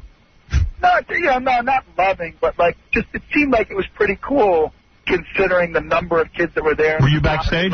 Obviously, you were backstage. Yeah, you weren't out there with them. I was on stage. Yeah, who'd you party with? There was just so many people everywhere. I was just kind of. I'm just saying, could you party with Joel or anybody? No, I wasn't there that Sunday. Oh, so who'd you party with? I said what's up to DMX, and I said, what's up to a couple of Sheryl Crow was there. Sheryl Crow looked great, by the way. I love those pants. She was wearing these super tight pants with showing off her belly, and I got it. Yeah. There's not an ounce of fat on that girl. I'm going to get those pants for my wife. She said Anna Sui makes them. Yeah, and make a banana silly? No, Anna Sui. Oh, make a banana silly. I said, where do you get those? Do me a favor. Get those pants for your wife and take a picture so I can see. And get a pair for Fred. Absolutely. Yeah, who else did you hang out with back there? Well, nothing. When I was leaving, I'm in the airport. And How long did you stay? You just came and announced and left? Yeah, well, I just went up there because the Woodstock people asked me to come up and announce a couple people, so me and Rosie Perez did DMX. Oh, yeah, so then, yeah, so you were... The two things that tripped me out the most were, first of all, DMX goes out on stage, and I couldn't believe that 250,000 white people worshipped him. Like one of his boys held his forearms crossed together over his head like X, and everybody in the audience did it. Yeah, white people can like a black guy. It's all right, Steven. It's not as bad as you think it is. Because Steven's like, hey, I'm a white guy, worship me. I don't even know DMX. No, I just didn't realize he was as popular. Well, it's fun for us to pretend that we're homies in the hood. Get your head out of the Yeah, it's fun to that's a way to have a black friend, like a gangsta, without getting hurt. Right. As long as you support his art. You listen to the music. Yeah. It's white kids pretending, they have a black friend. I was just surprised to see that he was so popular. Yeah. So many people. You're really out of touch, aren't you, Steven? Well, it's because you're on a movie set all day. 1999. Because I'm freaking Barney Rubble. Yeah. Maybe stop being Barney Rubble. You'll get in touch with the fact that white kids listen to rap music. Yo, and you know what I never really knew? What? This whole George Clinton Funkadelic thing is a literal thing. It's literally like a reality that I was totally unaware of. What is he talking about? I know what he means. It's nobody knows who Funkadelic is. I know who. But they haven't worked in years. Yeah, right. They've been out of it for a long time. I guess part of that whole Funkadelic thing is literally you get more powerful and you're intergalactic and all that kind of stuff because you don't shower. Oh, why? What do you mean? Well, George Clinton was there in the airport and he reeked. That's what he's saying. Oh, he smelled. No. But then I turned to my friend Max Kaiser. I said, what's up with that? He goes, oh, man, it's the whole funk, freak the funk, and the more I funk, the more powerful I become, and he's, explaining to me the whole... Oh, you mean the more funky Funkadelic. Funk is funky. You mean the more you don't shower, the more powerful you get. Yeah, people are repelled by you. Apparently that's the story. Where are you now, New York? Which, I find that to be a little interesting because, I don't think personally that if I walked around stinking like, you know what. Where are you now? I'm going to my mother's golf tournament right now. Oh, okay. Yeah, I saw your brother walking the other day. Did he tell you? Who, Dano? No, Billy. Oh, yeah, he saw you running. Yeah, and, Did he tell you what he said? I didn't recognize him. I didn't tell you what he said. Well, he hasn't done anything for so long. Nobody. He goes, tell Howard the next time I see him that I could have lapped him if I was running backwards. And what's up with that? Yeah, well, tell your brother when I see him the next time, maybe he should get rid of that beard so I can recognize him. Tell me get some work. The reason your brother can lap me is because he's out of work and he has time to sleep and rest. I don't, okay? Remind your brother why he could lap me. He's also about 20 years younger than me. Yeah, plenty of energy because he doesn't have to work. Yeah, I mean, really, what is he saying? Yeah. He said you were very cute, Howard. Whatever. All right, hey, I'll see you later. I got to go. All right, bye. We'll be here all day talking to him. And one last thing, Seven Dust. What kind of a group is that? Do you know that group? Nah. What is it, Jay? Hey, how you doing, Howard? The rip-off Baldwin there that you were just talking to, there's a lot of people that did not like DMX, man. I mean, there's like in the very front row, plus he was only there for like a day, man. And DMX was okay, but a lot of people did not like him. They were like rabid Korn and Limp Bizkit fans. They're like crazed for like Korn. Yeah, Korn is huge, man. Korn is huge.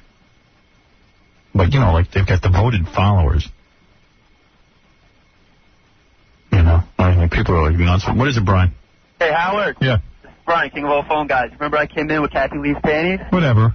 What's up, dude? Dude, I went to Woodstock, man. What's up with Rage Against the Machine burning the flag? I didn't know they did. Hello? I didn't know they burned the flag. Yeah, dude, they turned it upside down and they burnt it.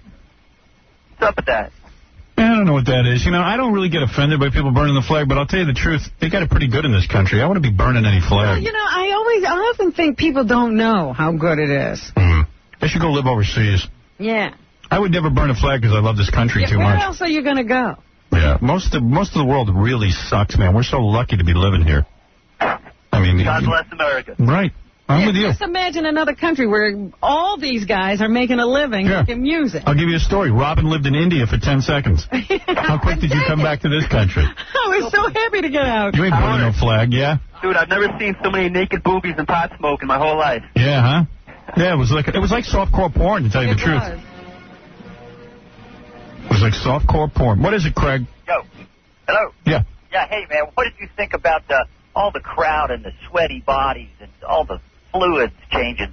It ain't for me. What's that? They even said that at one point there was like a stream of this waste products and condoms like flowing through the place. Beautiful. Would you do that? No, I'm not into that. Disgusting. I wasn't into that when I was 19, so. Well, I was a little bit, but man, it was gross just thinking about it. Yeah. But, yeah, they said that by last night the crowd was probably down to 150,000 because some people just got tired of being dirty. Yeah. They had some looked like they had free water areas, and there was a whole puddle, like a pool, all around the Jiffy Johns. And yeah. They were getting drinking water right next to the Jiffy Johns. Yeah, I know. I can't deal with it. Oh, it was gross. Hey, man, and Kid Rock, he was awesome. Yeah, that is a great band. Did you see what Charlie C was wearing? Joe C. Or Joey C? He had a T-shirt on that said, "I'm not an effing midget." It was a riot. I saw Joe C. standing next to the drummer from Limp Bizkit. The entire time Limp Bizkit was on, Joe C. sat there, and he looks like the drummer, except he's like mini-me because the drummer is bald and looks like Joe C. And Limp Bizkit had a midget introduced, too. Did you see that? Yeah, I saw that. I think that was mini-me. It was. It was. You're absolutely right. He's half the size of Joe C. Yeah. I Joe C. towers over him. There's a whole midget thing going on in metal. I think you started that, Howard. You started this midget thing. Yeah, I'm very into midgets. It's a resurgence. They're coming back. And I'll tell you one thing. The guy who's always been into midgets, I'll give him his props right now, is Jackie the Jokeman Martling. Very big midget fan. Can't go wrong with a midget. Yeah. Always. That's just his private parts, though, right? All right, later. Well, I just asked about Seven Dust because I really don't know them, but I'm just reading here that they say they couldn't have asked for a better Woodstock experience. The drummer says that he knew when they joined hands before they hit the stage in a prayer, he could tell that God was in the house. So I'm wondering if there's some like Jesus band or something. I don't know. So anyway, they were there. I hear Jesus, I don't think of rock and roll. No offense. Keep that to yourself. But, they were praying before they went on stage. Yeah. We got to take a break. We'll be back with more news right after. This is the Howard Stern Show. When he dresses in drag, he even looks a little like Scarlett O'Hara. If Scarlett was old and hairy and had a big nose. Big nose. The Howard Stern Show. This could be a cultural misunderstanding. The Howard Stern Show. Yeah. So what happened to Pendarvis? He's not on the phone either? He wanted to say something about Yeah, Woodstock. I'm hearing from the guys who were at Woodstock from the station. They said it was an ordeal. Yeah. Well, I knew it would be. You got to be strong to go through that. Yeah. Didn't the jocks all sleep in some cabin? I don't know exactly what they did because I haven't really talked to anybody, but that was the plan. But I even heard, I heard some of the broadcast, and Julie was saying, she wasn't real excited about being dirty for several days because I don't think there were great shower facilities or anything. I think she was disappointed that I wasn't there, and I would have slept in a bunk with her. Is that right? Yeah. And they were, I guess, also told that they had to wear the K-Rock T-shirt. So who was banging Julie at the Woodstock? Nobody? I don't know. None of these DJs stepped up to the lane. What's the matter with them? And I know Booker was out in the crowd doing interviews, so he must have had a great time. Dr. Judy's on the phone. She was at Woodstock. Yeah, hey. Hi, Howard. Hi, Robin. Hi there. Dr. Judy, your voice is cutting through me like a razor blade. Oh, well, as long as it feels good. What were you doing at Woodstock? Well, hey, why wouldn't a sex therapist be up at Woodstock to see what's going on? Plus, All right, give us your insight real quick. Is there anything you want to say that I haven't said already? Yeah, the thing is, everybody's overplaying the sex. But, however, more than breasts, there were penises dangling. I know. I was shocked, too. That was not the case in the last few Woodstocks that I was at. Good point. That was very important. Plus, I think people are overdoing the amount of sex. Yes, there were breasts that were all painted with flowers and a couple of women displaying their breasts as if they were posing for Penthouse and Playboy. Right. So it was different. It was like a breast display as opposed to, I got freedom or something. Did you, by the way, no one is complaining about the breast display. Did you toss your tampon on stage during the Red Hot Chili Peppers? No, I did not. You did not. You did not. But that was a new request, too. Yeah, that must have been weird for you to say. Yeah, well, You're such a prude. They were not making out in the bushes like they had been in the past. Did you take your top off? No, I did not take my top off. No. All right. No. Whatever.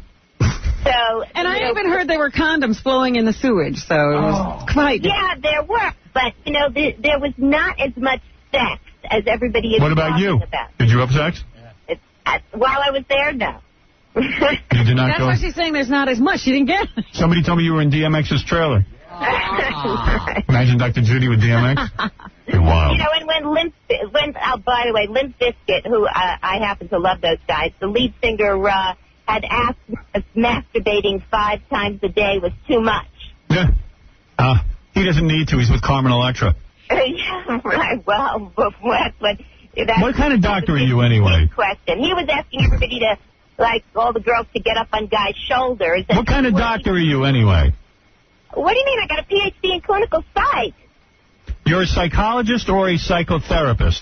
I'm a psychologist, Howard. I wouldn't go to you. I went through years of school. I wouldn't go to you. I'm in psychotherapy. Are you? And are they helping you? And what's the major issue that you're on the couch for? I have a lot of issues.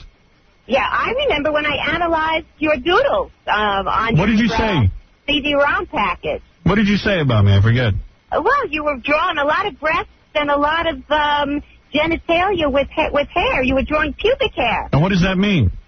It means you were focused on not you. Everybody thinks you're the breast man, but there you were drawing the pubic hair, too. Pubic hair of what? A guy or a girl? No, he made a girl. He had little triangles. He drew triangles and little squiggles. Yeah, so what does that mean about me? It means that you're focused on more than just the breast, Yeah, and probably... I'm a vagina man. There are those of us who believe that men have vagina envy. I don't have vagina envy. I almost have a vagina. He wants to have a baby. All right, listen, I got to go, Dr. Judy. Thank you. It's Dr. Judy, everyone. Thank you, Dr. Judy. All right. You plugging anything? Who cares? She's gone already. Where was I? I mean, ridiculous. Oh, we're playing this thing. What is it, Darren? Yeah, dude, I was at Woodstock the whole 3 days, man. All this crap on CNN that they're saying that it was a failure. They're also saying it was chaotic. All that stuff happened right at the end when people that broke in that caused all that crap. It actually seemed pretty peaceful to me. Oh, dude, I had the most. Everybody was friendly. Everybody was nice. Well, there you go. A million people there, man. The press is putting a spin on that. It was a negative thing. You know, I got a listing of everyone's there because evidently one of the guys did tape the whole show. What? On satellite. Yeah. But a lot of the stuff I don't care about soon. You know what I mean? I'm just going to... Well, you got to fast forward through it. Yeah, instead of doing that, I'll just have Casey dub off with things I like. Would I like The Offspring? Probably. Oh, Insane Clown Posse was there? Yes. Oh, I want to see that. They said it was bizarre. Yeah, I only saw bits and pieces of it, but the audience didn't seem to be getting it. Offspring was there, then Insane Clown Posse, then more Offspring. Then Insane Clown Posse. Well, they probably switched back. You know, there were 2 stages, so they would switch back and forth. Okay. How was Bush? Good. I like Bush. Yeah. Gavin, free as ever. Yeah, he had his shirt off, with his shirt off, you know. I thought he looked pretty good. I was like, hey, I wish I looked like that. Really? He probably is without effort. Yeah. Oh, there's Brian. Yeah. Yeah, that's only the first day and a half. I have another... The city has 11 tapes. Wow. Yeah, 65 hours of... non-stop coverage? Yeah, I don't understand this. Then it says now backstage. Yeah, they did in between shows. They would run around, go backstage, show some segments here and there. Oh, all right. A lot of crowds. Well, I watched nothing was going on. All right, thanks, Brian. So, what do you got it on satellite? Yeah. Oh, good, okay. That's good quality. So you have to have the best quality. Well, why not? If I'm going to sit and watch it, might as well get what I can get. Oh, you're too You understand what I'm saying? Yeah, I hear you. You hear me, right? Cheryl Crow. She was good. I saw her, though. I hear you. I saw that Tragically Hip. I didn't like them. They kind of sucked. Yeah, there were some bands that really sucked. Dave Matthews sucked. Elvis Costello sucked. I used to love him. It was so funny. I was listening to K-Rock, and I'm driving home, and I'm wondering why they're playing a repeat of Metallica. So I rushed into the house to see what's on, and it was Elvis Costello. Oh. Yeah, right. They just replayed Metallica while nobody wants to hear that. Counting Crows any good?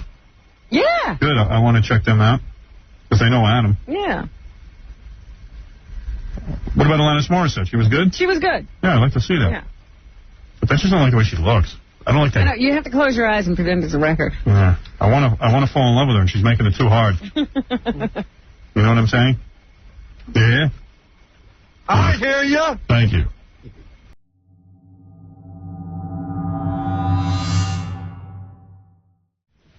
All right, let me take a break here, and then we'll get everything going right after these words. This is Sandra Bernhardt, and my only comment is a show. Thank you, honey. Hey now. Come on, everybody. Hey now. There you go. Hey now. I was watching somebody performing at Woodstock, and they told the crowd, come on, everybody sing the words, and nobody sang. Hey now. Who was that? I'm trying to think. It was kind of funny. Like he wanted the crowd to sing the words, and they were all like, no way. You hate it when they stick the microphone out in the crowd. I'm there to see you. Yeah. If I could sing, I'd be on stage. Right. You know, I'm there to see you. F you. F you. I don't know. So, the hot weather's killing people. Yes. What? Do you know when you're going to be one who dies from the heat? I don't know, because I go running outside and stuff, and it's very hot and I sweat, and maybe I'll just keel over. Yeah, because I was just thinking about that guy at Woodstock who died of the heart attack. Yeah. He had just had open heart surgery a week before. Yeah. What was he doing at Woodstock? I looked at the footage of Woodstock, and I go, what was anybody doing there? I mean, it is a horrible experience. Yeah. The original Woodstock was horrible. And everybody keeps going back for that horrible experience. What is the lure? And people bring their little kids. That freaks me out. Did you see the picture on the cover of the Post today? Yeah. There's a picture of a chick who's naked. Shoot. And a guy has his hand on her breast, because that's what happens. These chicks get naked. They get up on some guy's shoulder, and then guys just reach up and grab their breasts. Yeah.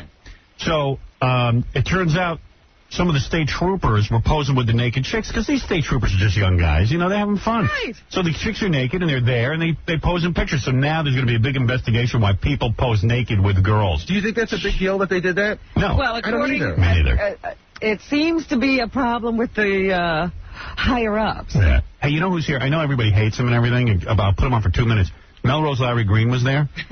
They tried to light him on fire. No. Yeah. Some people tried to light him on fire. He left a message on Ratzo's machine that was really funny. Ratzo played it for me. It was he was yelling about how he's going to ruin the people from Woodstock because he couldn't find his tent, and it's the worst run event he's ever been at. Oh, there it is. There's Melrose Larry. Where does he get these clothes? Jesus. Melrose Larry, by the way, when I was watching... who was I watching where you were hanging up a sign? Willie Nelson. Willie Nelson. Yeah. You forced Willie Nelson to say hello to me because you were like in the third row. And Melrose Larry holds up a sign, Howard Stern, I think, is God, or Howard... What did you hold up? Can I just say one thing before I start? No, what did you hold up? I had Howard Stern is God. Howard Stern is the king. Right. You forced Willie Nelson to acknowledge me. No, well, I was maybe as far away from Willie Nelson as I am from you right now. Right, I saw you. I saw you on TV. Look out! He just lit up. I've been away from L.A. for the last week and a half. I know nothing about this. Are you serious? Yeah. Wow, that made TV? Yeah, you were on. I was watching you. I was watching your pay-per-view. On Monday. Oh, you lost a lot of weight, don't you? Shut up. How did you get up to Woodstock? Because you don't have a car. First of all, everything I do on the show is only based on what I hear from the show. Right. I was convinced you were all going there. Don't forget I live in L.A. We said we weren't going. No, you said you were. That was... I can't... We said 20 times we're not going. And all the bands were wondering why we weren't there, and there was this big rumor that we were coming when we clearly said we weren't. Thank God we didn't, because, you know, once you get there, people are like, what are you doing here? Right. Yeah. And then you don't know what to say. Right. Can I panel? And plus, I don't know what to do. No, you can't panel because I want you out of here very quickly. Okay, thank you. I don't know what to do once I'm there. Yeah. And then what are you going to say to all these fans while they're getting ready to go on? Howard, Robin's absolutely right, and Gary's absolutely right. About what? Everybody in the place thought that you were coming. There were so many rumors. What happened? Some people tried to light you on fire? Yes. What happened? Tell me what happened. Seriously. You? No. No, I don't want to hear about me. I'm really bored with me. You're Howard Stern, so okay, I understand. The night of the event, there were two concerts going on at the same time. Megadeth and Red Hot Chili Peppers. Right. In other words, there's two states. It's to say there were two K-Rock studios. Right. One over here and one over at the other place on Madison Avenue. Yeah. Right? We get the picture. Okay. So You're the world's worst storyteller, by the way. So I, amazingly enough, was at Megadeth. Why? I met them about an hour or two before. I snuck into the media area. This guy, Dave Mustaine. Yeah. Mustaine. Big fan of the show. He says hi to all of you and he gave me his autograph. Anyway, I went to see them, thinking, wow, I met these guys. I'll go see them. Then I find out that on the other side of the campus, there's riots and all that. I saw the fires. So who tried to light you on fire? Really, this is boring. No, what happened? You're just killing my show. No. Afterwards. You're killing my whole... I'm a second from throwing you out here because I realize you have nothing to say. No, I have plenty to say. I saw the fires. Yeah. I saw the explosions. There was rioting going on. All right, thank you. I'm done with you. And then a guy had a fire thing, and I said, what are you doing? He had a fire in a garbage pail. I said to this guy, you crazy man? The whole place is going to blow up. So the guy had a flame stick. He had candles. They were giving out candles to people. This is no Boobermeises. And the guy can we get rid of him now? Oh, come on, Howard. You're filibustering and you're boring. You don't understand it. You're a horrible person on the air. People were drugged out. All right, Casey, take him out. Oh, stop. This can't be the end of the segment. It is done. You're horrible. You're horrible. Howard, let's set him on fire. Let's set me on fire. I don't care. Howard, can I just I don't think he'd burn. How long would he burn? Also, I got all this stuff to discuss. Just give me the list of things you want to talk about, and I'll tell you if I'm interested. All right, Carnegie Deli. No, not interested. Jack Gordon, my manager. Not interested. Okay. No. I met Bob Dylan. Not interested. Not interested. All right. You don't want to hear about you? No. All right. Can I talk about the bathrooms at Woodstock? Some guys were eating from the bowl. All right. Okay, we're done. Stop. All right. Well, who said I stop? It's true. That's it? That's it. Thanks a lot. All right. Thank you. Well, you were boring. Your Woodstock was boring. Thank you. You really had nothing to say. You were unfocused today, Larry. What do you want? You're not funny, that's all. I wish we had the message you left on Ratzo's machine. What? I said I wish you had the message you left on Ratzo's machine. That would be funny. Poor Bob Dylan met Melrose Larry Green. I met Bob Dylan. Bob Dylan called my apartment at Woodstock? Howard, Bob Dylan called my house. Let me tell the story in 30 seconds. Go ahead. His 2 minutes. Bob Dylan did a show at a very small club, getting ready for the big show he could do at the Garden with Paul Simon or something. Right. Doesn't Bob Dylan at this point know how to do a show? You know, I think the same thing. Right. So I guess Bob Dylan, did the show and, rushed out the side door. And there's Melrose going, No, not the I know side door. Ratso. I'm friends with Ratso. Not the side door, Gary. It was the front door. It doesn't matter. No one cares. And I guess Ratso's name holds some weight because Dylan stopped and signed a bunch of Larry's stupid signs. Oh, okay. And he called me that night. Dylan called you. Call Ratso if you don't believe me. Ratso and Dylan were together, and Dylan called me in my hotel room, and Ratso picked up the phone right after that. And what did Dylan say to you? You want to hear exactly what he said? Yeah. Larry, it's great to talk to you. Great to meet you. And it was a thrill. I'm glad you enjoyed my show. And here's Larry for you. And then Ratso got on the phone right after. You know what that was? You know what that was? That was like Ratso said the guy's crazy. No, Ratso pretended to be Dylan. How do you know? No way. It was Dylan. Dylan didn't call. I saw Dylan last night again at the Garden. I'm going to go this weekend to Jones Beach. I saw Dylan likes me. Ask Ratso. All right. Thank you. Melrose, Larry Green, good luck to you. Thank you. Thank you. Congratulations. If you want to book me, call Gary at the show. Here, thank you. All right, thanks. Melrose, Larry Green. That was Jackie Williams' idea. To have him call you. All right, get out of here. All right. No one cares. Get the hell out of my life. Those microphones are. Take them out, Casey. Any way you can. He says he saw Dylan last night, but he was at a show. Right. You know, that Dave Mustaine guy, Howard? Yeah. I got to get... What? I got to get tape of him, but I heard he had like a little mini nervous breakdown on stage. Who, the guy from Megadeth? Yeah. Why? Some guy was pointing one of those laser pointers at him. And the stars hate that. Those laser pointers are thinking of banning them from rock shows because what people in the audience do is they shine them into people's eyes and stuff. Yeah. And it freaks them out.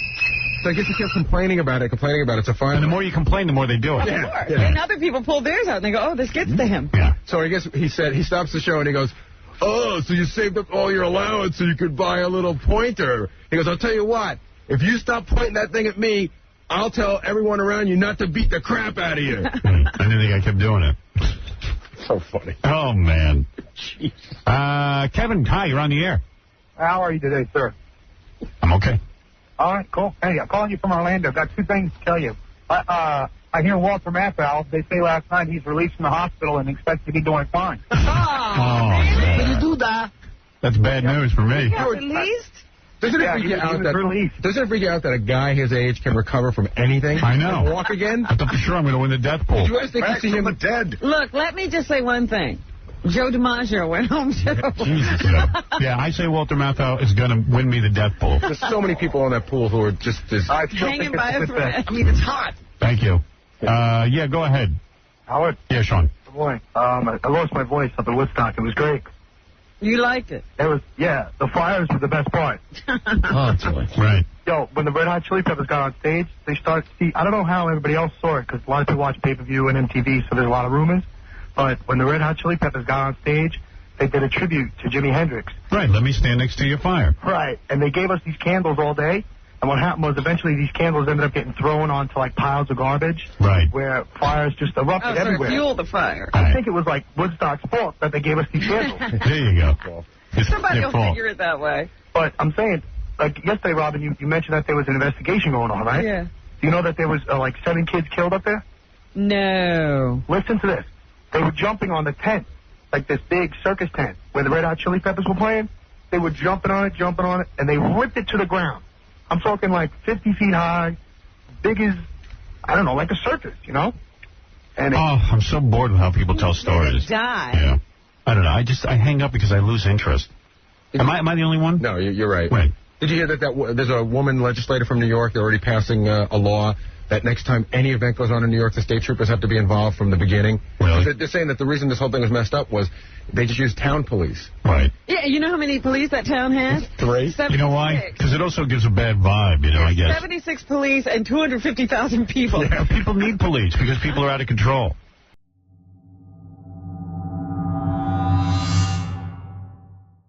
The great Everlast is here. You know what? Everlast always appears whiter than I remember him. Well, because he sings in a black man's... I think of him as darker. Yeah, why don't you go out and tan a little bit? Thank you, I think. Right. But I've made a statement on the guitar here just for y'all to know. And what does it say? You wrote something on your guitar? It's the name of my band, the White Folks. The White Folks. So you are white. You know what's great about you? You can walk in here with a guitar like a troubadour and just play your music. It's not fancy. You don't have to have a whole setup, do you? We're going to find out in a minute. Yeah, we're not even sure. And things have been going very well for you since your last appearance on the show. The album took off, right? Yeah, lots of people heard me and Truly on the show. And that was good, man. That was a great performance. We still play that song over and over and over again, what you did here live. We had a lot of fun. Yeah, that was a lot of fun. Truly a very famous man. Yes, that was fun. And what about Woodstock? You were just you were there. Yeah, we were there, man. Was it, you know, when I look at it, I go, everyone was pretending it's Woodstock, but meanwhile, it's an Air Force base in Rome, New York. It's not Woodstock. It's a concert. Yeah, I mean, like, I have, you know, a standard statement I issued out for all Woodstock nostalgia, and that is that I wasn't there the first time. Right. I was actually just barely born right then, so. Me too. That dates me right there. But, I mean, the original Woodstock, a lot of people came for a rock show. Right. You know. Too many people came. The families around the town. Everybody kicked in, fed them. There was a general vibe about that. That was the spirit everybody loved about it. Right. This one, it was like $4 for a bottle of water and $6 for a hamburger, and I'm not shocked that the kids rioted. Well, I am. I'm saying, because first of all, they rioted at the end, so they went and saw everything. They wanted to see all the bands. Right. And then also, you know, if they're charging that kind of money for water, go. Just leave. Yeah. Get your money back. Yeah, well, I think that, I mean, for me, the problem was, like, you know, is that you couldn't leave and, like, come back. Yeah, right. You know what I'm saying? Yeah. Like, Well, they didn't let you the block and get some food and water and come back with it. They were wrong. They wouldn't even let kids bring in coolers and stuff. Right. But did you see anybody getting raped or molested while you? I saw an Everlast actually got raped. Roping stuff from where I was. You couldn't see actual raping going on. I came in about 11 o'clock. We played about 2:45. I was gone by like 5 o'clock. I went there, but I was put on roofies immediately, and 3 guys took advantage of me. Yeah, I found my naked body laying in the mud. In the rave tent. Yeah, in the rave tent. They nailed me back there. But, I mean, the highlight of my day was I got to hang out and have a real short conversation with Willie Nelson, and you know, that was... He's wild. Did you smoke with him? No, I didn't, but I had... Shocking. I had a friend of mine who was supplied plentiful, and give him some, so... I've had Willie on the show a couple of times. Great guy. And I remember one time I was interviewing him for a television show. And he came in with a bunch of buddies, and we put him in a room to relax, and the whole hallway at the E-Television studios in California just stunk from pot. Yeah. But I mean real strong pot. Mm-hmm. And then everybody went in to tell him, that he couldn't smoke pot, but I think they came out blasted. I don't know. But he loves to smoke pot. I don't blame him. What about you, though? You can't smoke because of your heart attack, right? I mean, I've fallen off the wagon a couple times. Yeah, I mean, it's something that, for my own good, I can't really mess with too heavily. Yeah, because don't forget, Everlast had a heart attack. That's right, at a very young age. And they had to put a fake valve or something in there. Mm-hmm. Right, what, a pig valve or something? No pig valves. It's a human valve? It's titanium, I believe it is. Oh, really? Flicking. That's weird, isn't it? Do you have trouble with metal detectors and stuff there? No. I wish I did, kind of. Sometimes it would just be fun. Isn't it freaky? Because you know how man makes stuff defective. You know what I mean? It's like... Yeah, but when you got nothing else... You got to go for it. I mean, it works. I mean, it's not like powered by anything except your own body. It's just a valve that opens and closes. Thing. But... I mean, sometimes, I'll be laying in bed and I'll be like, it's almost like the clock to your life. It's like when do you need to wind it? Do you hear it? Did they ever tell you it has to be replaced at any time? No. I mean, the funny thing to me is my doctor told me, oh, don't worry, it's going to last the rest of your life. And I said, yeah. How long is that? Life? Yeah, right. It could be 5 days. Obviously, it's going to last that long, Right. We'll just never know. Stuff they don't know. Right. Because it's so new, they don't know how long it'll last. Would a magnet screw you up? I don't think so. No. You ever put a magnet to your chest to see what happened? Yeah, let's experiment. Microwave? But my question is, can you hear it? Can you hear it? Oh, yeah. I mean, you could, last time I was here, I let everybody hear it. You could hear it if you were just sitting next to me. What if you put your chest up to the microphone and we were quiet? Could we hear it? Yeah, I probably wouldn't even have to put my chest up. Let me see. Everyone quiet. I want to hear this. I hear it. Right. Let's really be quiet. Wait. Everybody always thinks it's my watch. Wow. Dude, that's loud. You can hear it when you sleep. Mm-hmm. Do you feel it? It puts me to sleep. Yeah, I could feel it sometimes. I could feel it like it's not like a pain or anything. That is amazingly loud. Yeah, but could people hear that at home? Yeah, because I heard it over here, Howard. Yeah, but sometimes you can't hear it so good over the radio. Well, maybe because of the noise and stuff. Yeah, get closer to that microphone. Do it again, like that's really good. We're going to do a song to it.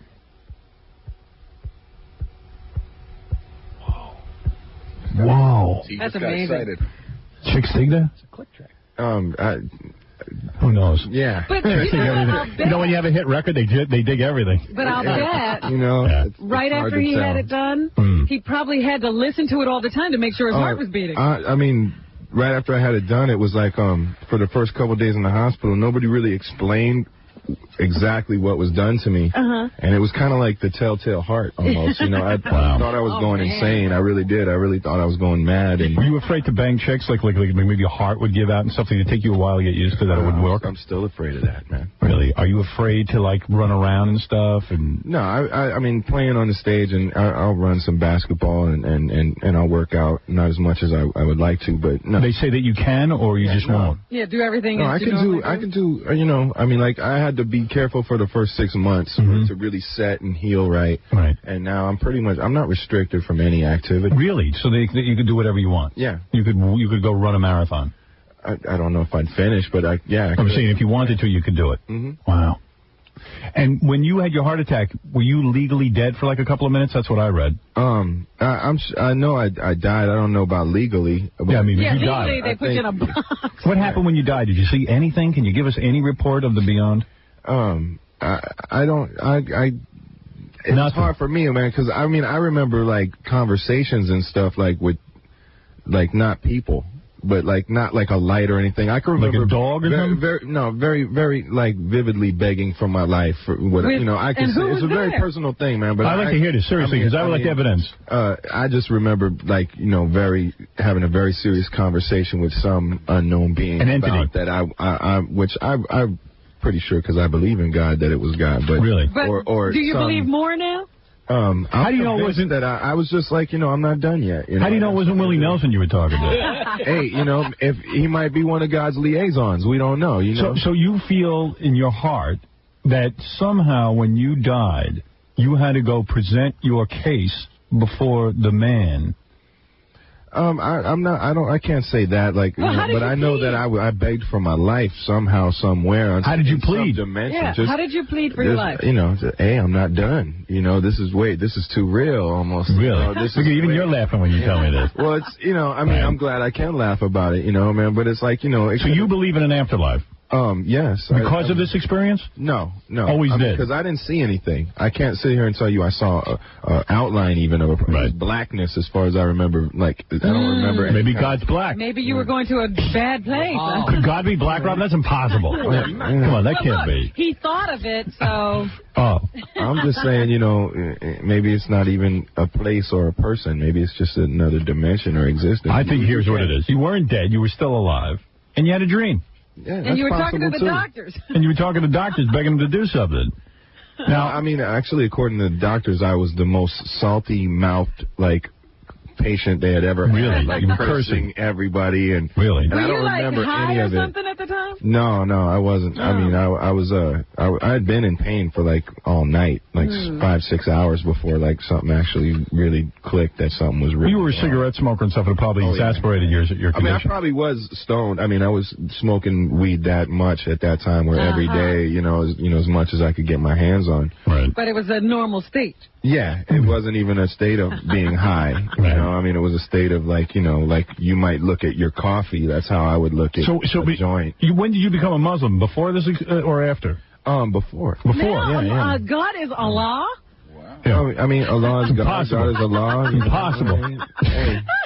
Can't be. God has to be Jesus. Come on. Come on.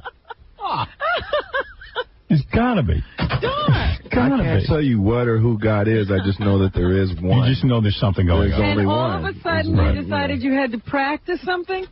No, this was something that came to me long before my heart attack, and it's just like, you know, I feel like, you know, well, because he's into like the whole black culture, he had to become a Muslim. You know, black Muslims. Were you born a Christian? But, I mean, I was raised Catholic, actually, you know, which was like, you know, just it was just a hypocrisy as far as I was concerned all my life. You know? Don't speak badly about the church. All right, he can. Go ahead. And, you know, I'm down with this. You know, exactly why I'm not into any kind of, even as a Muslim, I don't follow any one side. It's not like Farrakhan interests me. You know, it's not like there's any. It's just the philosophy of it. So what time do you drop to your knees?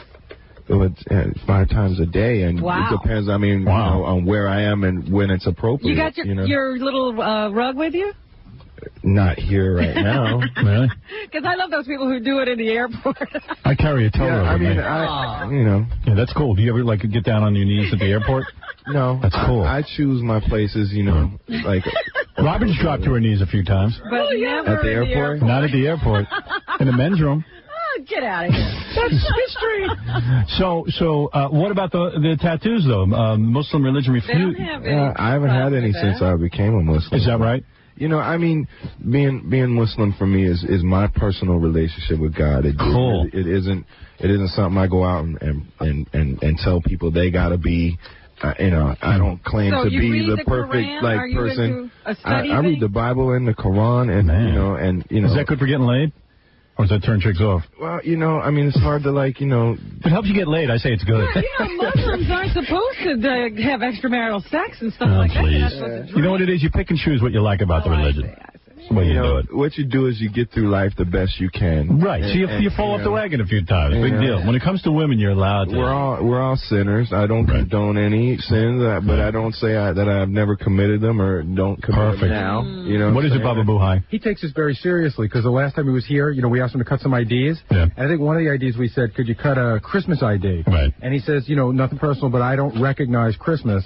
So I'd rather not do that. Yeah. Wow. So you're into the Ramadan thing. You have to do a Ramadan thing for it. That's my thing. I'm not into it. I mean, I just do it, because it's one of your duties. Yeah. I mean, it's like, I don't tell anybody not to do things or not to. But you can get laid, right, on this religion? No. You're not can't? supposed I mean, to. I could do whatever I want as a person. You banging any chicks or you giving them up? I have beliefs in a judgment day, and I'll have to answer for how my dreary. beliefs then. How you know dreary. What I'm saying? How dreary. Hey, man, I mean, on that day, I'll accept responsibility for everything I've ever done. So are you banging wait a second, are you banging chicks or not?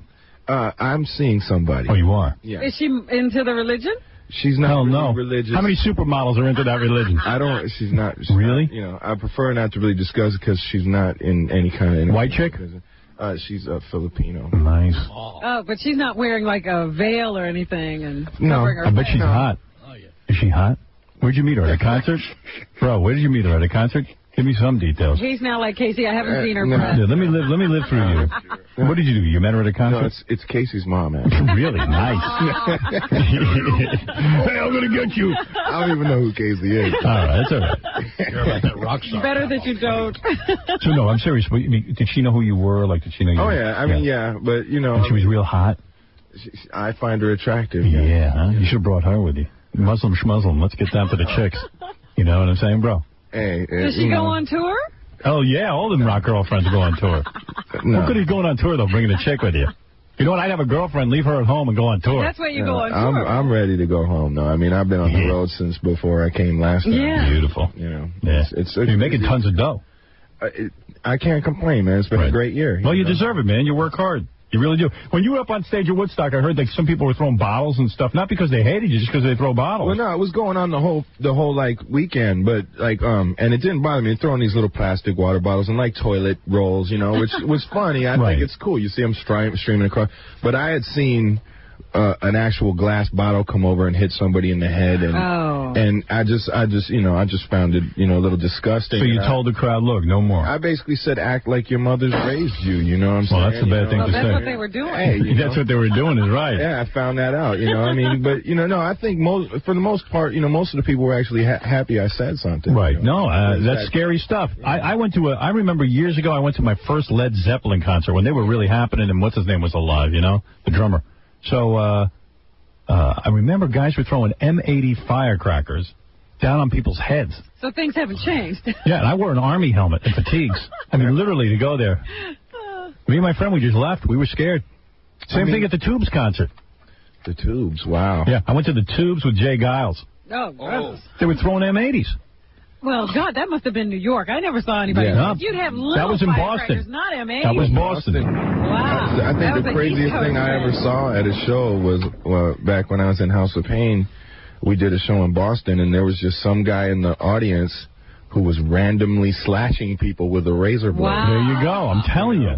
There's nuts people out there, you know what I mean? Like, and the thing about a thing like Woodstock that's frightening is, like, there's no amount of security that can hold That's the point. 200,000 people. I agree with you. You know, so it's like, you know, you kind of got to depend on people's, you know, basic morals, you know, to Well, now do you realize they've they've even arrested a corrections officer and charged him with raping a girl there. Yeah, I mean, you know what it is, though? It's like whenever you put 200,000 people together, you know, first of all, who has time to go for 3-day concerts? You know, deviants. You know, seriously, people who have absolutely nothing going on.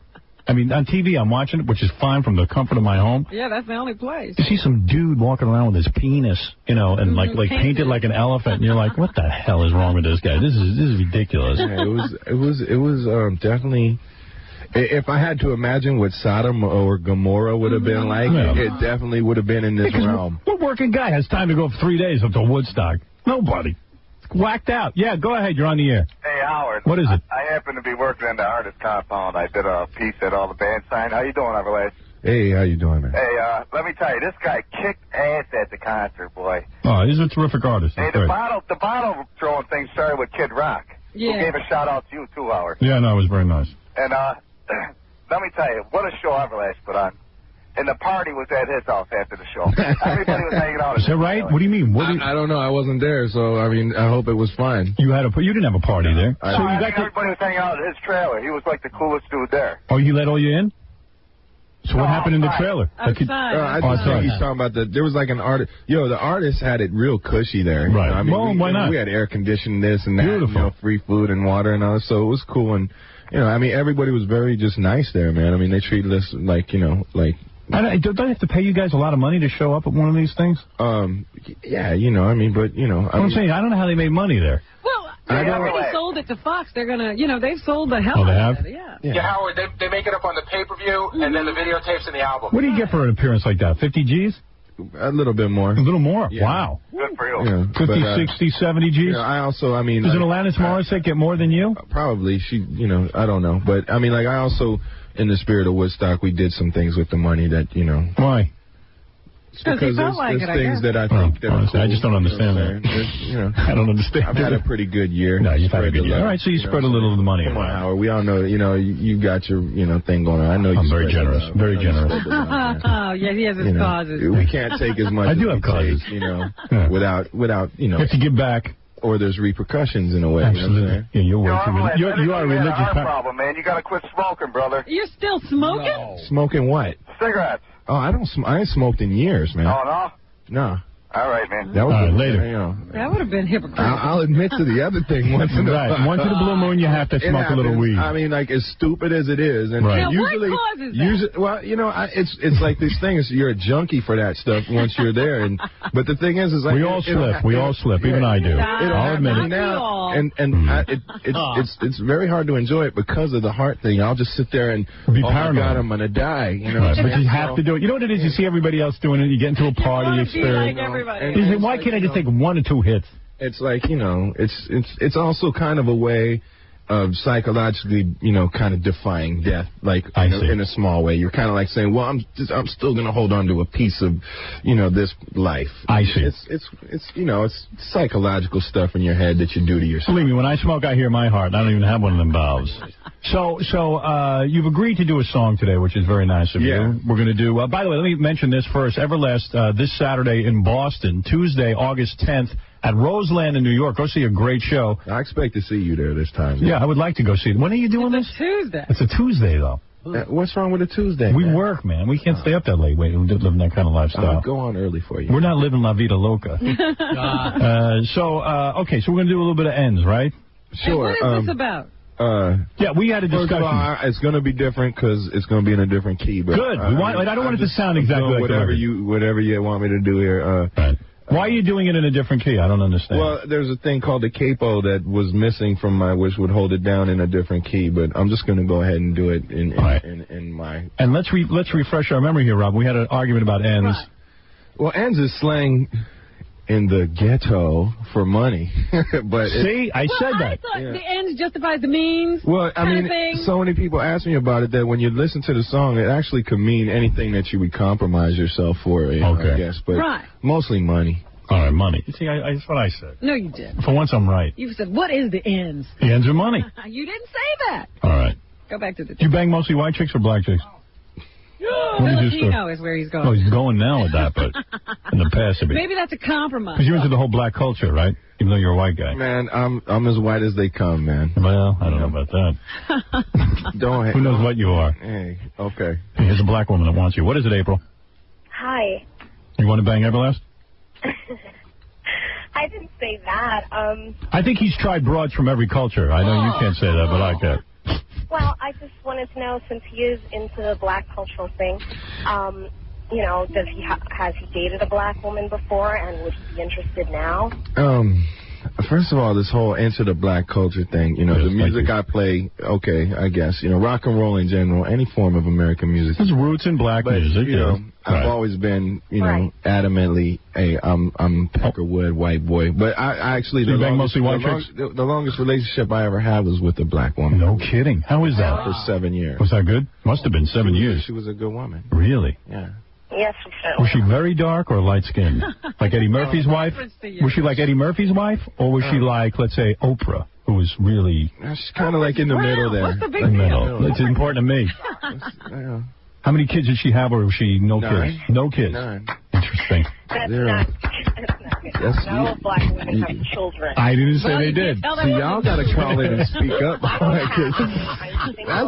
Who is that now? I'm 8 years old, and I'm very beautiful, and I don't have children. I see. And this was a beautiful black woman, huh? I've never had a black woman. That's why I asked. That's all. You got a lot of hang-ups about things. Oh, yeah. I know. Did she straighten her hair, or did she have afro hair? She had very short hair. She did? Yeah. Interesting. I've never had that. How's a Filipino? I never had that either. I've never had it. Is it different? Or? Yo, they're people, man. The parts are all the same. They are people? Yeah. All right, I didn't know. The parts are all the same, man. Sounds so good, what you're saying. You know, I have a hard time. Wait a second. Yes, Eddie, go ahead. Hey, Howard.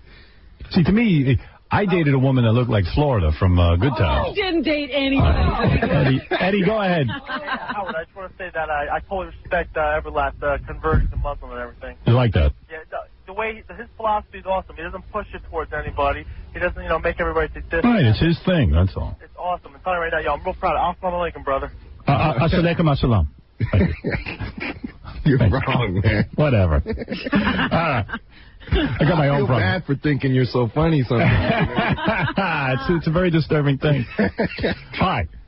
Everlast, I'm going to turn the microphones over to you. This is exciting. You're going to do a little bit of ends. Sure. Okay, here we go. This is Everlast, ladies and gentlemen. All right. Some people will rob their mother for the ends. Rats snitch on one another for the ends. Sometimes kids get murdered for the ends. So before we go any further on my ends, I knew this cat named Bell didn't have a dollar. He was half of material, Ivy League scholar. Had a PhD, had an MBA, but now he's waiting table cause his rents are paid. Companies downsizing, inflation rising. Can't find a job, just feeling kind of stressed. Don't even feel the effects when he says, forgot to count how many times they've been blessed. So falls off track, starts smoking crack. And once it hits his brain, starts to chain react. So shirt off his back, shoes off his feet. He's losing all his teeth, now he's out in the street. And all of a sudden he's like Jesse James, trying to stick or kill 40 watches and chain. But he's from business school and is nervous with the tool. So he ends up on his back in a bloody pool for the ends. Some people will rob their mother for the ends. Rats snitch on one another for the ends. And sometimes kids get murdered for the ends. So before we go any further on my ends, I knew this chick named Sally, she had not struck. Everywhere I went, she was up in the cut. Swinging that butt like Felicia A. Only rap the men's who rock the fly gear. Brand name wearing, champagne waving, jewels on her neck, lifestyle she craves. Ain't no savings, doing no spending. You do the lending, she'll do the bending. Straight machine bending, it's money for tail. And shopping sprees get her on her knees. Hit her with the keys to your crib, you acting funny. Come home one day, find her counting out your money. The wetlands off the weed of the Apollo. If you broke, she's spitting. If you're rich, she might swallow for the ends. Some people will rob their mother for the ends. Rats snitch on one another for the ends. And sometimes kids get murdered for the ends. So before we go any further, I want my ends.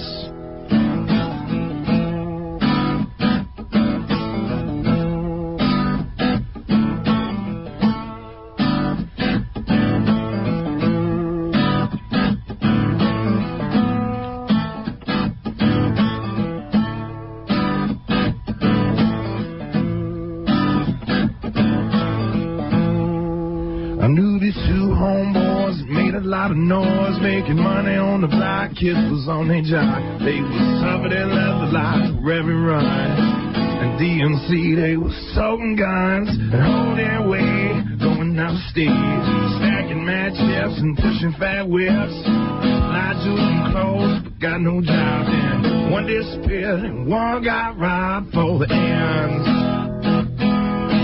Some people would rob their mother for the ends. Rats snitch on one another for the ends. Sometimes kids get murdered for the ends.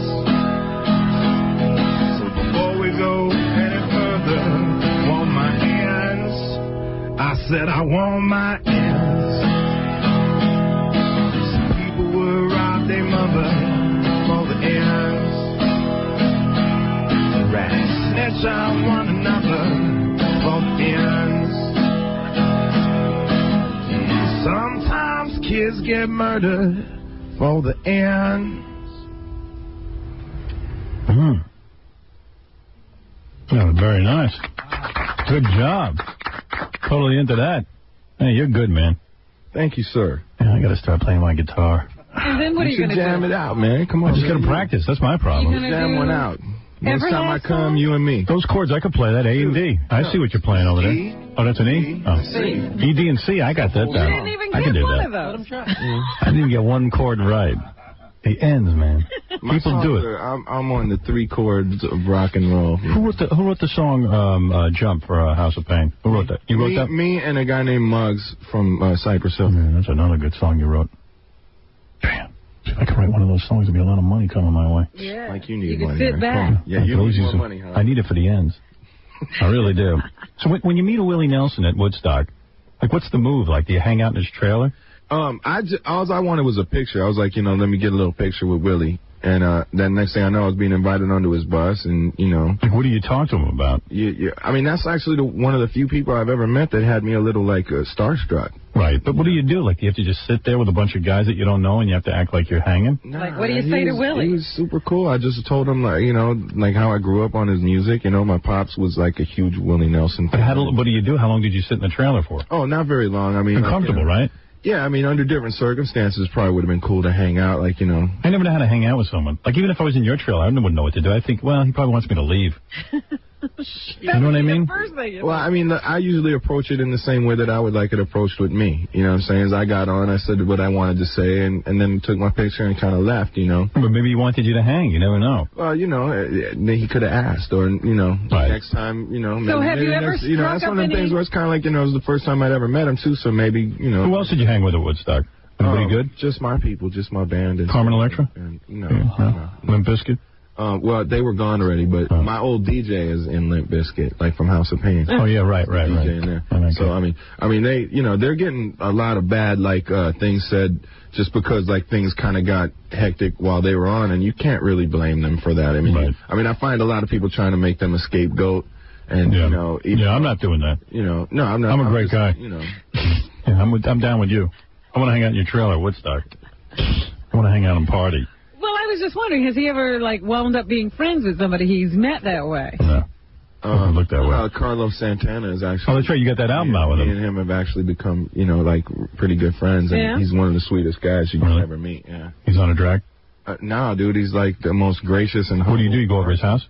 I haven't been to his home yet, but we've hung out many times. Where do you go? Anytime we come to, like, San Francisco playing, he's there. We go to the clubs and play with him and stuff? I've did a gig with him here in New York. Like, when we're in the same town, he's already asked me about some dates in L.A. to come. Does he speak any English, or you got to get an interpreter? Stop it. I don't know. What do I know? I don't know the guy. Hey, I don't know the guy. Carlos Santana. Have him on the show, man. Oye, como va? Hey, man. 20-minute drum solo. Get out of here with that 20-minute drum solo. What song is he playing? Still in? Yeah, they're still in Black Magic Woman. Yeah, I've been sitting here a half hour. How long is this going to go on?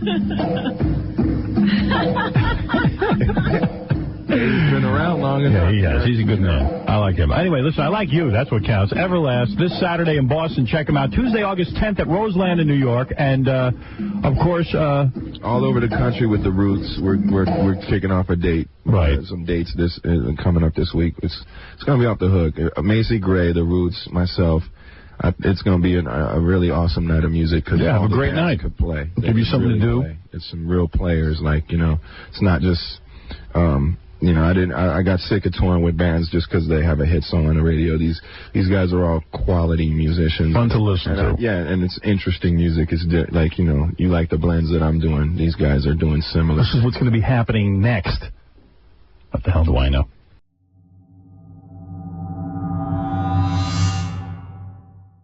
Our next contestant in the Intern Beauty Pageant is Leah. This fine, fresh piece of lettuce was sexually groped at Woodstock. She also is the only intern to get in a fist fight in the past 6 months. She must be strong because she claims to be able to do 30 push-ups. Her one wish is to meet the man of her dreams and torture the guys who have hurt her. Here's Leah, the intern. But there was a couple of interesting things, Leah. It's Leah, actually. Is it Leah? Yeah. Well, it's pronounced Leah. Sorry. It should be Leah. That's Leah. That's Leah. All right. Oh, please, OJ. All right. So, where were we? There was a couple of things that were said in your introduction that I found interesting. I'm trying to remember them now. Well, she was groped at Woodstock. Right. That we know about. She can do 30 push-ups. Right. And she wishes torture on all the guys. No, there was something right up front. What did it say? There was a fist fight. She got a fist fight recently. Yeah, who did you have a fist fight with? Someone at school. We were at a frat party, and this one girl went up to, like, another bunch of girls and was like, yo, what did you just say to me? And just, you know, like, guy stuff or whatever. And me and my friend Sarah, we went up to them and we were like, yo, you know, those girls are psycho, just never mind them or whatever. And the psycho girl went up and poured a beer on my friend. And I was just like, that's not right. So I just took my beer, not even thinking, I don't know what, you know, I just poured my beer all over her. And then she came out, like, swinging at me and stuff. And I was just like... Did you deck her? Like, it was a few punches here and there. And first the guys were like, yeah, you know, cat fight or whatever. And then... Eventually, you know, the guys broke it up. They did break it up eventually. Who was winning? I was winning, of course. Okay. So. By the way, I like your outfit. It shows your belly button piercing off. You have a black mini skirt on with very sexy shoes and a small tube top. Yeah. Where we can see your belly. And how old are you? I just turned 20 a few weeks ago. 20. Oh, so young, Robin. So young. So innocent. Don't slouch. Stand up straight. Judges, please. We never heard anything about her history, and, you know, I mean, are you a virgin? No. Oh. You're not? Doesn't seem like anybody is anymore. Drinking beer at frat houses. And getting into fist fights. Are you open to the idea of third input sex? Not really, no. Yeah, well, you're only 20. You're a very young girl. Yeah, maybe in a year or two. Yeah, even Robin didn't start till she was 26. Thank you. Right, I just want to make that clear. Right. Oh, be quiet. What do you know? If you were stranded on a desert island with 3 possessions, what would you take with you? Oh, God. Uh-oh. Don't get stumped. 3 possessions. Okay, I'd take a guy. A guy. That's smart. Yeah. Very hot, intelligent. Okay. No one in particular right now, but it has to be the right guy. Okay. Thank you. I'd take Ralph. You would take Ralph. Nice try. What would he do there but annoy you? I would take the right music. Music? I like music a lot. Okay. And I'd take alcohol. You would take alcohol. Yeah, Well, like a guy and alcohol. You got it. That's a party. you could live on that. Sounds like the Playboy Mansion. Now, you say you'd like to get back at all the men who have tortured you in your life. Have men tortured you in what way? They've hurt me a lot, you know. What do you mean? What happened? It's hard to believe. Like, right now, I think, like, every guy's a lying, horny bastard to me, you know? Right. Like, they've all gave me the lies. They told me, you know, oh, I'll call you, you know, and you're such a nice girl, and you're definitely the one that, like, I can picture myself getting married to, and this and that. And they're all just talk, you know. It's not going to change. Yeah, it doesn't get any better. I mean, is she putting out early because of... No, they all, you know, they say all this stuff to get you into bed, and then you just And after they bang you, they're gone. No, not necessarily. They don't have to bang me first. It's just, you know. Some of them don't even bang you, and they leave. Exactly. Right. Men have changed. They used to always bang you before they... But let me ask you this. I mean, if a guy is like you, he's sampling different people, he's trying to, you know, I don't mean sexually, I mean he's just trying to meet different people, see if they click. If he doesn't click with you, then he moves on to the next person. She's saying, why do they say all these things? Because she believes them. Well, because women need to hear it. You have to say nice stuff. Right. You have to say nice stuff to them, or else you can't get anywhere. He's still checking out their territory. Get to know a girl. To catch-22. Just burn them right away. Woodgie, did you want to say something about that? He has a comment about it. I have a razor. I have a razor if anybody needs a trim. Oh, I see. Yeah, I see. All right. So, okay. Now it's time for your song. Okay. Leah is going to do her song. Leah, have you enjoyed your internship here? Oh, I love it. It has so been much fun. Really? So much fun. Wow. Except when Benji smells, but... Right, that's a problem. What you can do. Like every day. She's very honest. Okay, what song are you doing for us? You Gotta Fight for Your Right to Party. Okay. This is Leah, everybody, on the Intern Beauty Pageant. I get up every morning and I work this show for free. Throw me your freaking phone, you guys, and vote for me. I slave in Howard's office and the jerks I can't avoid. Like Stuttering John and his stupid hemorrhoids. Hey, I'm tight. And I'm white. Vote for me. I must be kind of pretty, 'cause I always have a date. Even when I went to Woodstock, man, I almost got raped. My ass is fat free, not like these other hags. That's right. It is. If you don't vote for me, I'll kick you in your apple bags. Hey, I'm tight. And I'm white. Vote for me. Wow, that's Leah, everybody. Wow. Very nice dancing. Very nice dancing. She sold it. You'll see it on TV when she dances. Very good dancing. Shaking her ass. Shaking her ass. Her top was coming down a little bit. A lot of fun. Very scores-like. A lot of fun over there. Yeah, you know, she looks like she's been to a few frat parties. Yeah, she definitely. And Thank you. all right, and don't forget, she did almost get raped at Woodstock. What happened again? A guy grabbed you from behind? He grabbed me and just held her all over, and it was a mess. It was a mess. What happened? You were just standing there dancing or Oh, something? no, I was just walking by him. He grabbed me from behind, grabbed my waist, and just... And fondled your breast? Yeah, all over. Right, this was backstage. No, this was out in the crowd. Oh, it was out in the crowd. All right. Well, let's go to our judges. I'm going to go to O.J. Mask first and ask him for his vote. O.J. Mask, how do you handle this? What do you think of Leah? I'll give her an 8. The talent part was very good. Wow. You like the talent? Excellent. Excellent. Okay. It's an 8. The top would have fallen down. I was hoping. Woodgie, what do you say? Luckily, I was wearing a condom. Wow. That should result a in 7.5. A 7.5, a 7.5. Wait a second. Woodgie has something else he wants to say. He's very talkative today. This is rare. Wow. Suddenly, Sunyi is a pig. Wow. Suddenly, falling in love. Sunyi is a pig. Okay, Ralph, go ahead. Well, I got to say, when she first came in, I wasn't that impressed with her. Right. Well, we feel the same way about you. Stop. Once you go... All right, go ahead. Yeah, come on. Let's hear this. You know, she could have dressed better. Okay. You know, I thought, like, in here, You know, like she should have worn a short top there and showed off more of her middle because it makes her look like big in the middle or something. I see. You know what I mean? She has a very attractive body. And she needs higher shoes. Bigger shoes. Bigger shoes. Okay. All right, what's your vote? All right. But she got more points for the town, so I'm going to give her a 7. A 7? I was going to give her a 6, but she went up a point for the little dancing and stuff. Very, very high grades. Leah, way to go. Very good personality. It's the Howard Stern Intern Beauty Pageant, where fine young college girls are put on display like pieces of meat. Rock Radio. K-Rock. Rock Radio. K-Rock.